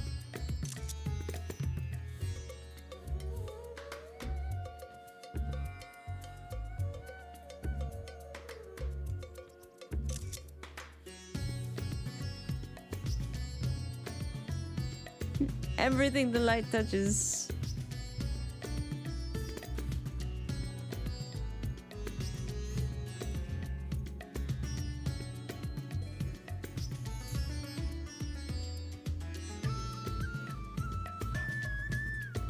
All right. Where are we gonna get this ether? All present and accounted for? Excellent. We shall travel to Charlayan and then seek the nearby island of Ham. Ham! Near onto the surface of this isle do rivers of ether converge. The churning energy of this confluence is released by way of geysers. Geysers? Originally, the Ragnarok was to be powered by ether harvested from the isle. But as you all know, an alternate power source was ultimately found for the vessel. Passage on Dual to the very limits of existence was facilitated by not less than the strength of the Mother Crystal herself. As such, the Isle of Ham's vast ether deposits remain untouched. We may help ourselves to that energy provided we are able to secure the forum's permission.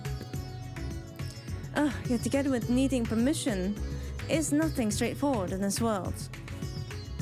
Such is the nature of politics, I fear.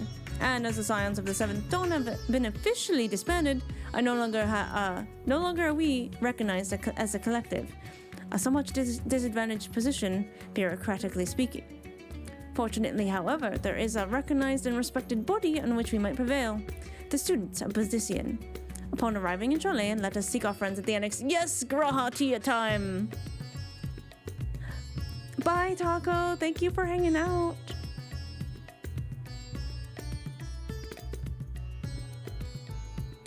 Geezers if you're playing Xenoblade. Yeah. I know it's geysers. We get to see Cryo and Graha!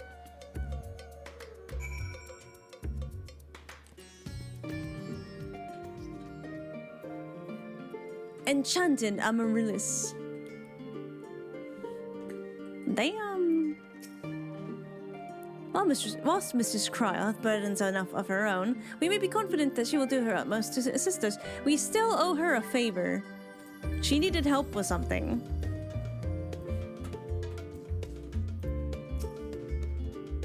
When I last came here, it was to deliver my sire's scales. How long ago it seems now.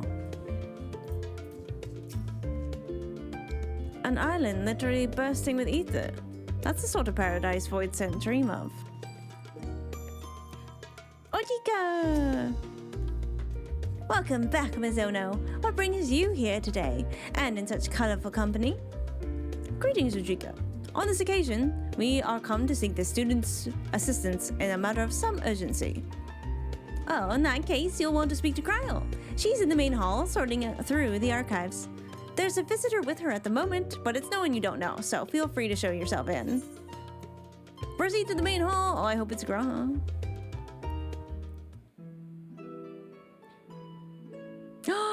Wait! Oh my god, yes, it's Erdville! Oh, we haven't seen him in so long. Oh, he's so fucking pretty. Well now, if it isn't two of my dearest friends. As for the other two, I don't believe we've had the pleasure. Not in this vessel, perhaps. 'Tis I, Vashan. Though you are welcome to call me Vritra, if you prefer. Vritra. Pay me no mind. I merely accompany them. She's like, I am nobody. I pray you forgive us our intrusion. If you are occupied, we shall call again anon.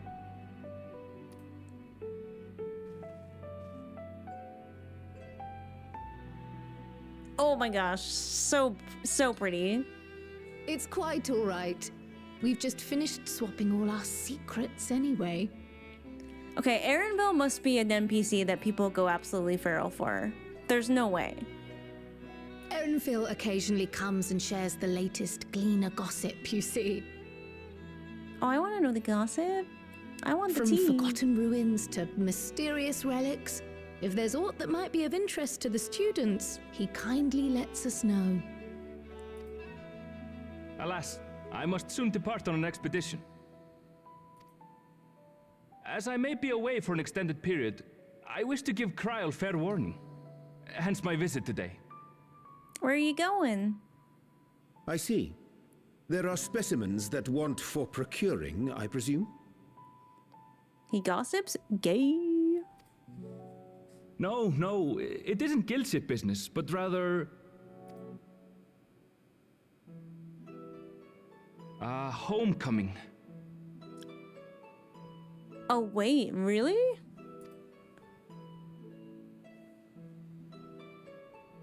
But enough about me. You have business too, yes? And I'm in the way. Far from it.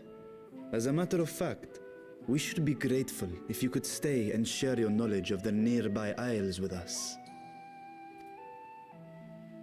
We seek a means to travel to the Void. There, a man named Golbez plots to invade our world. A man who even now holds my sister hostage. Oh yeah, I guess they don't know all of the tea here.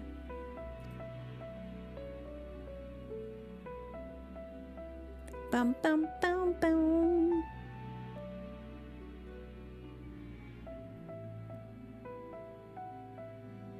To that end, we require a great quantity of ether, which we understand may be had on the Isle of Ham. We came in the hope of exploring how it might best be procured. An invasion from the 13th. Must the stakes always be so dramatic? I know, right? It's like, how do you top going to the edge of the universe and fighting despair itself?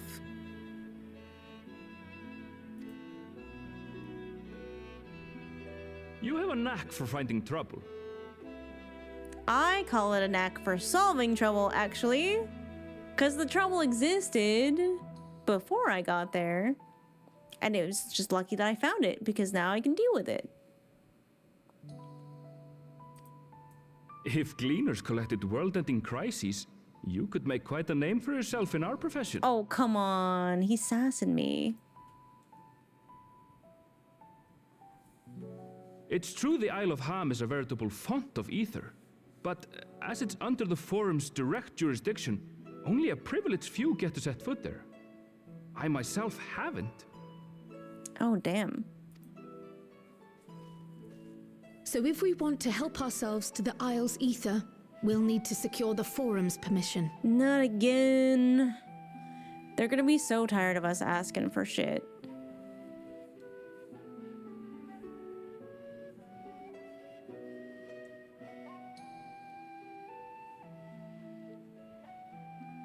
Very well. The students of Baldessian recognize your endeavors as combating a grave threat to the world. As representative, I hereby pledge our full assistance. They're like, yeah, so we want to use a bunch of that ether to, like, rip open a hole to the void on the moon. Which, you know, probably will be fine. Now that it's official, you may leave the politics and paperwork to me. Our operations remain small, but we shouldn't meet any undue resistance. We are truly grateful. I just hope Mondashane's not sick that day, okay? That guy always has our back.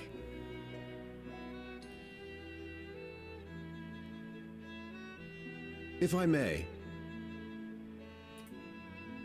According to the original plan for the Exodus, ether collected from the Isle of Harm was to power the Ark. Harm. Art thou perchance familiar with the logistics of this endeavor? That's a good question.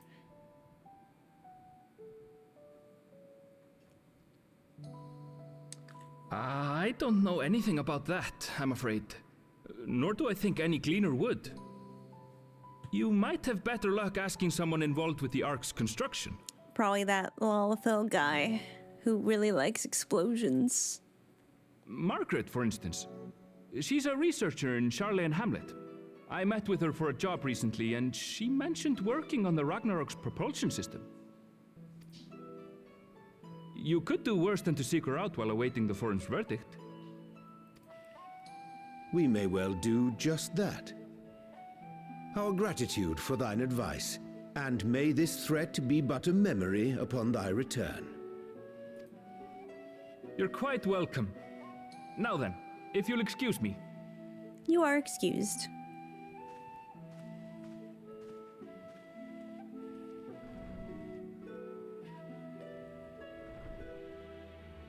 I best start drafting our petition. Go on and find your researcher. I'll contact you as soon as we've made progress. Poor Kryl, we're just like leaving her with the boring paperwork. Let us leave matters here to Mistress Kryl and hie ourselves to Labyrinthos. Yes, let us hie ourselves. Or whatever you just said.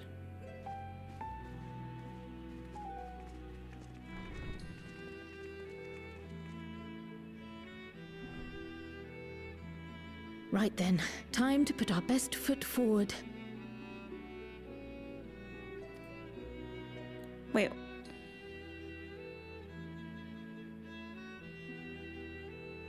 Oh. A pity you can't tidy yourself. I should have had Ishtola enchant you when I had the chance. Poor Kryl. And what have we here? Yeah, what is that? Later, Kryl, later. You've work to do. Oh, I wish I had that much strength. I'd be like, ooh, what's this? So that's interesting.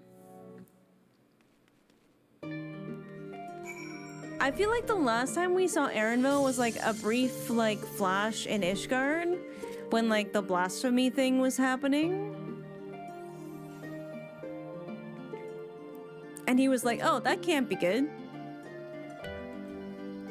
And I was like, I thought maybe we'd see Erenville during the quest that we had to go there, but we haven't really seen him since then. Zaylor Aldebaran. Oh, you kind of look like a mini Asahi, and that's a bit unfortunate, actually. Wait, can I go back in here?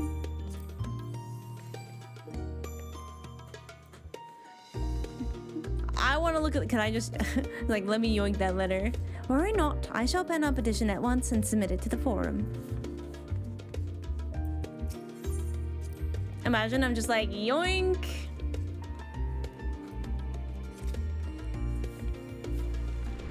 You might be too busy, but I'm not.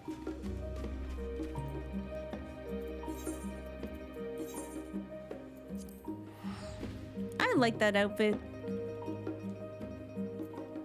It's cute.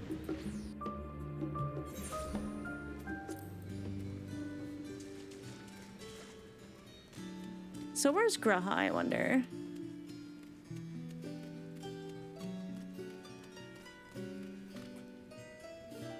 It's a very pretty NPC.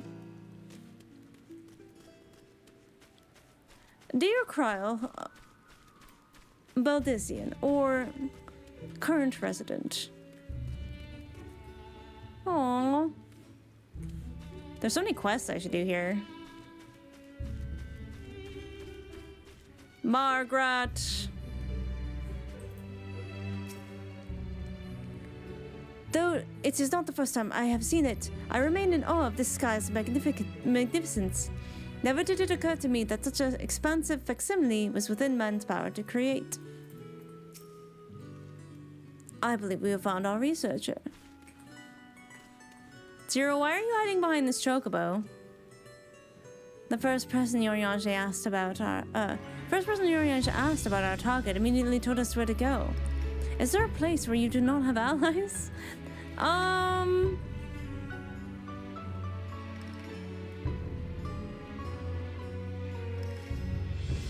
Maybe Ulda.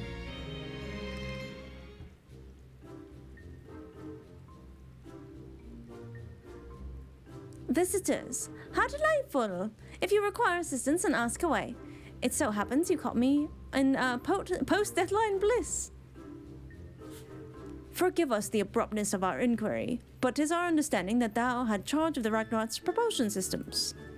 We should like to know how ether harvested on the Isle of Ham was to be stored and transported to the Ark, if the disclosure of such information is permitted. Oh, it's no bother at all.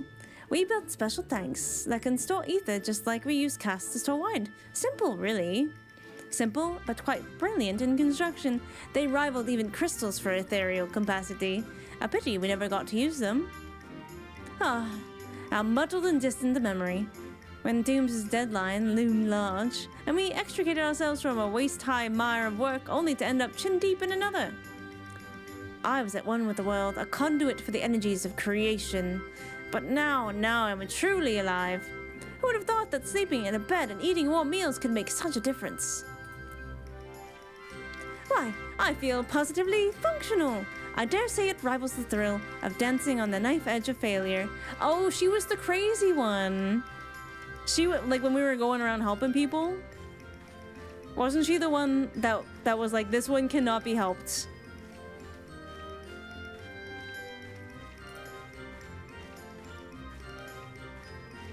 Only sleep can save her now. It was right.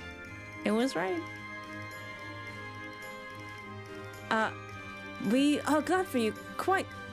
On the subject of aether tanks, do you know what became of them? Zero's just like, what is happening here, actually? What is happening?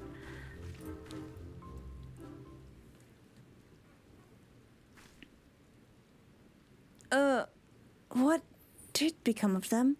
Oh, for the life of me, I can't seem to remember.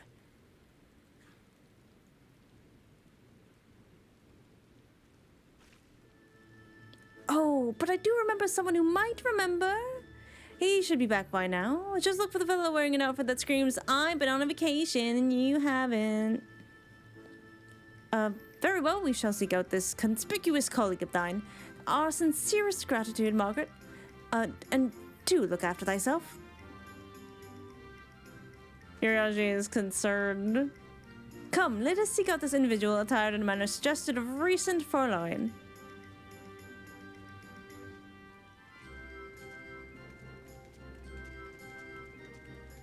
Oh man, I bet the coffee in Charlotte is probably very potent but not delicious. Unless you're getting it from the one restaurant that they have. Okay. It's a circle. I mean cycle.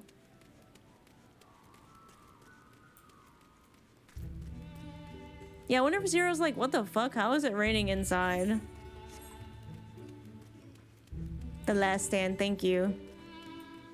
For some reason my mind said last cup. I was like, that's not right. Oh, hi Barjan.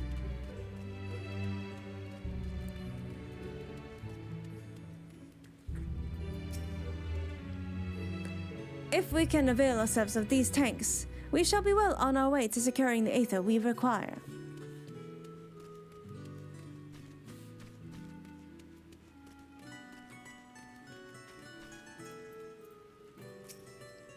All is well, and I pray 'tis the same with thee and thine. Dost thou perchance know of one recently returned from a vacation? Could not be me. Now where's Zero at? I hope she is talking to someone. We are out of the circle.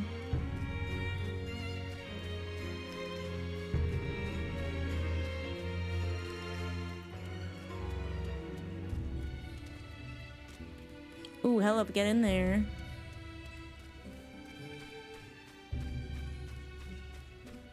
Okay.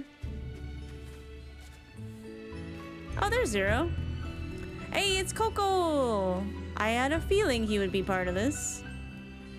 I do not know what a vacation is, but that man strikes me as more relaxed than most. Hey, you did it! You found him! Oh my god. He looks amazing. Okay, no, I was thinking of something. Aaronville said there was to be... He didn't seem like pleased about it, though. Something about a homecoming. And I'm like, wait. Obviously, we know where the Vera came from in, like, the first. But, I mean, initially, obviously, that was the first place that the Vera came from. But I'm like, oh, where do they come from on the source? I guess we'll find out later. Coco! I love this guy. Oh, the face that launched our teeny tiny boat. The face that launched our teeny tiny toy boat. How have you been, Mizono? Able to catch a bit of rest? Yes, they made me do it. Well, I don't know. If I don't know about the Aether tanks, then who in Beauregard's name would? Born right in my own workshop, they were.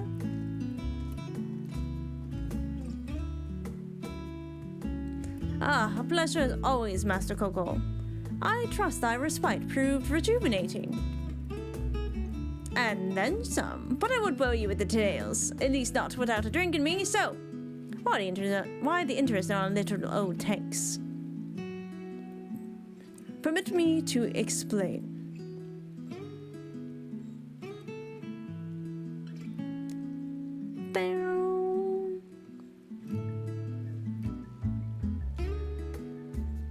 I see. I think I've got the long and short of it. It goes without saying, but we all owe you more than we can ever repay. If you need our Aether tanks, then they're at your disposal. There's just one problem. You need the form's approval to set foot on the Isle of Ham. Right after me, you don't be on the next ship out, but that lot can't wipe their asses unless it's in accordance with procedural motions.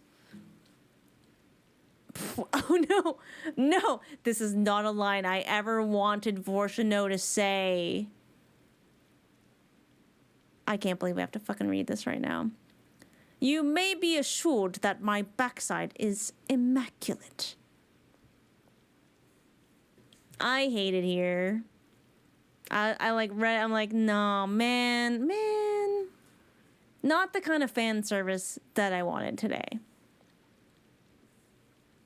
Estinian, you know what? Good. I don't want to know about Fortuno's immaculate backside. Am the Lion's gonna test that? Stop it.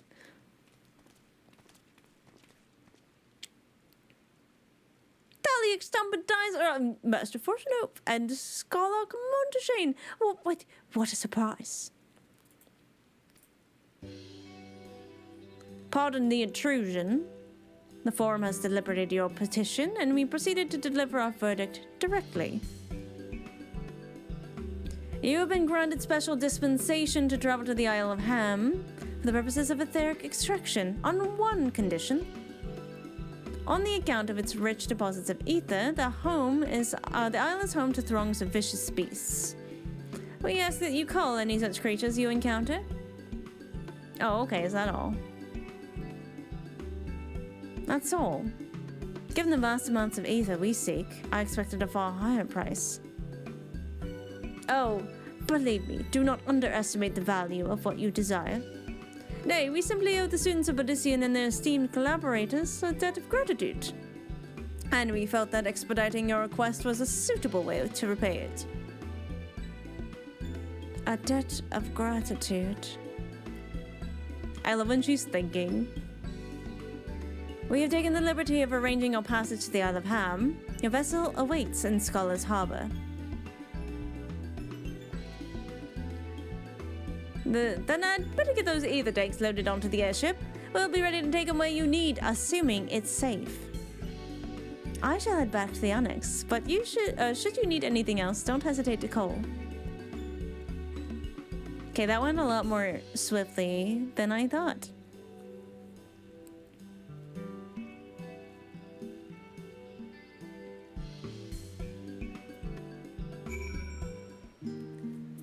Thank God Monteshane was there. It's snowing! That Master Foshino and Skolak Monteshane should personally deliver these glad tidings. We must endeavor to repay their faith in us. It seems that this forum is like Alizé. They help others simply because they want to.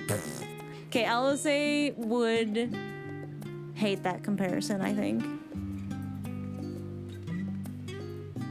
That's not usually how it goes. All proceeds apace thus far, and it is thanks to the enduring bonds you have forged. Aw, that's sweet. I fucking love Monty. That's my dad. Can Monteshane adopt me? Bound for the Isle of Harm. You look like the ones Master Fortuno told me to expect. If you're ready to depart, then so am I. Just say the word. He has delightful glasses. Is something the matter? I did recruit one other to our party, but he is late to arrive. Oh? Who did we invite?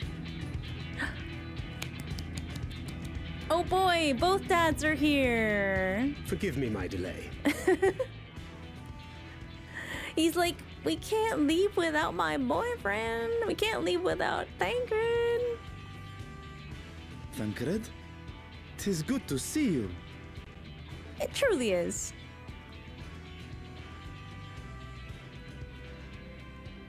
If it isn't Varshan. They do grow up so quickly. Aww, such a dad answer. Urianje tells me we have a host of exciting new tribulations to face. Yeah, you know, world ending again and all that. And you must be Zero. I've heard all about your daring do in Garlemald. A pleasure. He's like, they're like sizing each other up right now. He's like, are you cooler than me? We're about to have a cool off.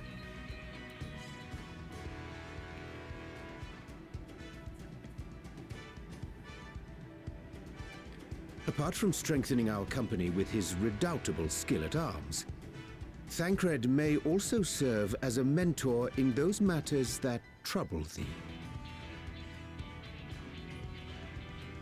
Really? We're... Yo, Thancred is not the best with words.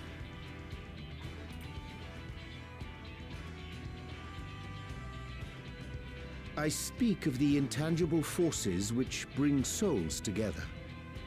Thancred is possessed of experience both unique and insightful that I am sure he would gladly share with thee. Oh, Thou that's needst but actually... ask. That's so sweet. Like, for him to think about it that way. Like, to think of, like, friendship and, like, collaboration and just, like, you know, working together or doing the right thing. And tangible forces that bring souls together. I mean, it's kind of the warrior of, like, superpower, right? I remember Vana saying, like, oh, souls kind of follow you.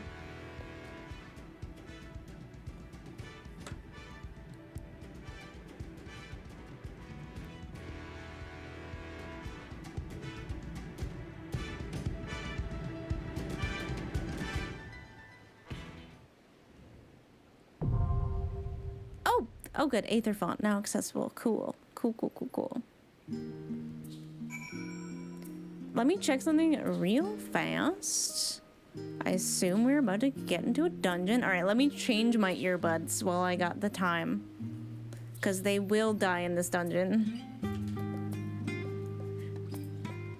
They will die.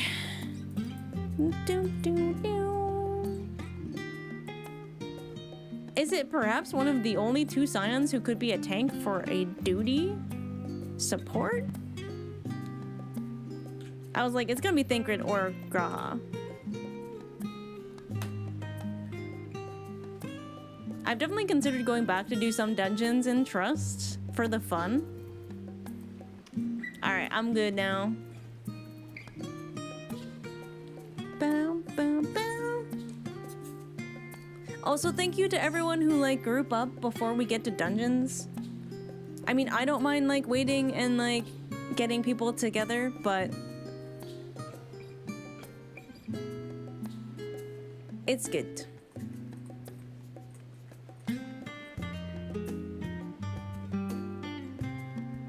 I guess I could talk to people. Social struggles aside, Zero seems more than capable of handling herself. Still, I should aid her in what capacity I can. I'll be quick, I promise. Naught remaineth to bar us from the island of Ham. Let us set sail forthwith. He does not strike me as the mentoring sort. Oh, I think we got clocked a little there. No matter what, we must return to the void. The acquisition of this ether is but the next first step. Alright, let's go.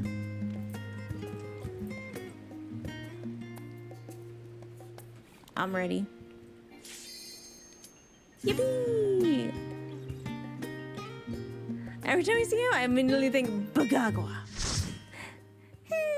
I was telling Esper today not to summon Bagagua because she kept. Ooh. Oh, it's so pretty. And it seems cold at the same time. Oh! The polar bears!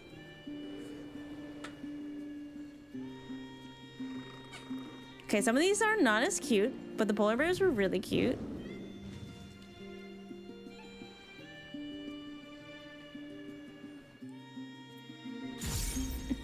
I'm here for a large ham. Ham! Did you see the Abraham, the like second one? All right, let's go. Down, down, down. I like big pulls and I cannot lie.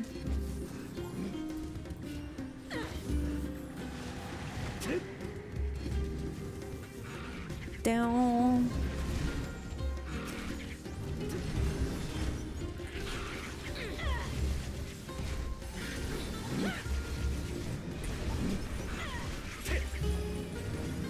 Ham frost bears, ham or oh, why are you going on the wrong person? Oh.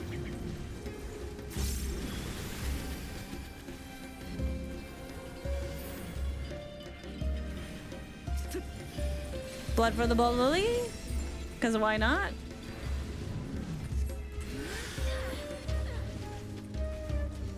Oh wait, it is the Opus Sharks.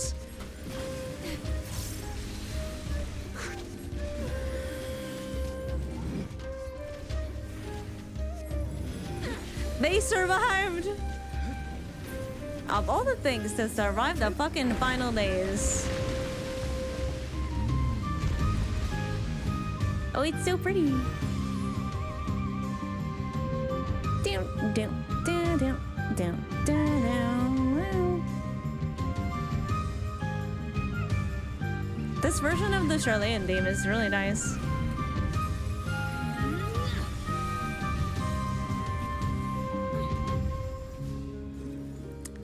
Look at the footprints. They're footprints. I'm gonna put my wings on, because why not? I got my wings.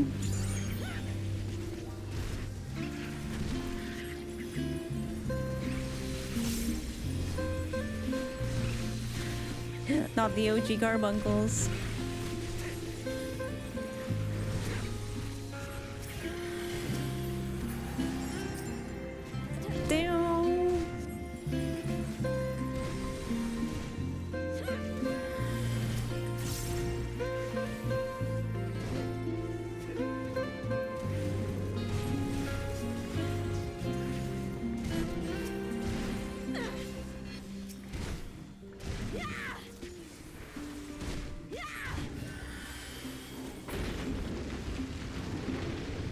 Yippee! So, oh, wow. Look at us, we're so cool. Oh, what is that? Oh my god. That's, I don't like the teeth. I don't like that. I'm not a fan.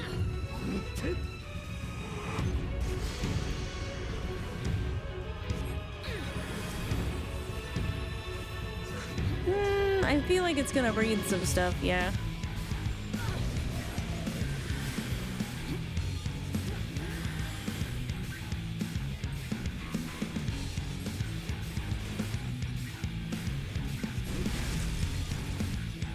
Ouchie. Up sweep? What are we sweeping? The ice shards begin to resonate. Oh, okay.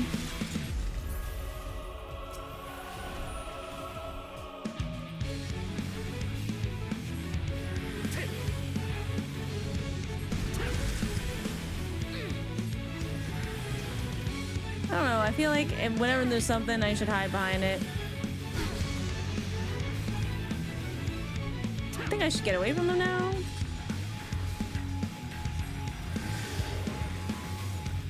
Yeah.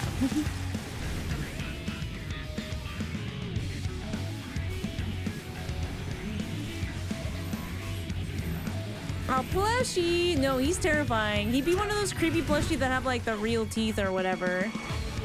Oh, I guess I should have. Oh god. No! No! There's no way I died to that. I'm smad? Wait, what the heck is that thing?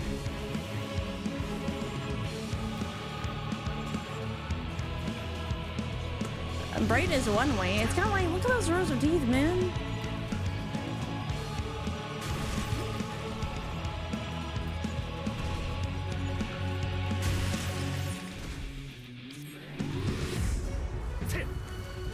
Oh no. Huh. Oh.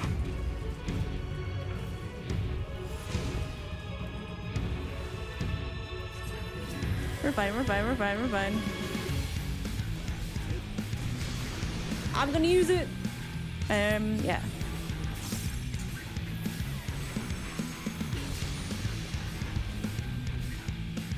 Do I know what I'm doing? And nope. I'm gonna make it work anyway? Yep.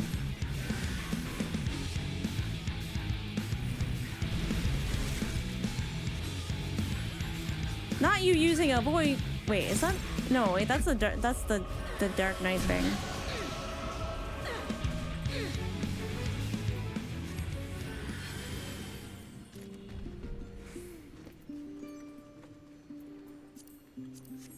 Sure. Ooh, how pretty. Oh, sick.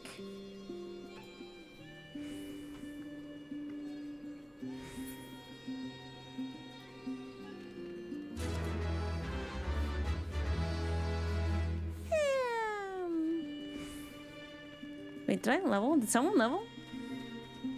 Grats? Oh.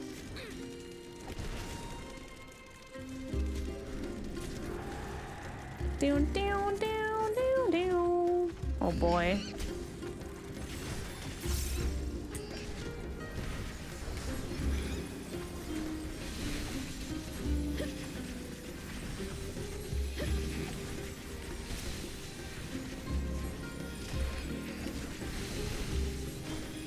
Wait, was the gear?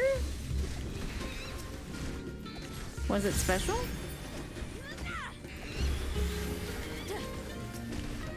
Oh my god, I didn't heal Astra with that.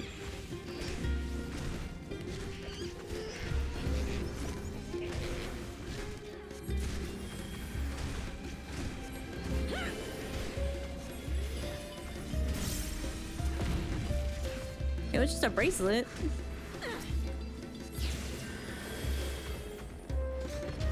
Oh, this place is so pretty. I could definitely see the Aetherfont in the distance. Whoa! Look at these guys! They're so rainbowy! What?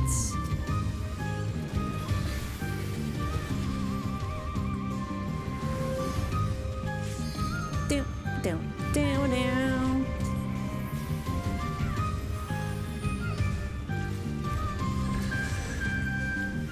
Oh boy. It's fine. We're fine.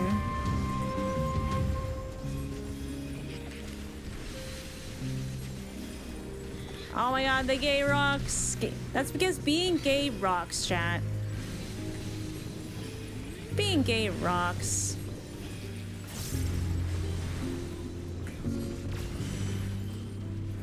Oh, ow. Down.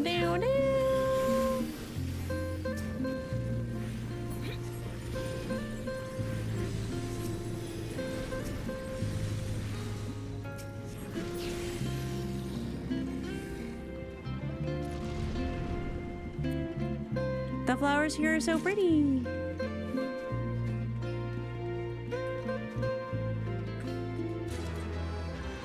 You know, it's interesting the way they look.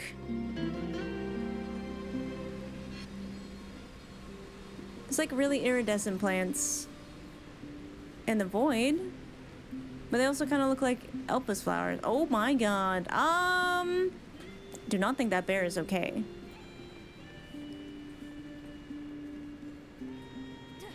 All right. Another place to come back in explorer mode.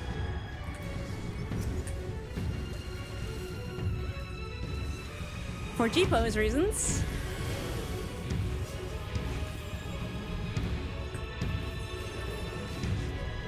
Oh yeah, blood for the blood lily. What am I doing?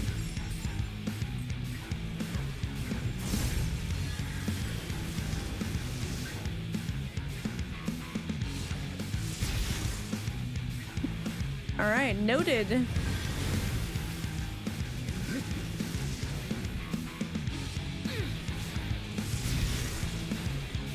That's a cool mechanic. That looks so sick. Rubber Club? Here, have one of these.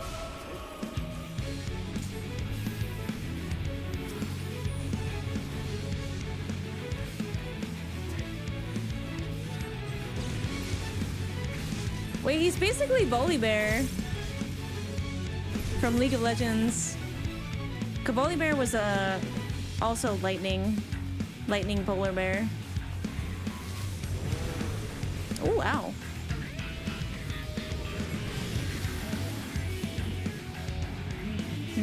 No, thank you. Oh.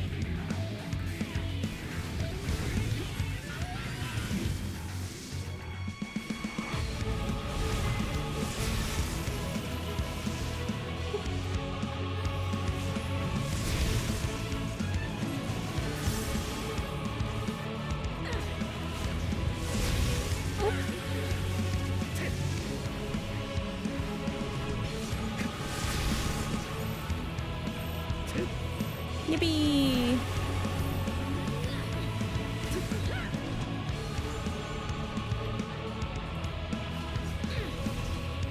Oh.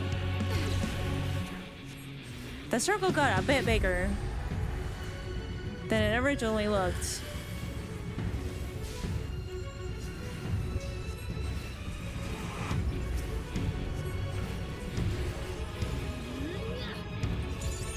Blood from the blood lily. Kaboom! Oh my gosh.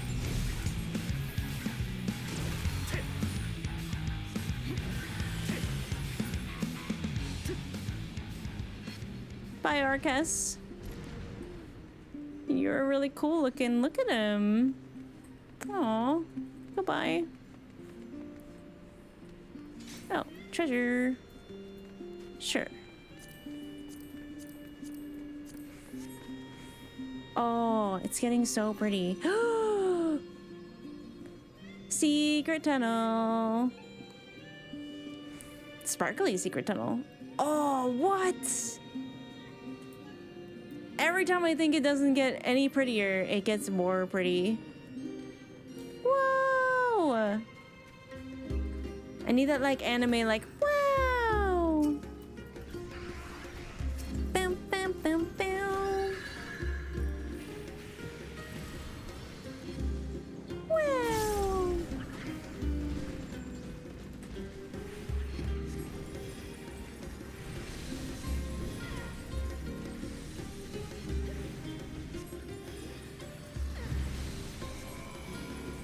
So pretty.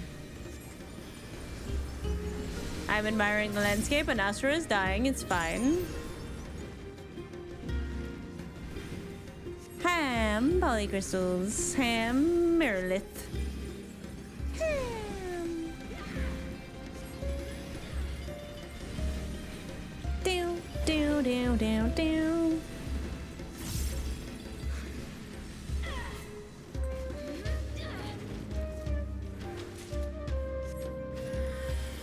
Look how pretty. Yeah, definitely gonna come back here in Explorer mode.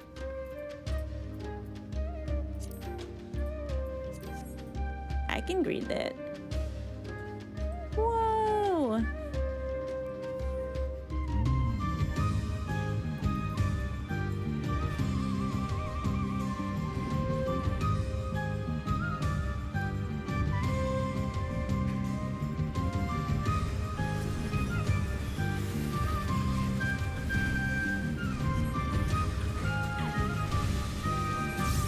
So pretty.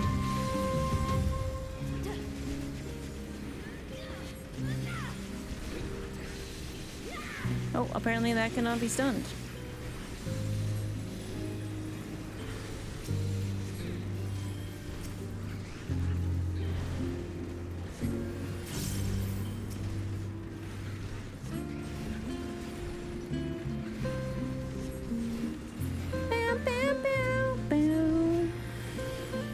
Music here is so chill. I forget I am in a dungeon.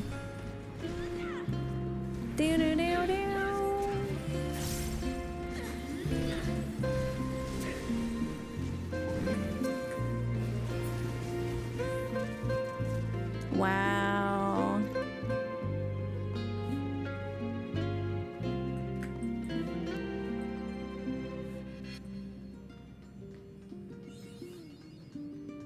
Mapping the realm, the Aetherfont. Oh, that's a cutscene?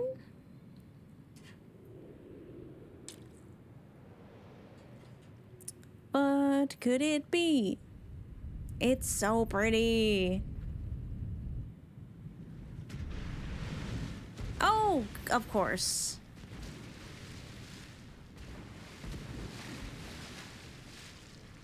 Of course. 'Cause why not?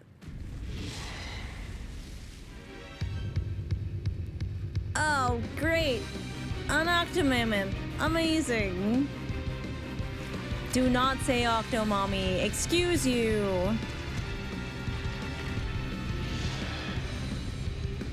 There was a fight like this once before. Alright, let's make some sashimi.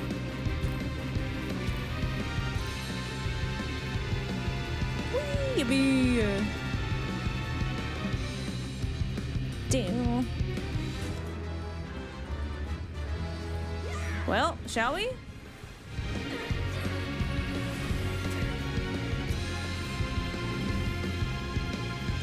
Blood for the blood lily. Oh boy.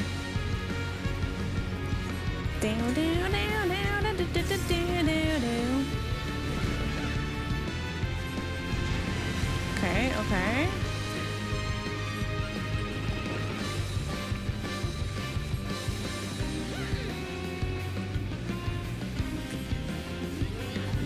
I was like, alright, which one does not have a tentacle? Let's go there.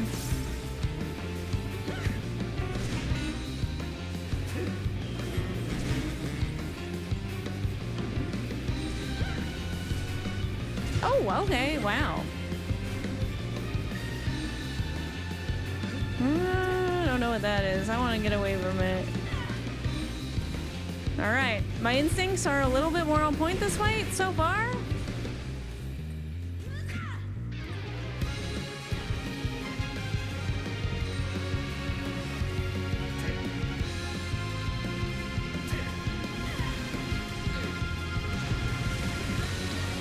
I've never noticed those before. Oh, okay.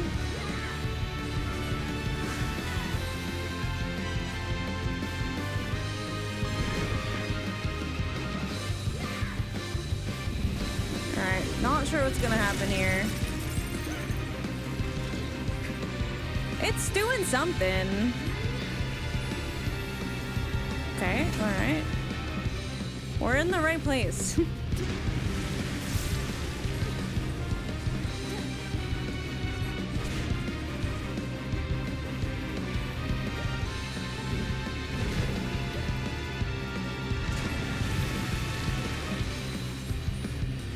Alright. I don't know if there's anywhere that doesn't have a tentacle right now. This seems kind of safe. Oh, fuck. Okay. Ah! Okay, I died. Down, down, down, down, down, down. Oh god, oh god, oh god. This is not great. I accept! Ah, fuck. Okay. Let me do this. And then this.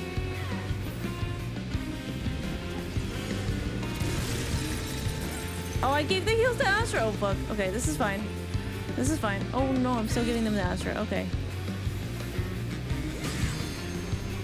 I think I can rise Lither. Because we're so far, so good.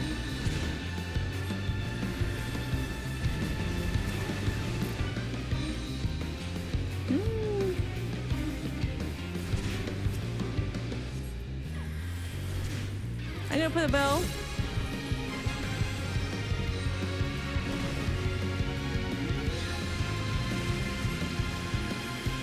God, where are we supposed to go? I don't know. Okay, less is more. Right? We have to be somewhere not overlapping.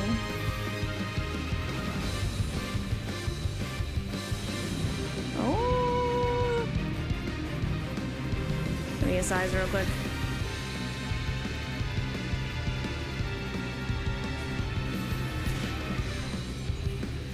Okay, I think I can maybe res. Oh, maybe not. Maybe not, maybe not. I'm lying, I'm a liar.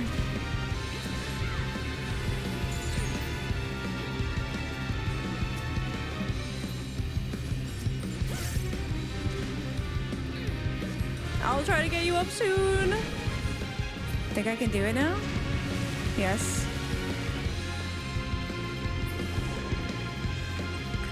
Okay, where is the less of many evils? Oh, I'm fucked. I'm fucked. Yep.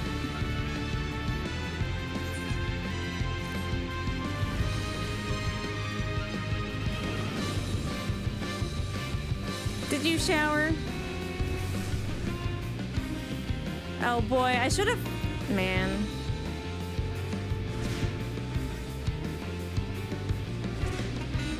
Because there's one where it definitely hits everything, but you have to find the one where it's one tentacle, I think. No, Lumen, you did not just say wood. Oh my god. Astra's gonna solo this, I think. Go, Astra, go.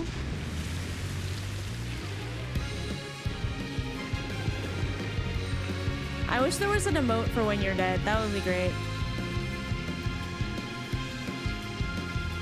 Wait, you can go into group pose when you're dead and in combat, apparently. Ba-ba-ba-ba-ba-now.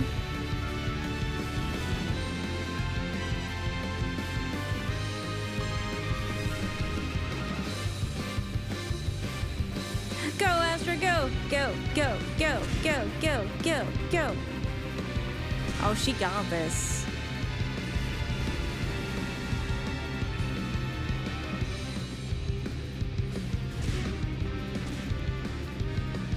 It's okay. I mean, I made mistakes too, and I knew it.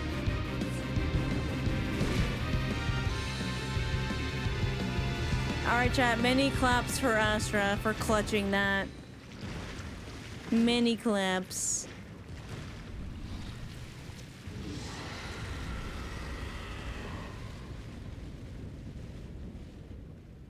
It's like, I'm not actually the Warrior of Light, it's Astra.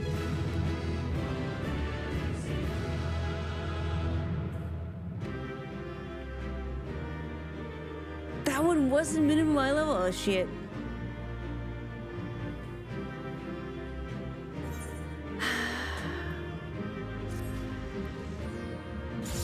Thanks everybody. Oh my god, it's so pretty here. Okay, we should go.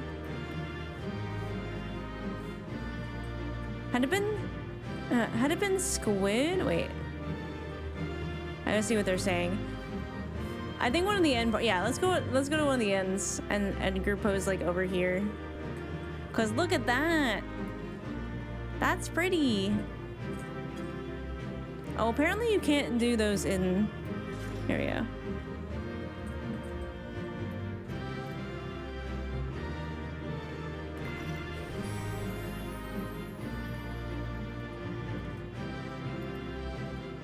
All right, I know how I want this to work.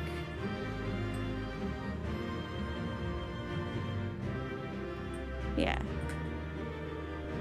Hopefully they'll stay into group pose. No, wait, I can do this again. No, I can't, it's gonna take too long. Never mind.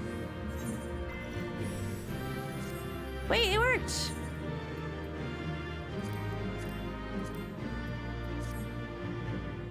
Wait, they went away. Where are my wings? Bring them back.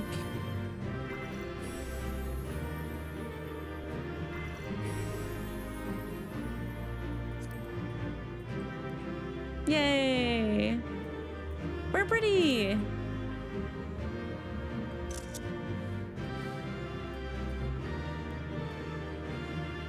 Astra always has so much aura.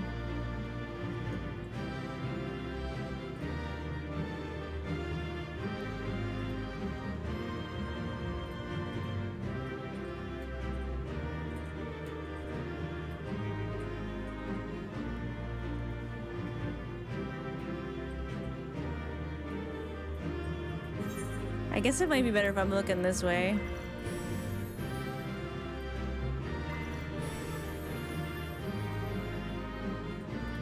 Wait, there we go. Oh, like there's in my wings a little bit. Hold up.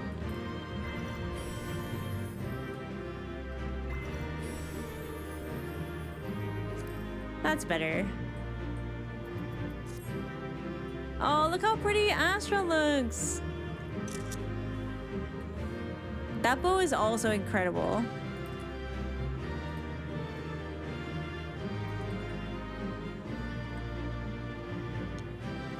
Such slay.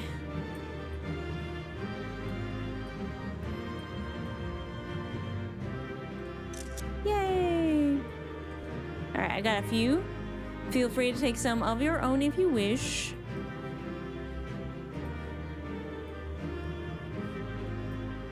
Yeah, black gown with dark knight, amazing. Thank you, chat. Now I'm gonna see what the scions are saying.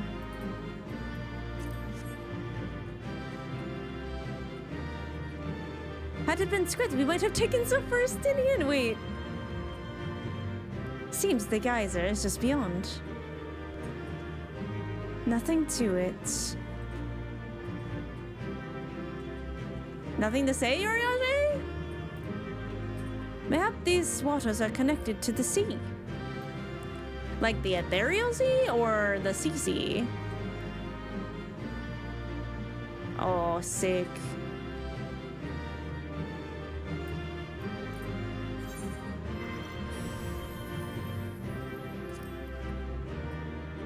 Hey, look how pretty.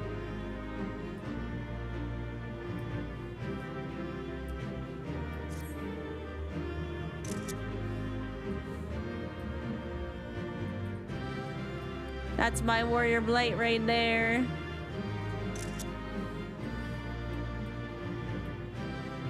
That's my Mizo.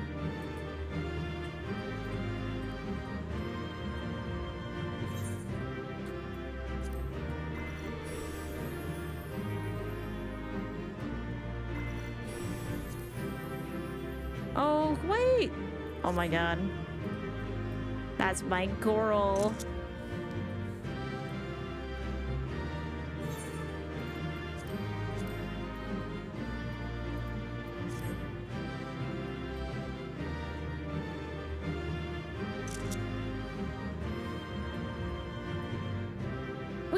Look at her.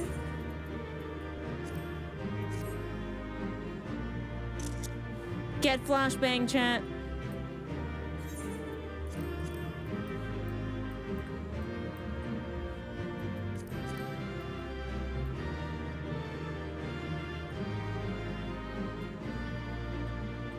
Yeah, this area is just kind of too perfect.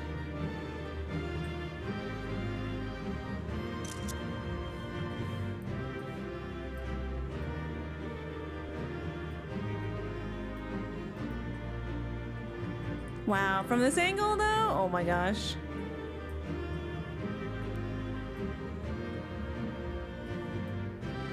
She's so pretty. Those are so cool. Anyway, I'm done.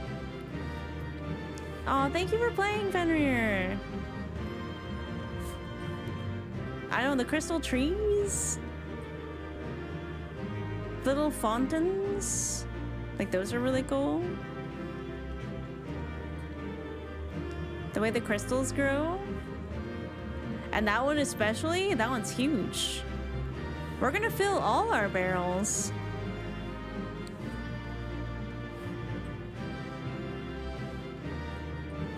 I'm gonna be back here.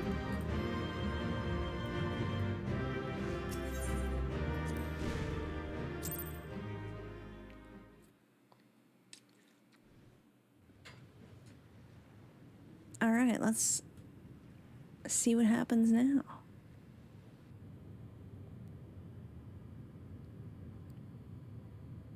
Whoa.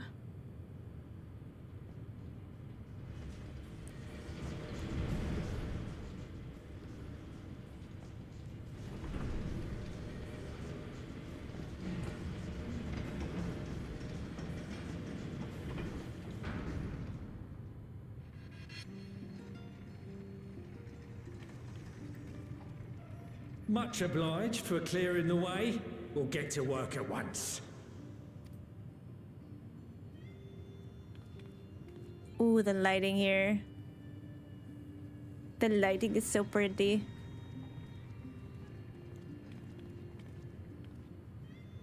Filling these up will take a good while. I appreciate it if you stood watch till we finished. I ain't getting chewed to chum by some ether-bloated bugger.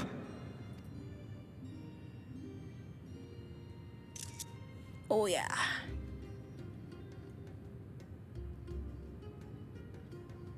Oh, by the by. How are you planning on putting these to use? We could deliver them by airship, see? Provided it ain't too far. The moon? We would need them transported to Garlemald, to the Tower of Babel. Ah, that's a long old journey. Too long for a direct flight. Tell you what, we'll send them over with the scheduled shipment of provisions headed that way. I'll make the arrangements as soon as we get back. Save some poor chocobos having to drag this lot through the snow. You have our thanks. We shall not forget your generosity.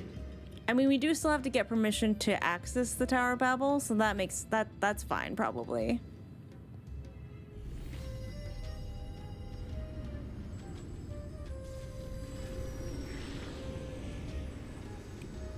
That guy seems pretty pissed about having to do this. Kind of reminds me of Cypher from Final Fantasy VIII.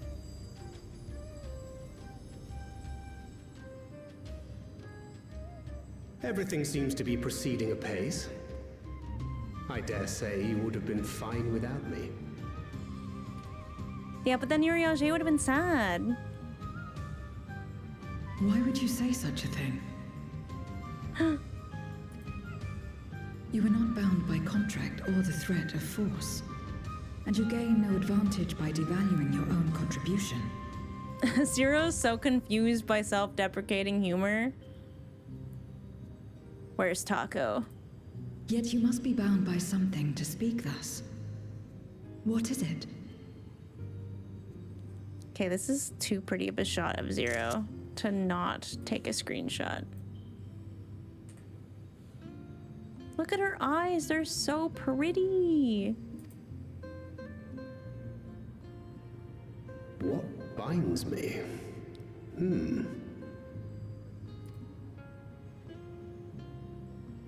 A belief, I suppose. Born of our shared struggles. No matter where my comrades go, I have faith they will be fine. For I know that they will walk their chosen path as surely as I walk mine. He's thinking of Reen. I trust them, in short. Trite though it may sound.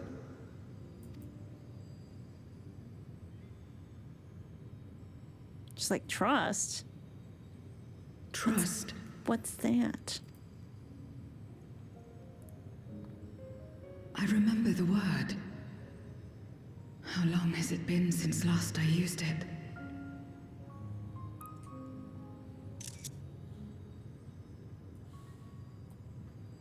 I love it here. It had no place in my dealings. Not with other Voidsent, and certainly not with Xenos. Oh, ugh. Not even in the time before darkness engulfed the world.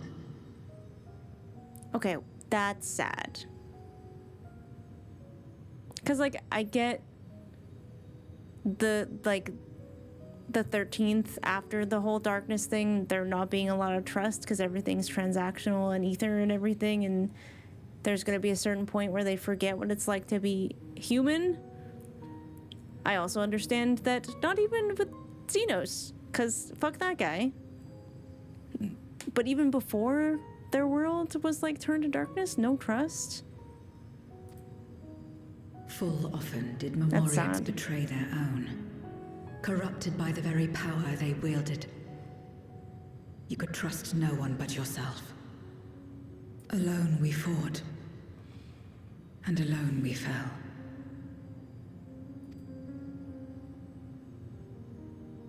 I wouldn't know how to trust. Is there some trick to it? How do you, like, explain trust to someone?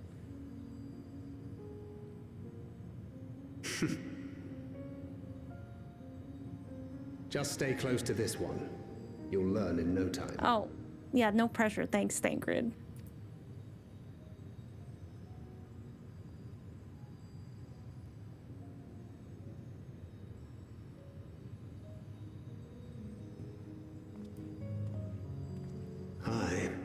Absolutely fine. When did he become such a sage? Yeah, they do stuff like this because they know people are gonna ship it, you know? Like, they know.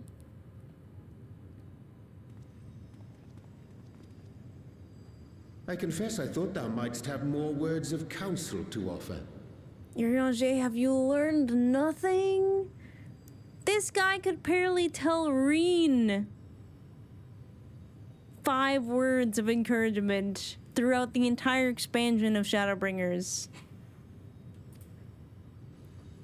Oh, she'll soon get the hang of it, even without my help. After our work here is done, I'll see myself back to the shadows. The shadows. But before that, I take it you've heard as well. Heard what? Indeed. The client seeketh archons, and 'twould seem our extensive travels and neutrality make us prime candidates. Client? Well, assuming we take on the request, I suspect I'll be stuck with you again. Don't let me down, Oh, they're so cute.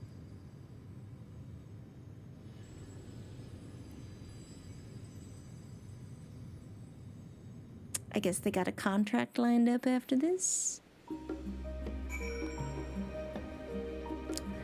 So, husbands. We are truly indebted to Kukol.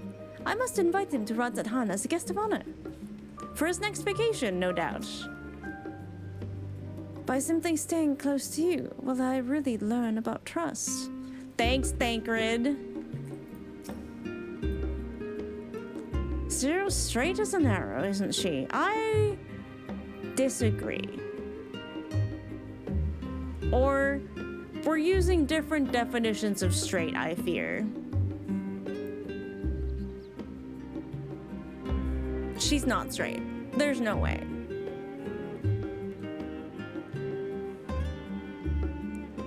A refreshing contrast to a more circuitous company.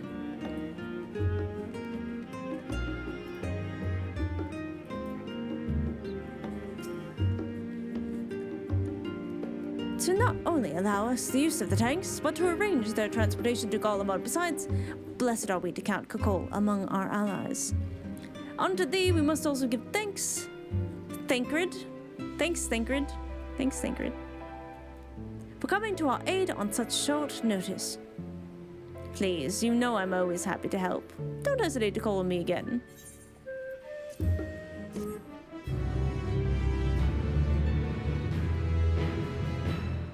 Till next time. You may now enter the Aetherfont with a party of avatars. Hooray! We are truly indebted. Oh wait, he's already. Yeah. Yeah.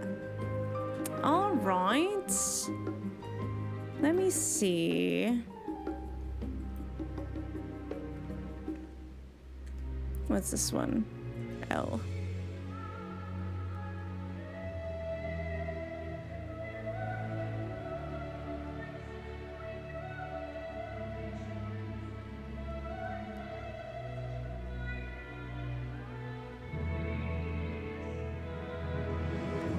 We should probably do a few more.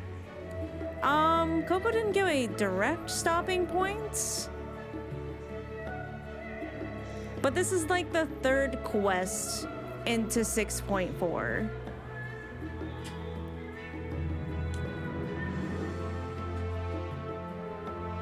So I think I could do a bit more.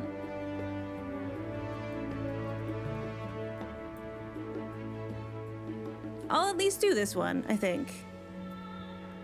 And then stop at the next one. It is time to proceed to the next stage of your plan. With the tank's transportation thus arranged, our first task is complete. We may now turn our attention to the second. To wit, obtaining the blessing of the Ilsabot contingent to use the Tower of Babel to channel entry onto the moon. Our destination is Camp Broken Glass, where we may present our petition to Commander Lucia. Yo, Fenrir, thank you for the tier 1. Welcome back to Grandma's Couch. You are still one of the grandkids. Can we get some likes in the chat, please, and thank you. It's a big resub right there. Dun, dun, dun, dun, dun, dun. Well, hi, Esper. That clip yesterday from Esper saying I love you to chat was so cute. Hi, Bug. Yes. Yes, it was cute. You're right. Oh, you want to train? Okay, we can train real quick before we talk to Lucia. Varshan. Oh yeah, I forget how cozy Uriaje gets. 0 is fine. Okay, Bug, do you want to train?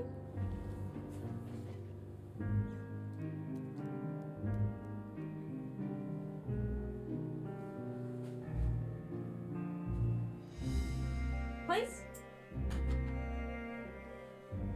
Please?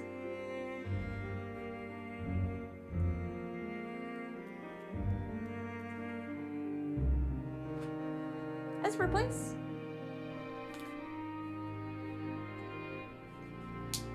Yeah.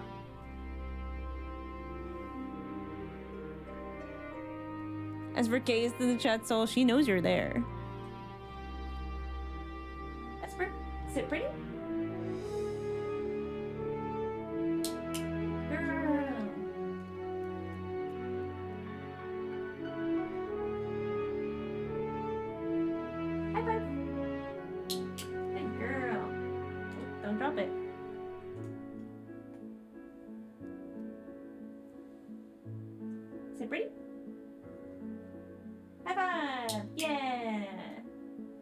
Trying to combine tricks now. Her crunches are so loud. Esper, touch. Touch. Good job. Get it? Go get it. Oh, why did the music die there? She's a menace, but she's such a good menace. Yeah, we're getting the combo moves down. Did you get it? Might have to throw another one.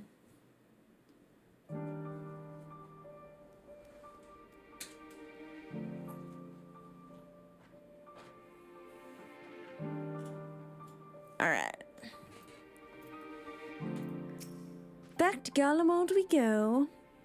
Glad am I to hear the Garlemald's restoration proceed at the pace, and the people no longer want for warmth. Be that as it may, there is no substitute for appropriate comments in such frigid climes, as I can personally attest. Here we are again. Per Stola's advice, I have changed into clothing more suited to these surrounds, the better to blend in. I hope this will suffice. Maxima! You are, as ever, welcome, Miss Ono. I do not believe I have met all your comrades. I have to get on the table to talk to Lucia. She's so tall.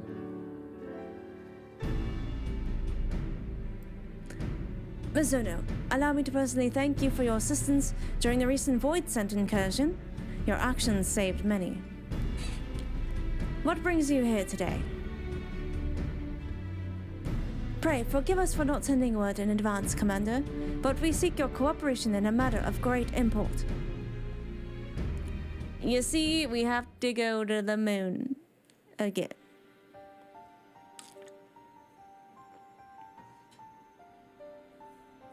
Indeed, we appreciate you consulting us instead of taking unilateral action. 'Tis no simple matter to activate the Tower of Babel, and I speak not only of the technological challenges. Personally, I think we must consider the emotional impact of such an action above all else. Oh, that's a fair point. Pending a more official name, we refer to those who remain here as the Garlean community. As you would expect, they are predominantly native Garleans, most of whom are uncomfortable with ethereal manipulation.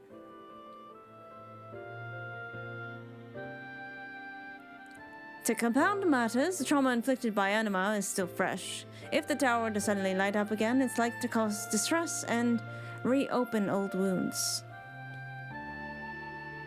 Better that than facing a mass invasion by Golbez and its void-sent hordes, surely. Of course, we acknowledge the gravity of the situation, as well as the promised bloodshed that should we fail to act. Yet, even were we to convey your warning to the public, many simply do not understand the workings of magic or the rift. They will struggle to comprehend why they must be forced to relive personal horrors for the sake of something they cannot imagine. What's there to imagine? Haven't these people seen Void Scent with their own eyes?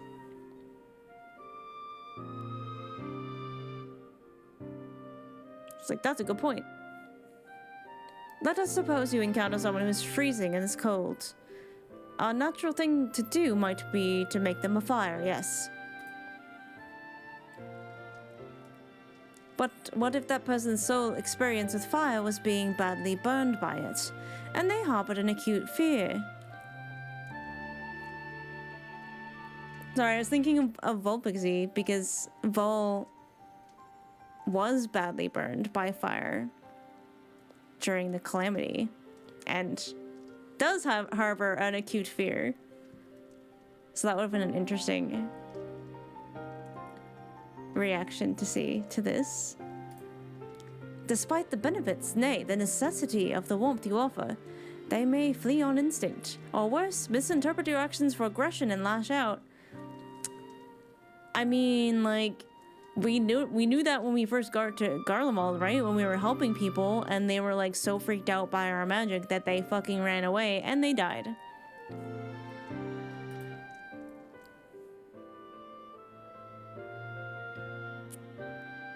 So, like the fire that torments this individual, the Tower of Babel torments the people of Garlemald. Yet, we cannot afford to falter here. We must find a way to help them overcome their fear.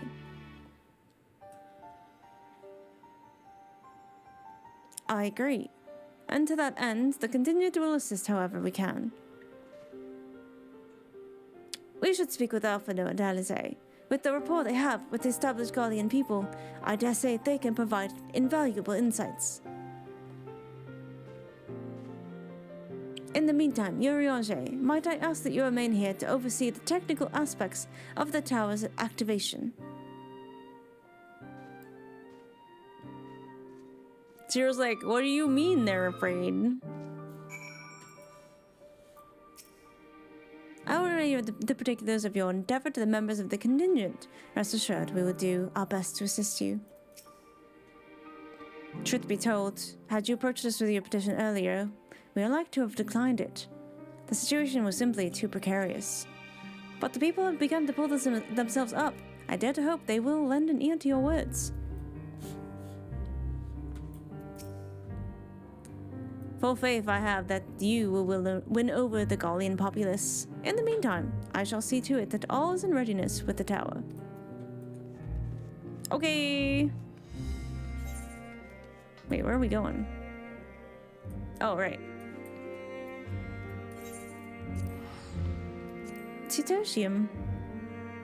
Well, was like, I swear, no matter what your Warrior Blight's backstory is, something's gonna hit. Like, there's gonna be something that feels tailor-made to your backstory. Of all things. Yeah, Ulysses not gonna be happy about that. To dread fire, even when one is freezing. To become prisoner of one's fear. 'Tis a fate to which Void Sent too can succumb, aye. Ooh, okay. I have taken the liberty of explaining our objective. Like, to avoid some useless dialogue. I knew you wouldn't be able to stay away.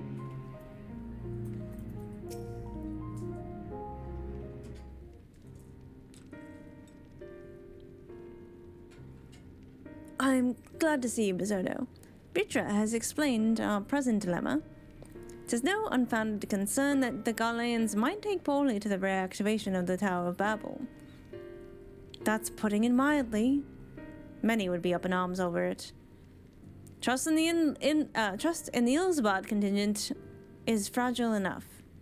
We need to tread lightly, or we risk jeopardizing everything we've achieved. Trust. Yes, trust again, yes. Yes, Zero. Oh, it got very quiet. Well, it seems to me there's not forward but to speak with the people. Rather than hopping on about the necessity of the plan, we need to lend an ear to their concerns. Then, perhaps, we can begin working towards compromise.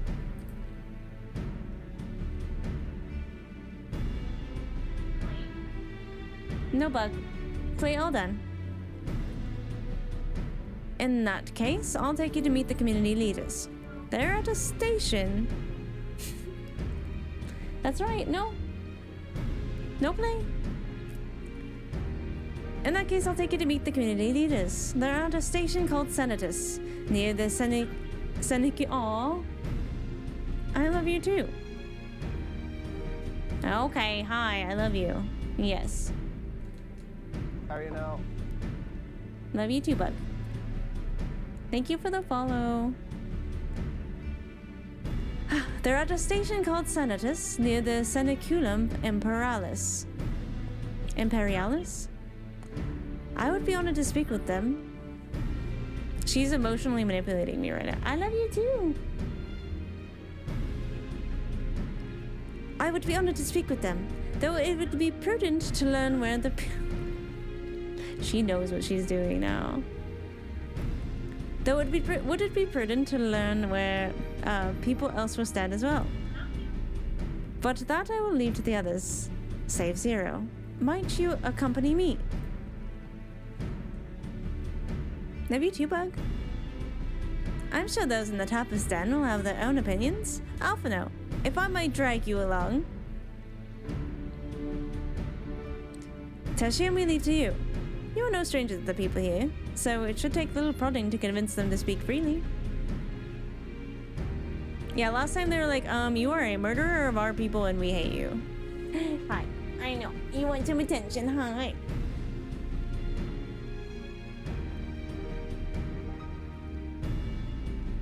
You want some attention? Yeah.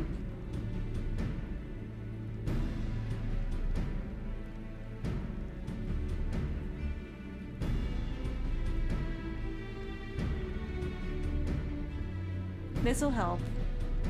Yeah. Hi. Love you too. Yeah.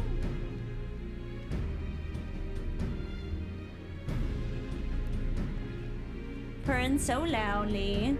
Yeah. Yeah. Is that better? Yeah.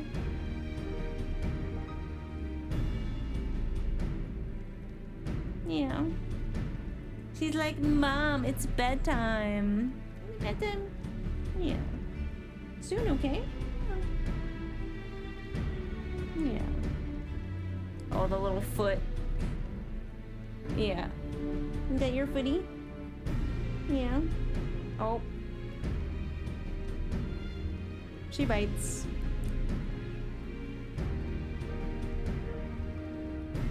Chat, don't summon Bagagwa. There you go. All done? All done?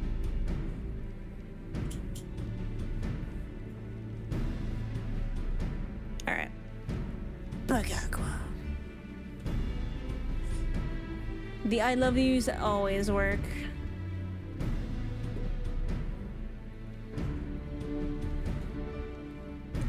Ah, then it's settled. Once you've learned what you can, let's all meet in Forum Solius. Oh man, that's named after Solus, isn't it? Where we'll have what I hope is a productive discussion.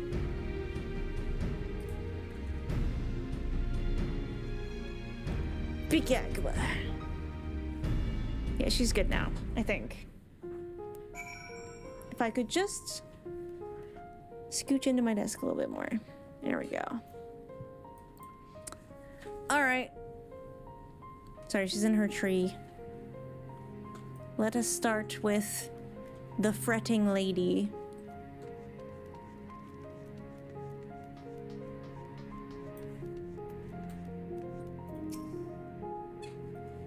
So, how do you feel about me turning on the evil tower?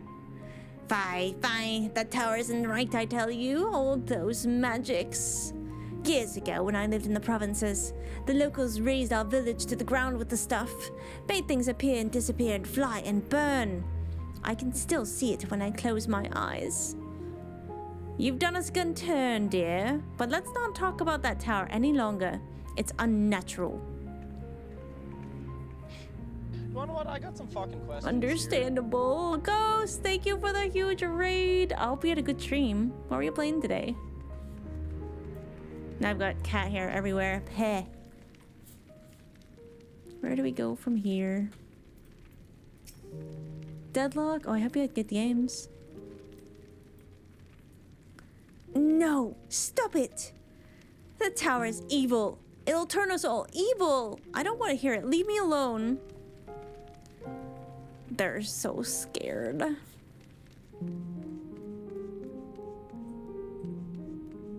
What you doing down there? Oh, I've been seeing so many more Ivies in my games lately. I love laning. Like when you have a lane with Ivy and Rem, it's disgusting. Hey Malleus, yeah, I want to do this thing. Activate the Tower of Babel? Are you out of your mind? That abomination transformed my friends and family into monsters. I can't even bear to look at it when I step outside. If you want to do something for us, tear the bloody thing down. What if we do that after we activate it? It's like we'll use it up and then we can get rid of it. Oh, Viper. Viper's movement seems fun, the slithering.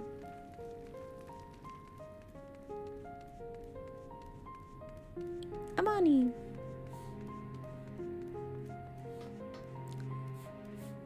Let me sneak.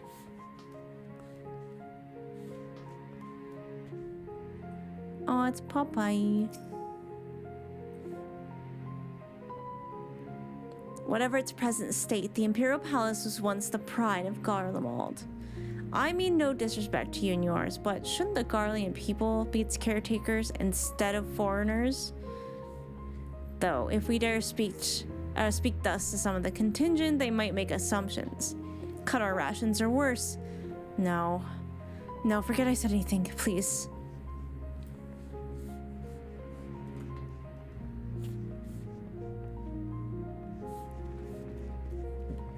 What are these alternate universe people doing here? Yeah, hopefully we run into each other again. I think if I have time to play, it'll probably be on Sunday. Hi, Cloud. The Tower of Babel? But what's it got to do with Void Scent? I can't say I understand. Still, your people have done much and more for us Garleans. You say it's necessary, then that's good enough for me.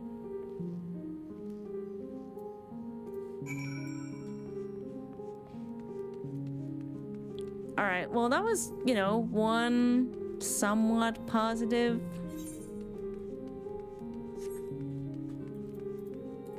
Out of a lot of people who are like, fuck no.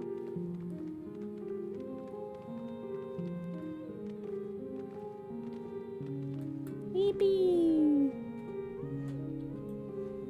It's like, oh, maybe I shouldn't fly my dog.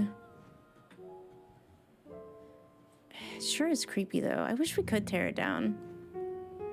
I was actually surprised it was still here after all of that. Because, I mean, all the other towers disappeared, but I guess this one is different. Speak with Zero in Forum Solius. Oh my god, these guys are so cute. Look at them. I guess they're doing the same quests as us. They match. They're so cute. I'm waiting my turn. If I could just please scooch in. Thank you. Oh my god, Fat Cat, what are you doing? What are you doing?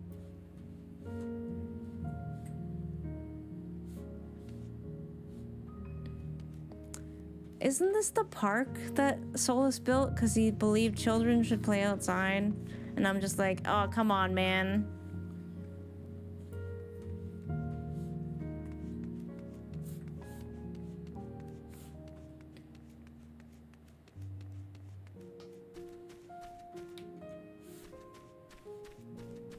It's like a park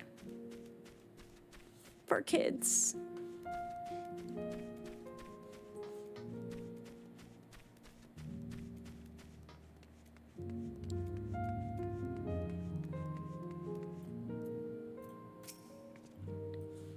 Ulysses is on his way with the others. I hope you found the people more receptive than we did. Not really.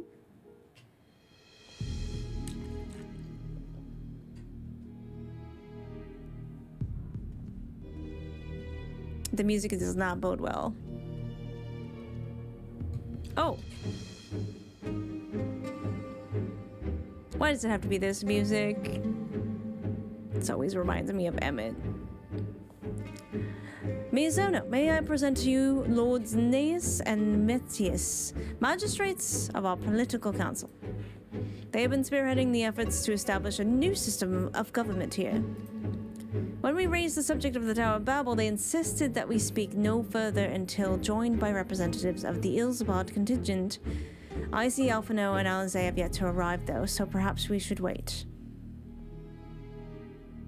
It doesn't matter if only some of you are present. We simply wish to make one thing perfectly clear. The tower is the manifestation of Gallian ingenuity and authority. It was once the abode of the imperial family, and it will forever bear tremendous cultural significance. It is insulting enough that we have had to suffer foreigners occupying it under the guise of rendering aid. And now you propose reactivating it?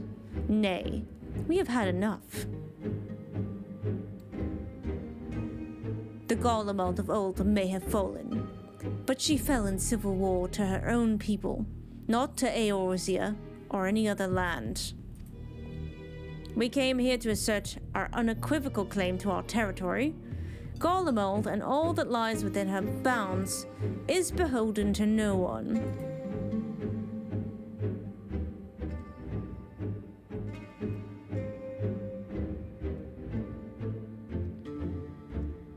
Retro. We've got some work to do, I fear.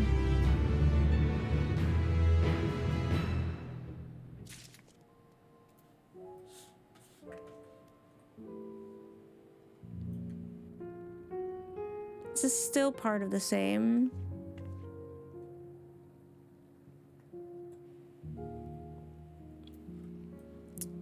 I'm trying to think if this is where we should stop.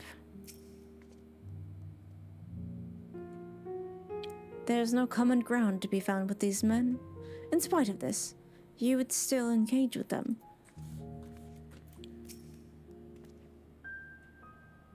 We will treat with the Isabard contingent, if only to assert our rights. If your intentions are as benevolent as you claim, you will agree to our demands. I do not begrudge them their hostility. They merely seek to protect their homeland. That said, we must strive to reach an understanding with one another. Maybe they would like some curry, that would warm them up. Our sovereignty is paramount. Our sovereignty is of paramount importance. On this point, there can be no concessions. I just don't know, like, do I go until there's a... Okay. Because I'm like, it's still not a... Because usually you hand in the green quest and then it goes to the next, like, line of things, so... Okay.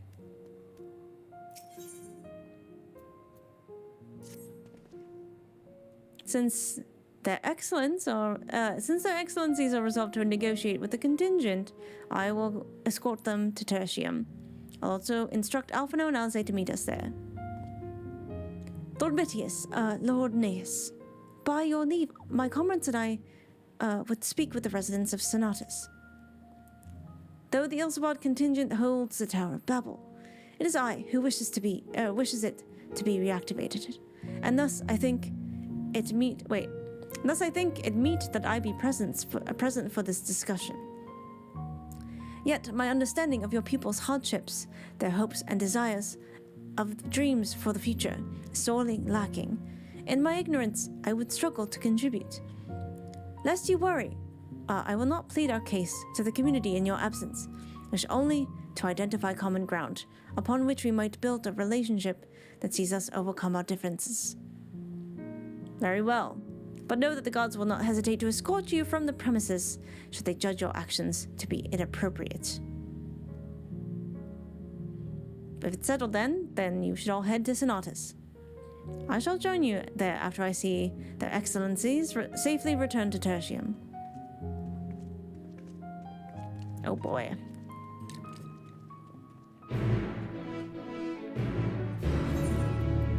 Where is Sonatus? Okay.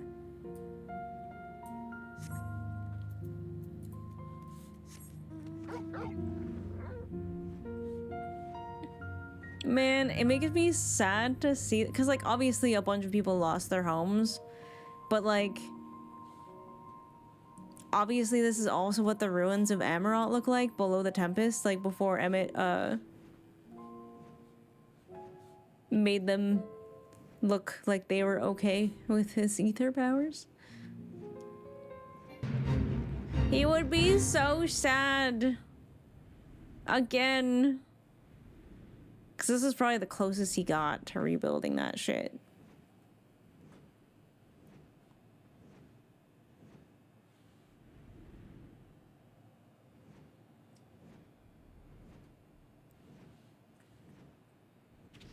Hello, Volshan. Their defenses bespeak a cautious mindset, more so than tertium. Ulysses told us all, you have Lord Naeus' permission to enter and speak with our residents, but not to petition them directly for support. Remember that.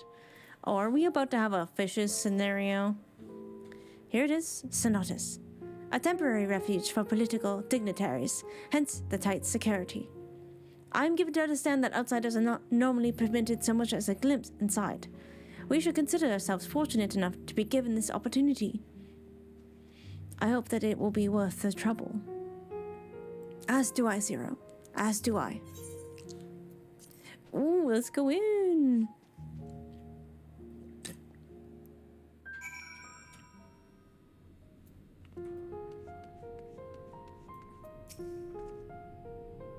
The basic design is reminiscent of tertium, though somewhat embellished.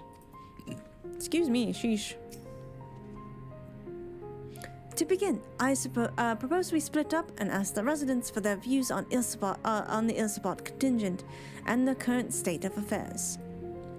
We would also do well to learn about the Enclave itself. Should you observe anything of note, pray keep it in mind. It is through open hearts and open minds that I believe we may yet convince their leaders to work with us for the greater good.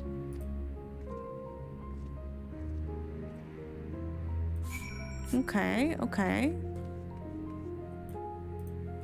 A pile of crates.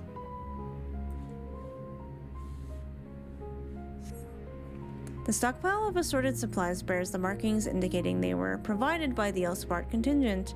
The Enclave is clearly reliant upon the Alliance for aid.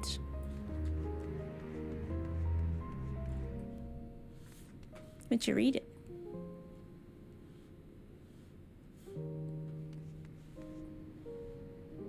They got the heaters going.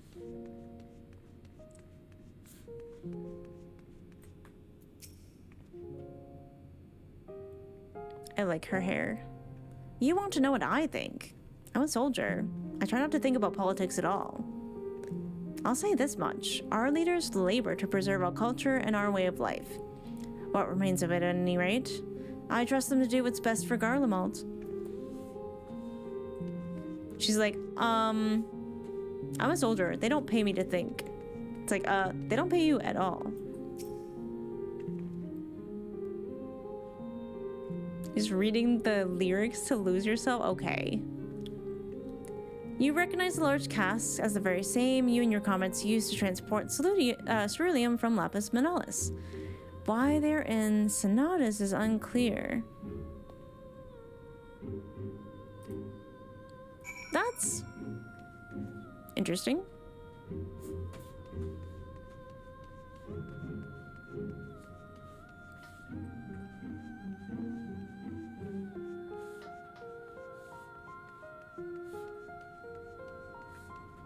Anything in here?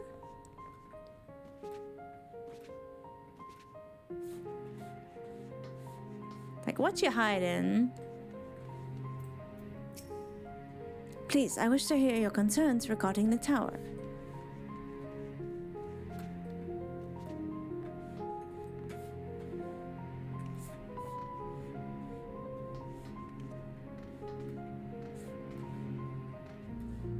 Oh, please don't get Sakamizo. Oh my gosh. I'll talk to Zero first.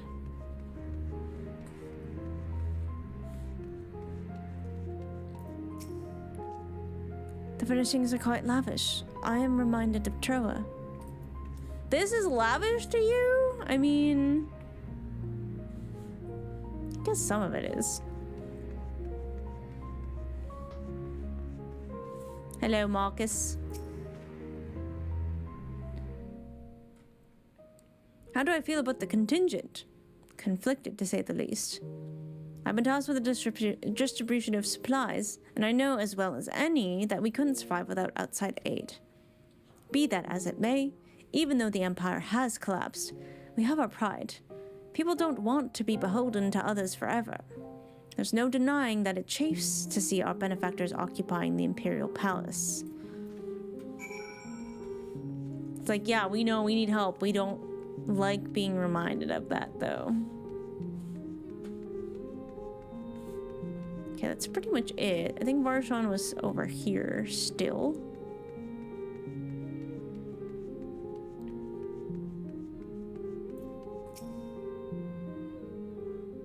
I have no water left. I don't know why I'm reaching for it.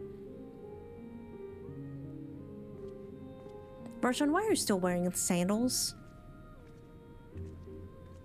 In the snow? Finished touring the Enclave, have you? What were you able to learn? They are not a big fan of us. Much the same as me, then. They accept the contingent's help out of necessity and harbor a measure of resentment. They only have themselves to blame. If they don't like the bargain, they should reject it. How many times must I tell you it's absolutely out of the question? Oh, great.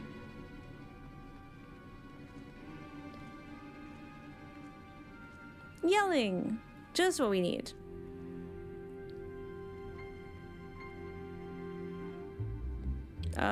What's going on?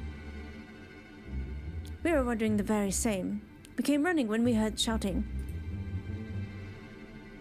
Is aught the matter? No, I was just trying to explain. Mayhap you can clear this up.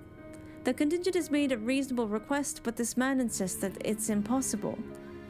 It concerns the magitech weapons which run rampant throughout the Regio Urbanissima. Every time we deliver supplies here, we have to dispatch extra men to defend against potential attacks. To address the issue once and for all, we propose the elimination of all machina that loiter near the supply route. But you heard him, they refuse to even consider it. The magistrates have already spoken on this matter. Rampant or no, these war machina are Garlean assets. Furthermore, who is to say they are as dangerous as you attest? It has been suggested that this could be a pretense to scavenge magitech material for your own ends. I know not if this is the case, but the fact remains we cannot allow you to destroy them. More speculation by the magistrates, I presume. Ridiculous. But they have spoken, and unless we want to inflame tensions further, there's naught we can do. How complicated relations become when not grounded in a clear and equitable arrangement. End with no trust. An equitable arrangement. Of course. While I do understand the difficulty of your position, as a soldier you must do your duty and obey your superiors. I have an idea, but I must first speak with Commander Lucia. Might I take charge of this matter? But by all means. Go ahead.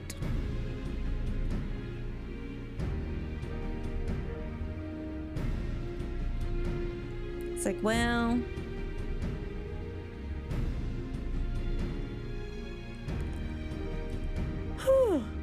Sorry. Let us return to Camp Brookenglass, where we might discuss a solution that I believe will satisfy all parties.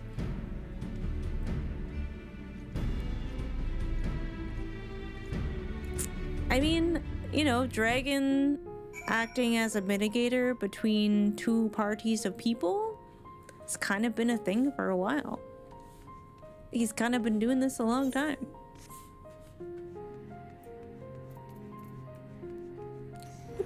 Oh, I probably shouldn't do that in here, actually. Put away your stuff, Bezo. Nobody saw that. Nobody saw that.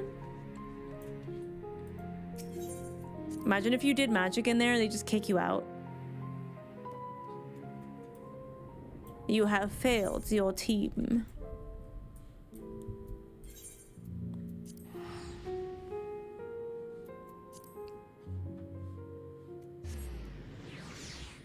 I think there's an ad up soon. What if we just put a big curtain in front of the tower? It's gonna have to be massive. It's gonna have to be fucking massive. ad coming. Good timing, actually.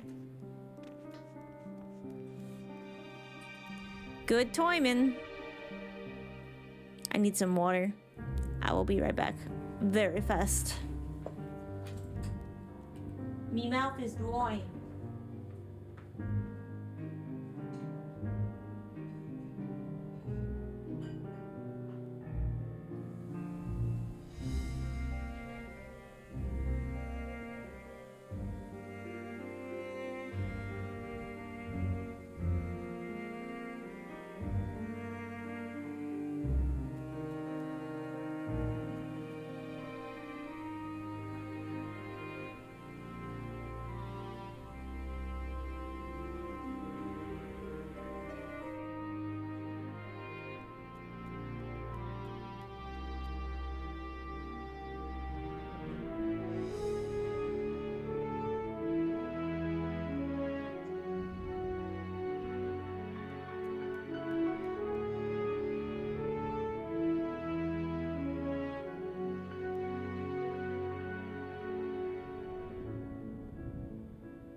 The music stopped and I was so worried that stream froze again.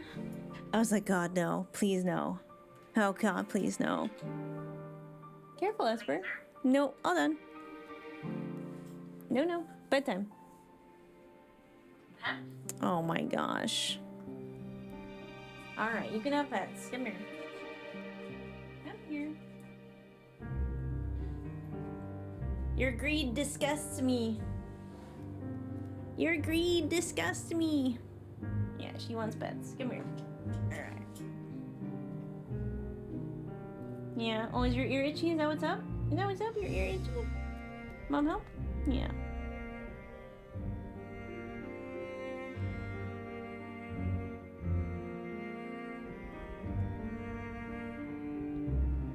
Yeah, itchy ears.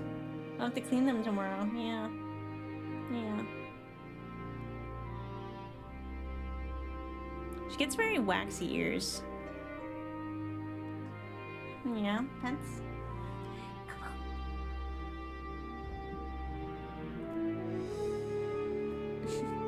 There she goes. There she goes again.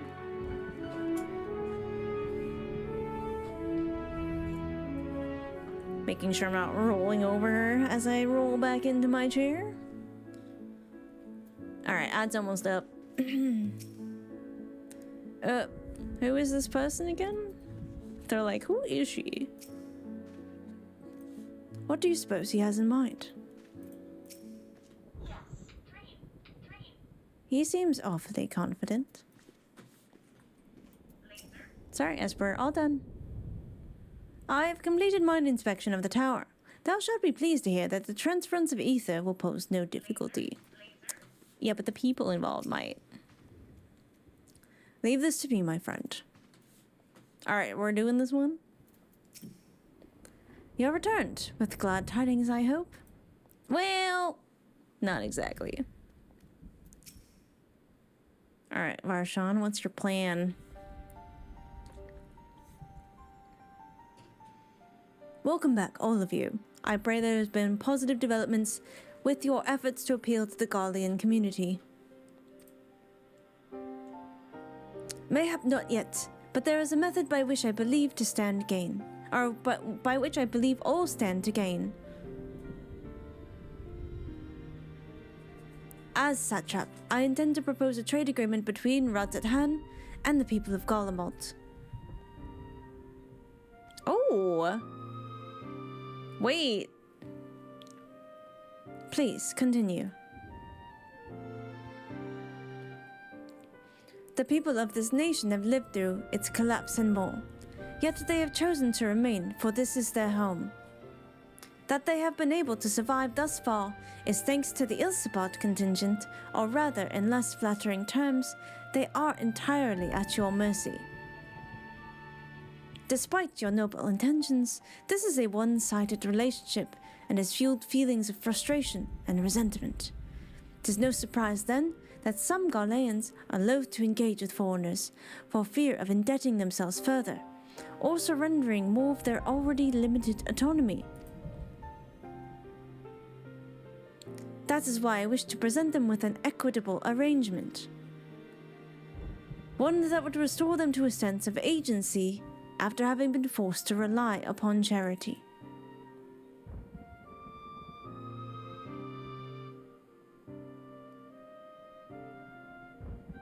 Euless is like, I'm listening. Easier said than done. What exactly did you have in mind? Long have Golemald and Rodzatan abided by a treaty of non-interference. Freely have we traded with one another, but I wish to continue this. I wish but to continue in this tradition. Those are a little weird, awkward phrasing. I wish to continue this arrangement. We would provide your people with such supplies as you require, in return for which you would grant us leave to use the Tower of Babel, as well as share your Magitech resources and expertise. As we would become more reliant upon your technologies, we will of course require more ceruleum to fuel them. This you possess in abundance, and for it you would be duly compensated. Rodzatan culture will be enriched by your Magitech wonders, and our ever-increasing demand for your wares will see Golemald grow wealthy and prosperous.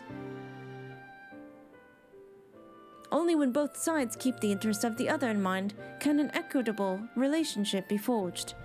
'Tis a principle that I once thought I understood, but have come to appreciate all the more in recent days, thanks to the sage counsel of a friend from beyond the rift. Aww. It's like, oh, we have learned things from you too.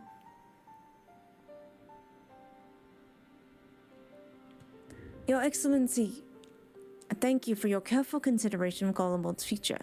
Though I cannot speak for every Gaulean, I see myself no reason to object to your proposal. Okay, Esper, you gotta chill. Indeed, if Rodzatan were to take the initiative, other nations may follow suit and seek to normalize trade relations with us. If you see the sense in my proposal, then I ask you to join me in the negotiations at Tertium. Your support may be instrumental in winning over Lord Neus and Matthias. Matthias? By all means, go with them. I have matters well in hand here. I have learned all that I may regarding the tower's operation, so I too shall hie me to Tertium. Hi ho.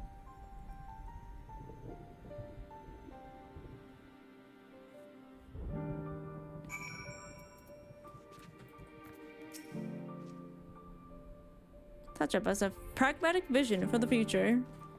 Truly. Okay, so this is the green quest then? And we hand this in.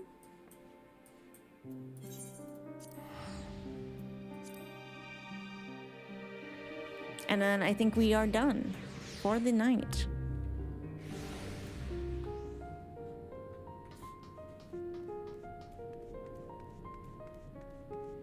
I like their fancy clothes. Can we finally begin negotiations? Right, because this is green, I can hand this in. And then we pick up next week.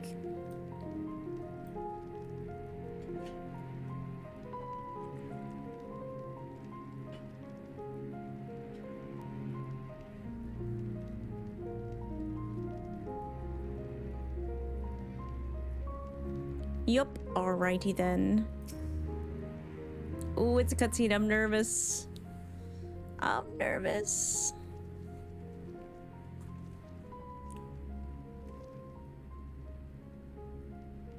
A crowd you may have brought, but numbers will not intimidate us. The Tower of Babel is ours by rights, and nothing you do will convince us otherwise. Rest assured, it is not our intent to infringe upon the rights of the people of Garlemald. Let us instead discuss the future. As the satrap of Rodzehan, I wish to establish a new trade agreement between our nations. Dragon's so smart.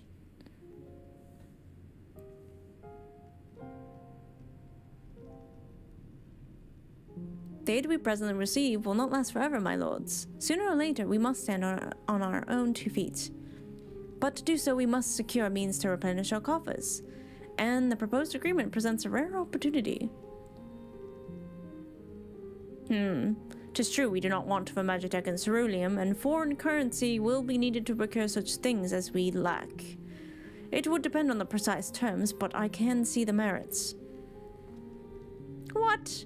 I can't believe what I'm hearing. You served the Emperor, were a proud patriot, and now you entertain selling national resources like a common merchant. That's how trade works, buddy. Like you, I weep for what we have lost. But if we are to rebuild Garlemald, we must make use of what precious few assets remain to us. Nonsense. Utter nonsense. You are a traitor, Naeus, and there will be a reckoning. Oh yes. When the people of Sonatus learn of this, they will cry out for your blood. Well, Lord Metius, wait. It isn't safe out there.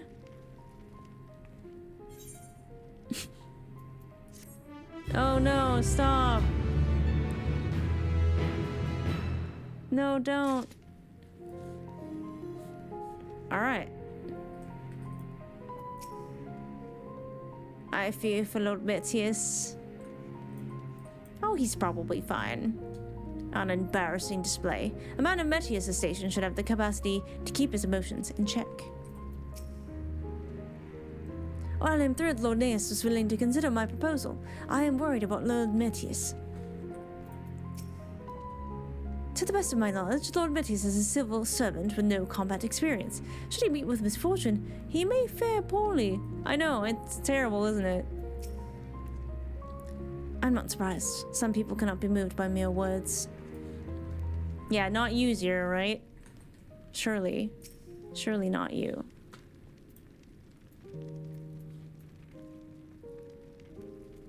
Alright. Well, we have learned a lot this day.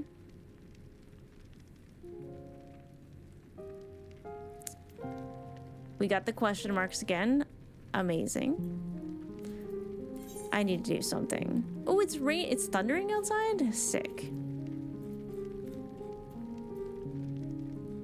Because there is a moon on the source and a moon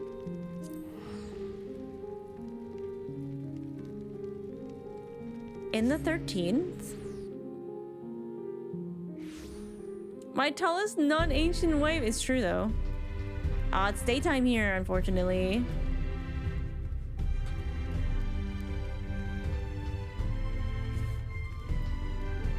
We're pretty far from nighttime, I think.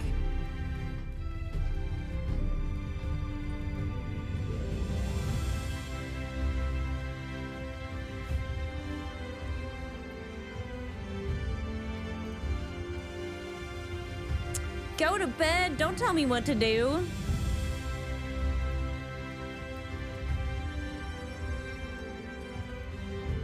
Wait.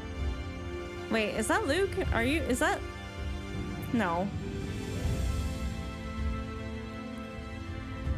Play more? No.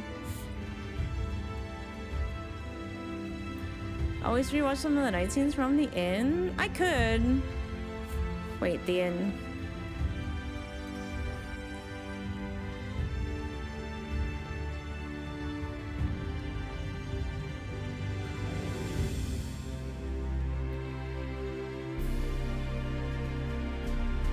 I feel like there was a moon. I know when we were in Elpis, I checked and there was no moon, which makes sense. Braggy, my beloved. I am gonna check one thing in the end, though.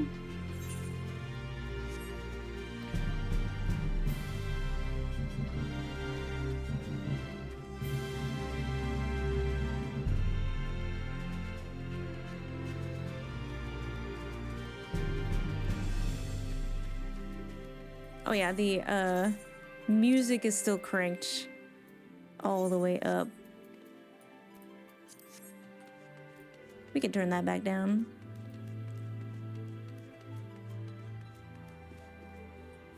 Oh my god, look at this little guy. Oh my, okay. Hey. It's a good thing I checked that. That was real bad. Yay! Give me my quarters. Oh boy. Oh, you are still here.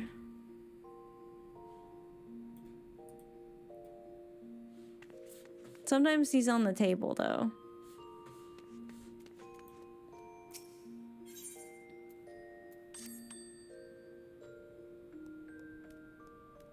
Ooh, you are so much more beautiful than Athena.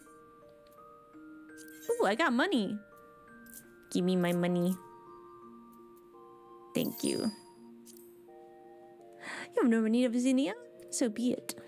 Thank you, Fayeul. I love you. Can't believe you're still here.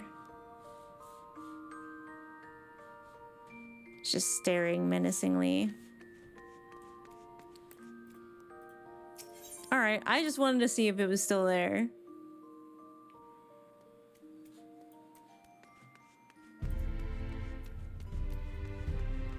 It's almost nighttime.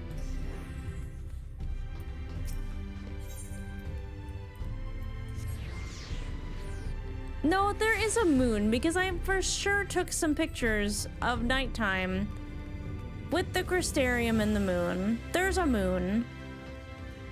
There's a moon. I'm like 90% sure.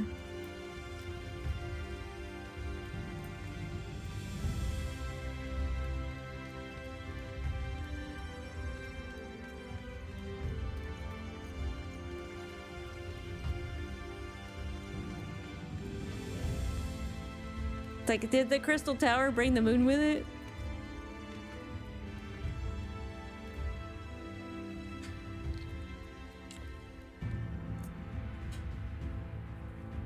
Wait. Wait.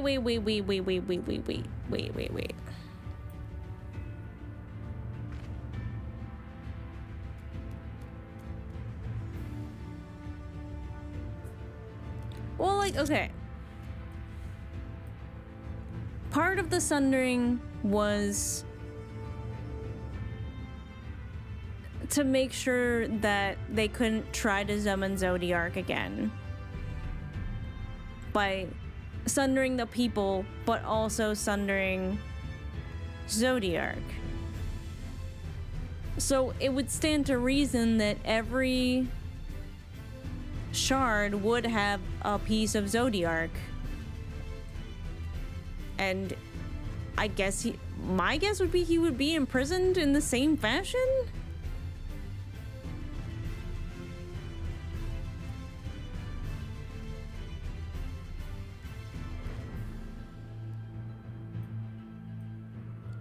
So there's gotta be a moon. There's gotta be a moon on each of them. And it disturbs me a little bit that Golbez is literally living in the hole where Zodiark should be. If I am correct.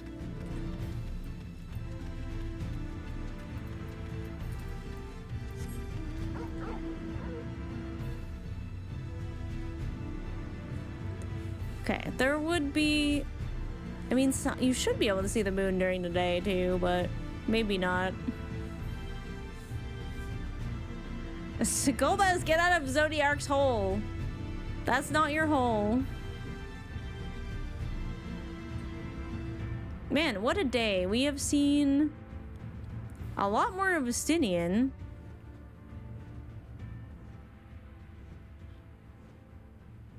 Than I ever thought this game would do. That's his whole, presumably, allegedly. That's, you know, my guess. Oh, Crystal Tower, you're so pretty. Shall we destroy? Oh my god, I think that took me out even more than Estinian just being sweaty and shirtless in his hotel room. Cause like, it looked like she was eyeing him up. And I know she was just kind of like trying to discern the situation, you know what I mean? She was like, I am attempting to read context and I am not finding any.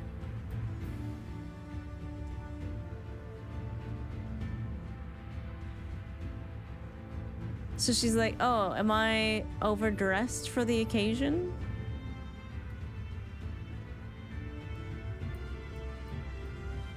Beachmark. Beachmark.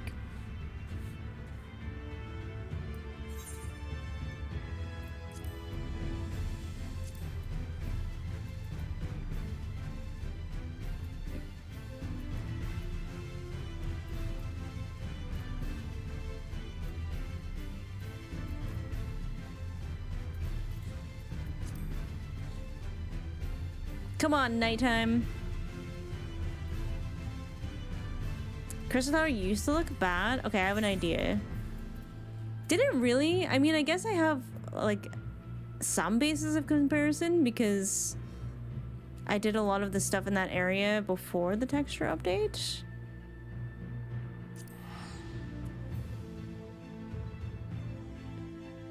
I need to take a look at Zodiac's hole. And then maybe by the time I've done that... Yeah, because it had the fucking cracks in it.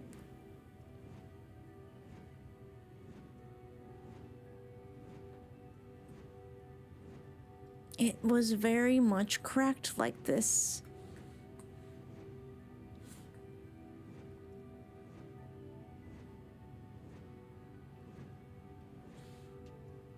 I didn't expect the spiral to still be here. But it's fucking cool.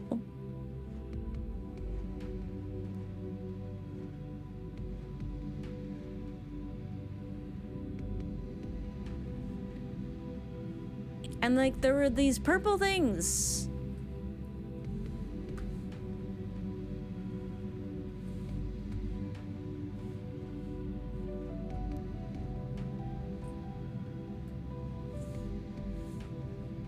Oh, look at our home. Look at it, theirs.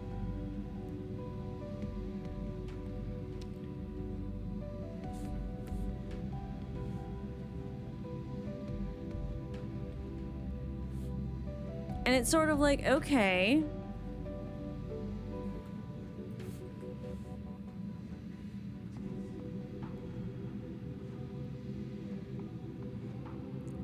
Zodiac wasn't whole.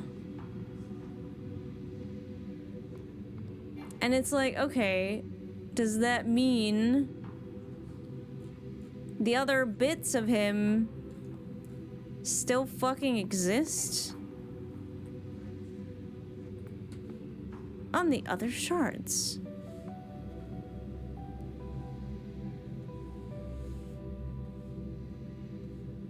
That's what I'm wondering.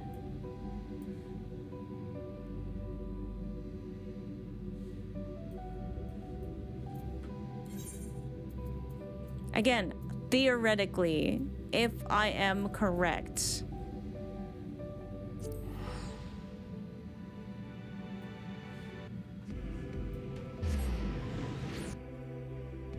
Are you nighttime yet? God damn it. Give me a daytime moon. It's okay, we can yap a little bit. Okay, while we wait for it to be Nighttime. I'll find someone to raid. Yippee! Wait, they're doing the 4 lords. I think we raid laser again. Let's raid light laser again, as long as they're still going.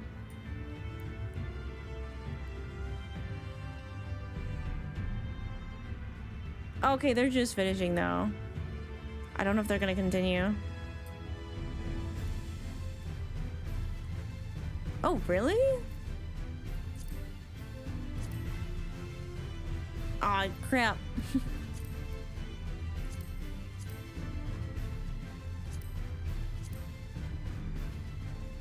Did I miss it? Yeah, I think they might be done.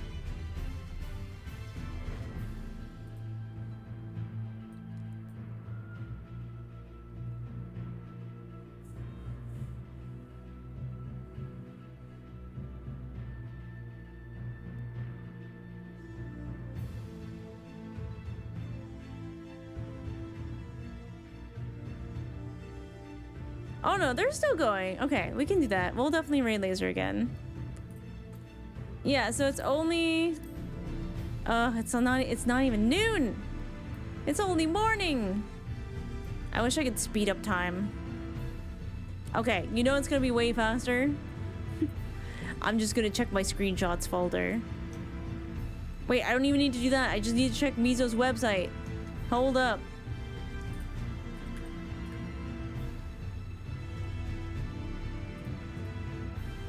I think it's one of the ones that I have. Frick. Maybe not. Maybe I'm wrong. Maybe it's in the gallery. Hold up.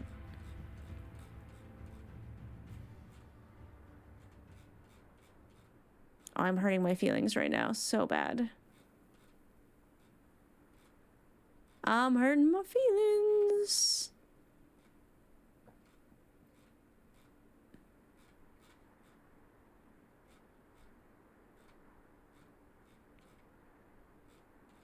Never mind, I don't have one. It has to be in the screenshots folder then.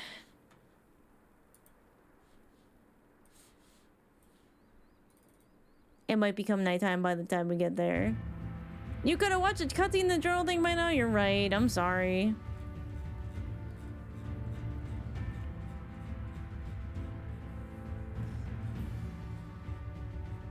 But the cutscenes aren't always at night. Are they?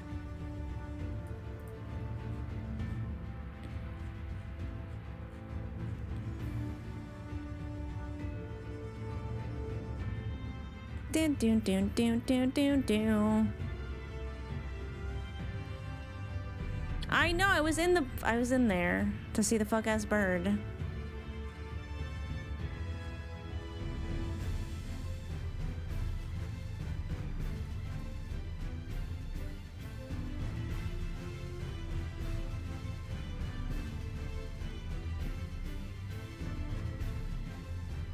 So many screenshots.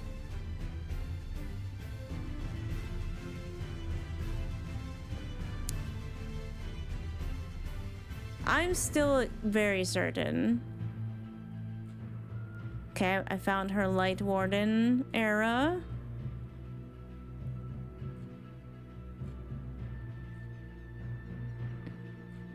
It's not the first time I went back to the Crystal Tower series and watched all the cutscenes.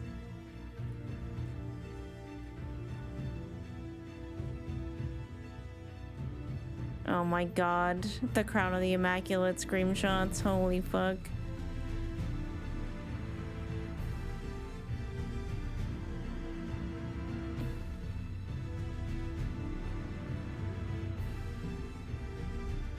Got them all politics? Not quite. We're saving the rest for next week so I can have a decently long stream. Okay, this is Lakeland at night.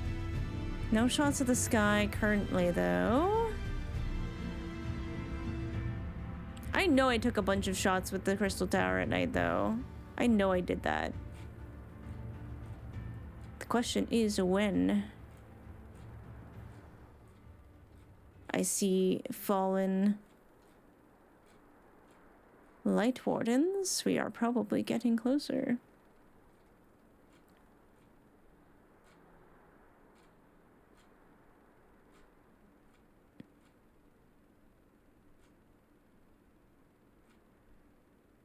I am seeing butts. I have gone in the wrong direction, I fear. Yeah, I'm seeing Stormblood Miso now. Butts. We don't stop for the night. Yeah, trying to figure. I'm 90% sure.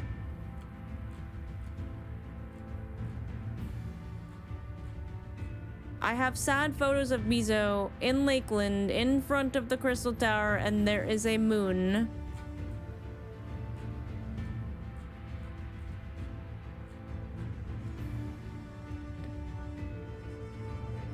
Okay, Paladin era. Oh, we are in Endwalker screenshots. All right.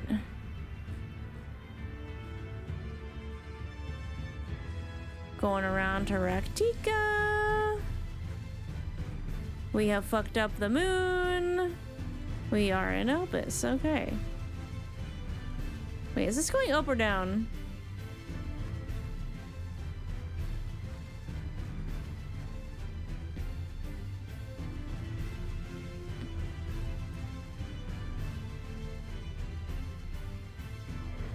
I think this shit just switched on me.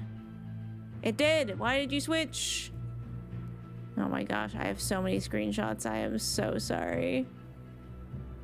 Amarant. Exarch. More Amarant.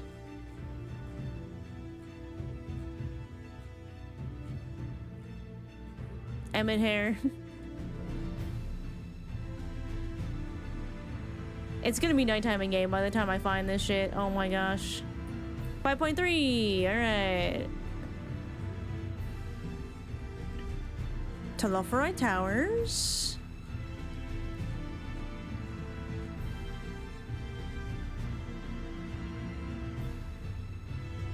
Many screenshots of me being sad.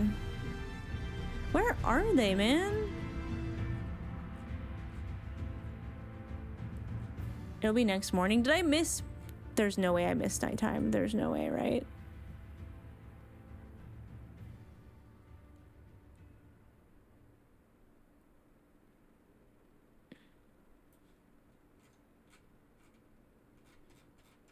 This was like peak Emmett Brainrot era. Oh my gosh.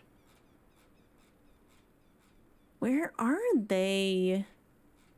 The timeline is so screwed. Maybe if I open... No, not open. View. Large icons. This is so messed up. I was like, it's gonna be an early-ish night, I think. Nope. I swear I took so many screenshots.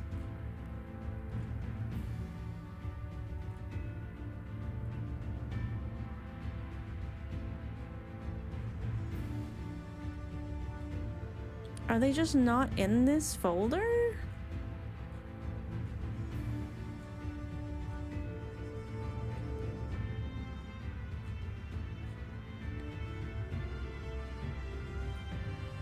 I'm so confused.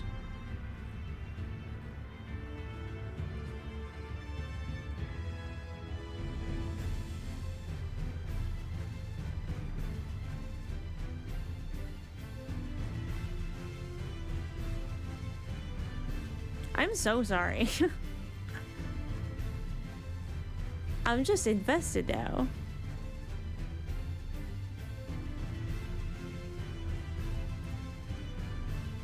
I can't imagine where they would have ended up otherwise. Did I take them in a different...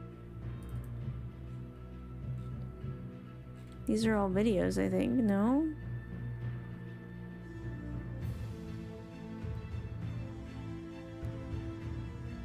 Man, what the heck? I don't understand.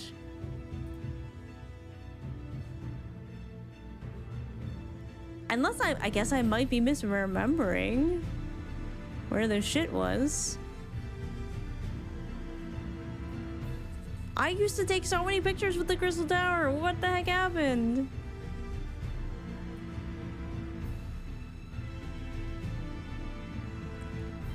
Surely I am not just scrolling past it. It's gonna be nighttime by the time I get back. What time is it? It's, oh my god, I'm just gonna go to the... I'm just gonna do the thing.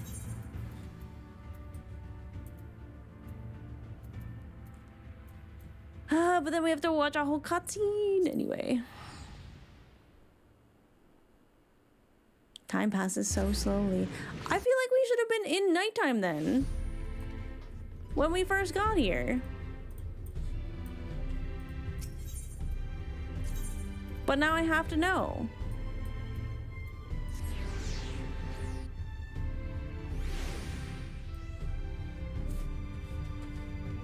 It's like, I wish you could just go up to a person and be like, do you have a moon here? And they're gonna be like, what? And I'll be like, okay, question answered.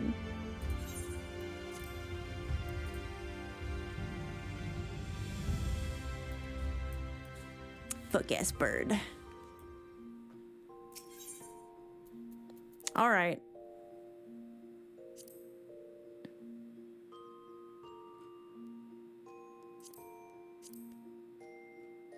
Warrior of Darkness. I'm gonna assume it's the last one. This one's probably a daytime one though, because we haven't quite done the thing yet. Meanwhile, nope, never mind. That's not it.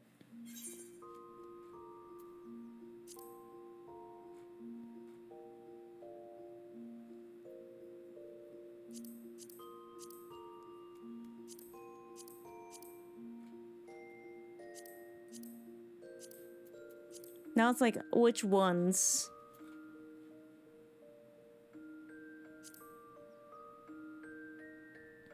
Aw, Seto.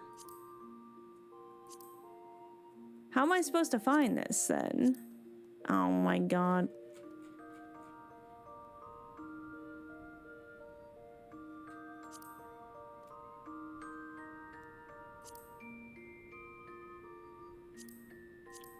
See, I thought that one... Maybe it is this one.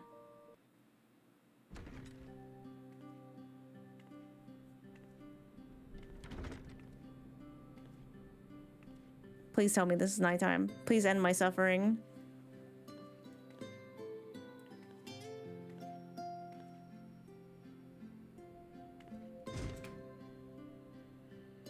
Show me the moon! What if it doesn't show it though?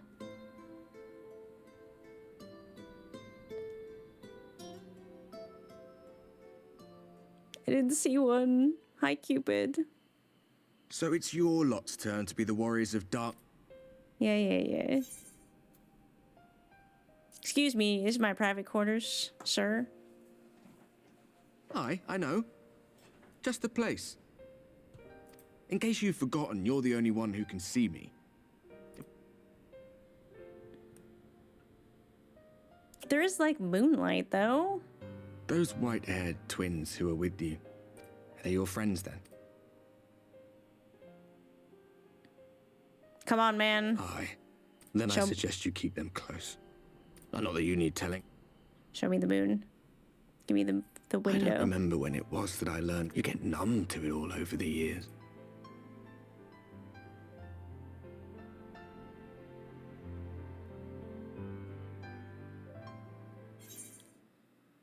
It showed nothing.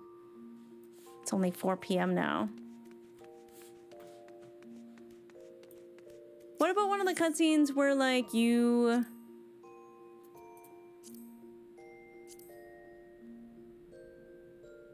beat the first Light Warden and the darkness comes back and shit?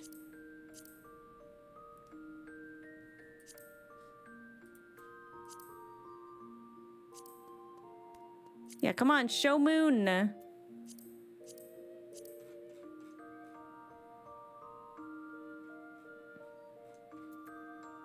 This one maybe? When you take the like light warden shit? Sorry. Is that what I think it is? I did not expect the sound to hit so hard. The night sky. As it should be. Who are you people? Show me the sky. Show it to me.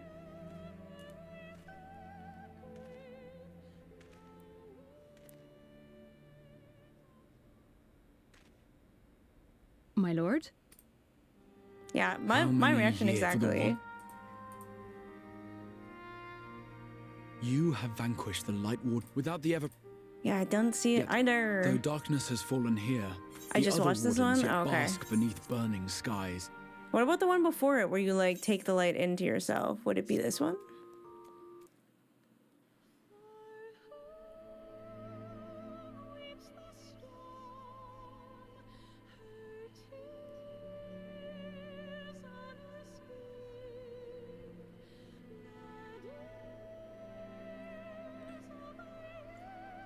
Not one there either. Oh no.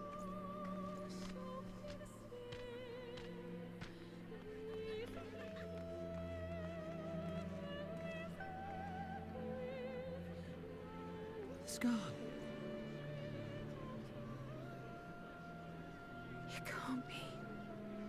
Because I mean, they wouldn't even know they had a moon if they had like just light for the longest time. It's so beautiful.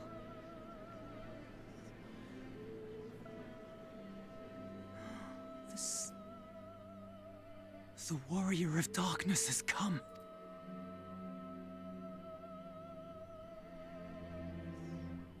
Because they would have for sure shown it. No, there's no moon. I don't think that. What? Am I wrong? Am I wrong? Am I wrong? Oh no. Oh no, oh no. No, you can't help.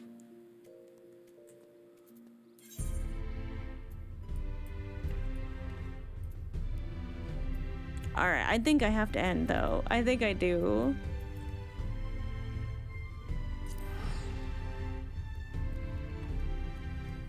Yeah, no helping. This is my brain rot specifically. At least it's getting dark out.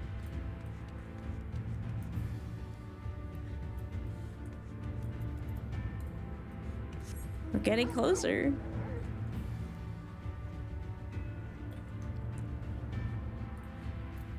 It's a big... You shut up. I swear I took so many screenshots. Oh, laser did end. Okay, well I have to find someone new now to raid. How's 6.4? I think we're about halfway through 6.4. So we have a little bit more to get through next week.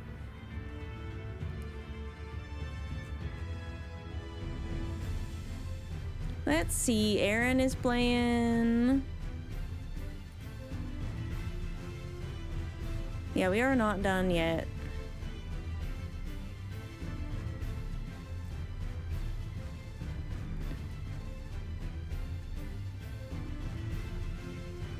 Finny is on, but just kind of hanging out on a bench with Orshafa, like always. Maybe we'll raid Aaron.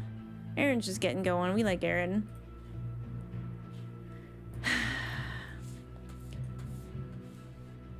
It's getting dark. It's getting dark. I swear I remember the moon. I swear. I swear it was in my screenshots, y'all.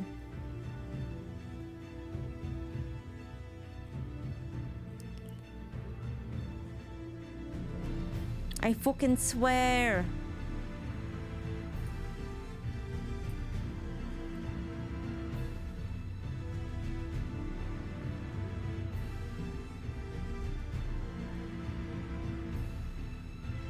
It's like, where are all my sad screenshots of the Crystal Tower?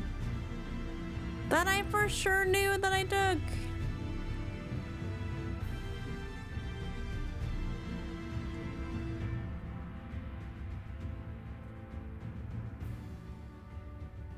I for sure took some.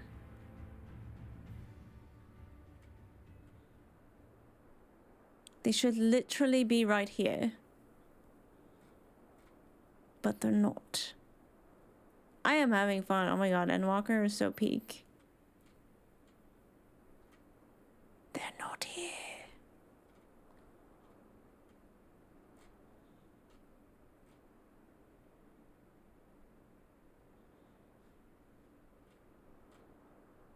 Because I remember being in G-pose and I remember the moon moving like across where the tower is.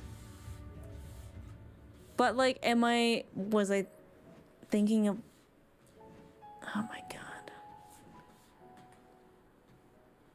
It's so pretty here though. I'm not crazy, right chat? I'm not crazy. I just don't know where they would have gone if not in here.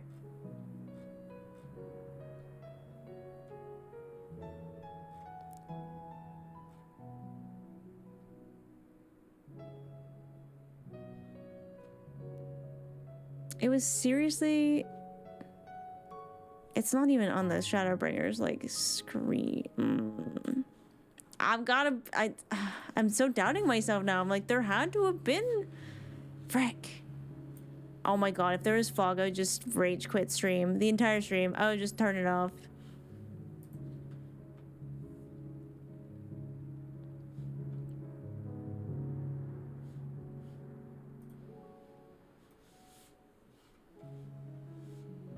But I mean, I guess if there was like a piece of Zodiac still on the first, would the Flood of Darkness even, or Flood of Light even have been able to happen?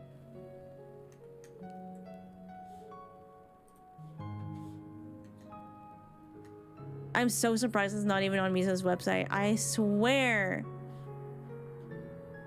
Where are these screenshots that I had? The cutscene after Titania? But now I have to go back and it's already dark. I'm just gonna wait. It's already dark now. It's basically nighttime.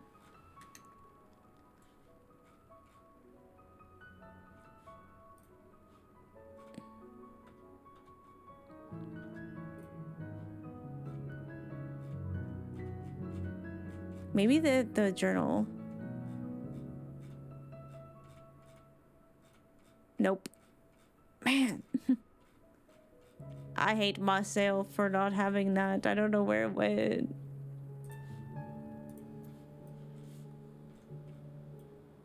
Yeah, we're moon hunting. I swear I took pictures and I just can't find them. Oh, well, we can fly around Lakeland. It's pretty. It's pretty at night. Forest of the Lost Shepherd. Church of the First Light. The Belt. The Bridges. The Source. I like... This is an interesting detail. Our Absurd Endurance. Oh, there might be no moon. There might be no moon.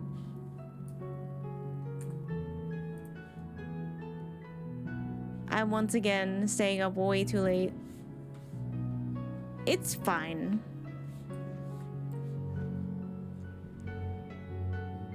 I have to chop up this VOD anyways because it died in the middle of stream.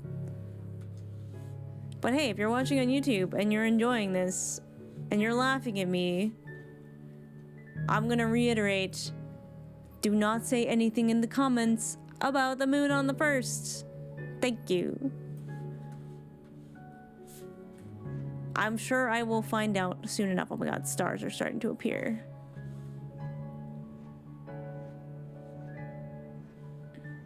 It's just a phase, Mom. It's just a phase.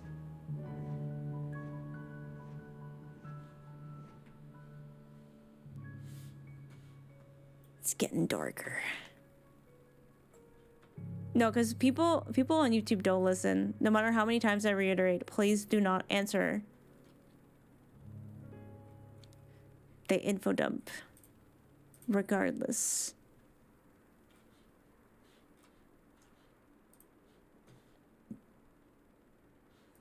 I am just so surprised. My extensive screenshots have failed me. Because I was like standing like in the first Shadowbringer's outfit I had, being like sad that we got to the first and there's a crystal tower here, but there was no ground. Oh, there is a fucking moon.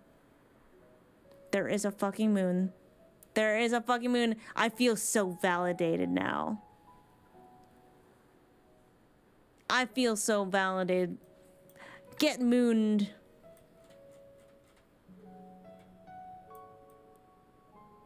Okay. I feel validated. How are you now? I hope it was worth the half-hour wait. I knew it. We don't see a moon? You don't see that right there?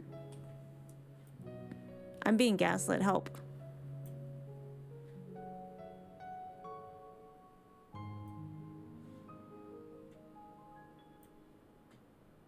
It's the moon. It's only a crescent right now. Okay. That's just Steve. Oh my god. I can't believe I'm being gaslit right now. Whoa, a shooting star. Hey. That's cool. Make a wish, chat. I wish to go to bed. Right, Mizo? Good night, chat. Oop, good night. Oh my god, we have to wait. I feel validated. Anyways, there is a moon. Fuck y'all.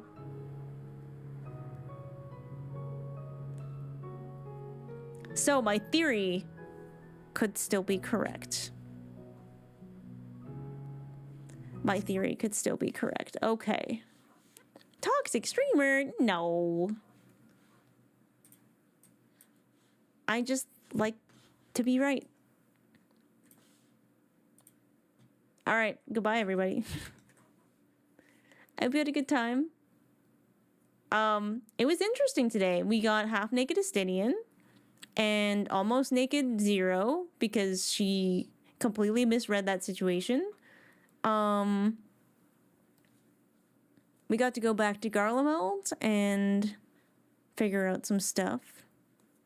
We have a theory about the moon because we have figured out that's where Golbez is hiding, and it looks like the hidey hole he's in is very Zodiac prison shaped, and I'm like, oh fuck, I didn't even think of that.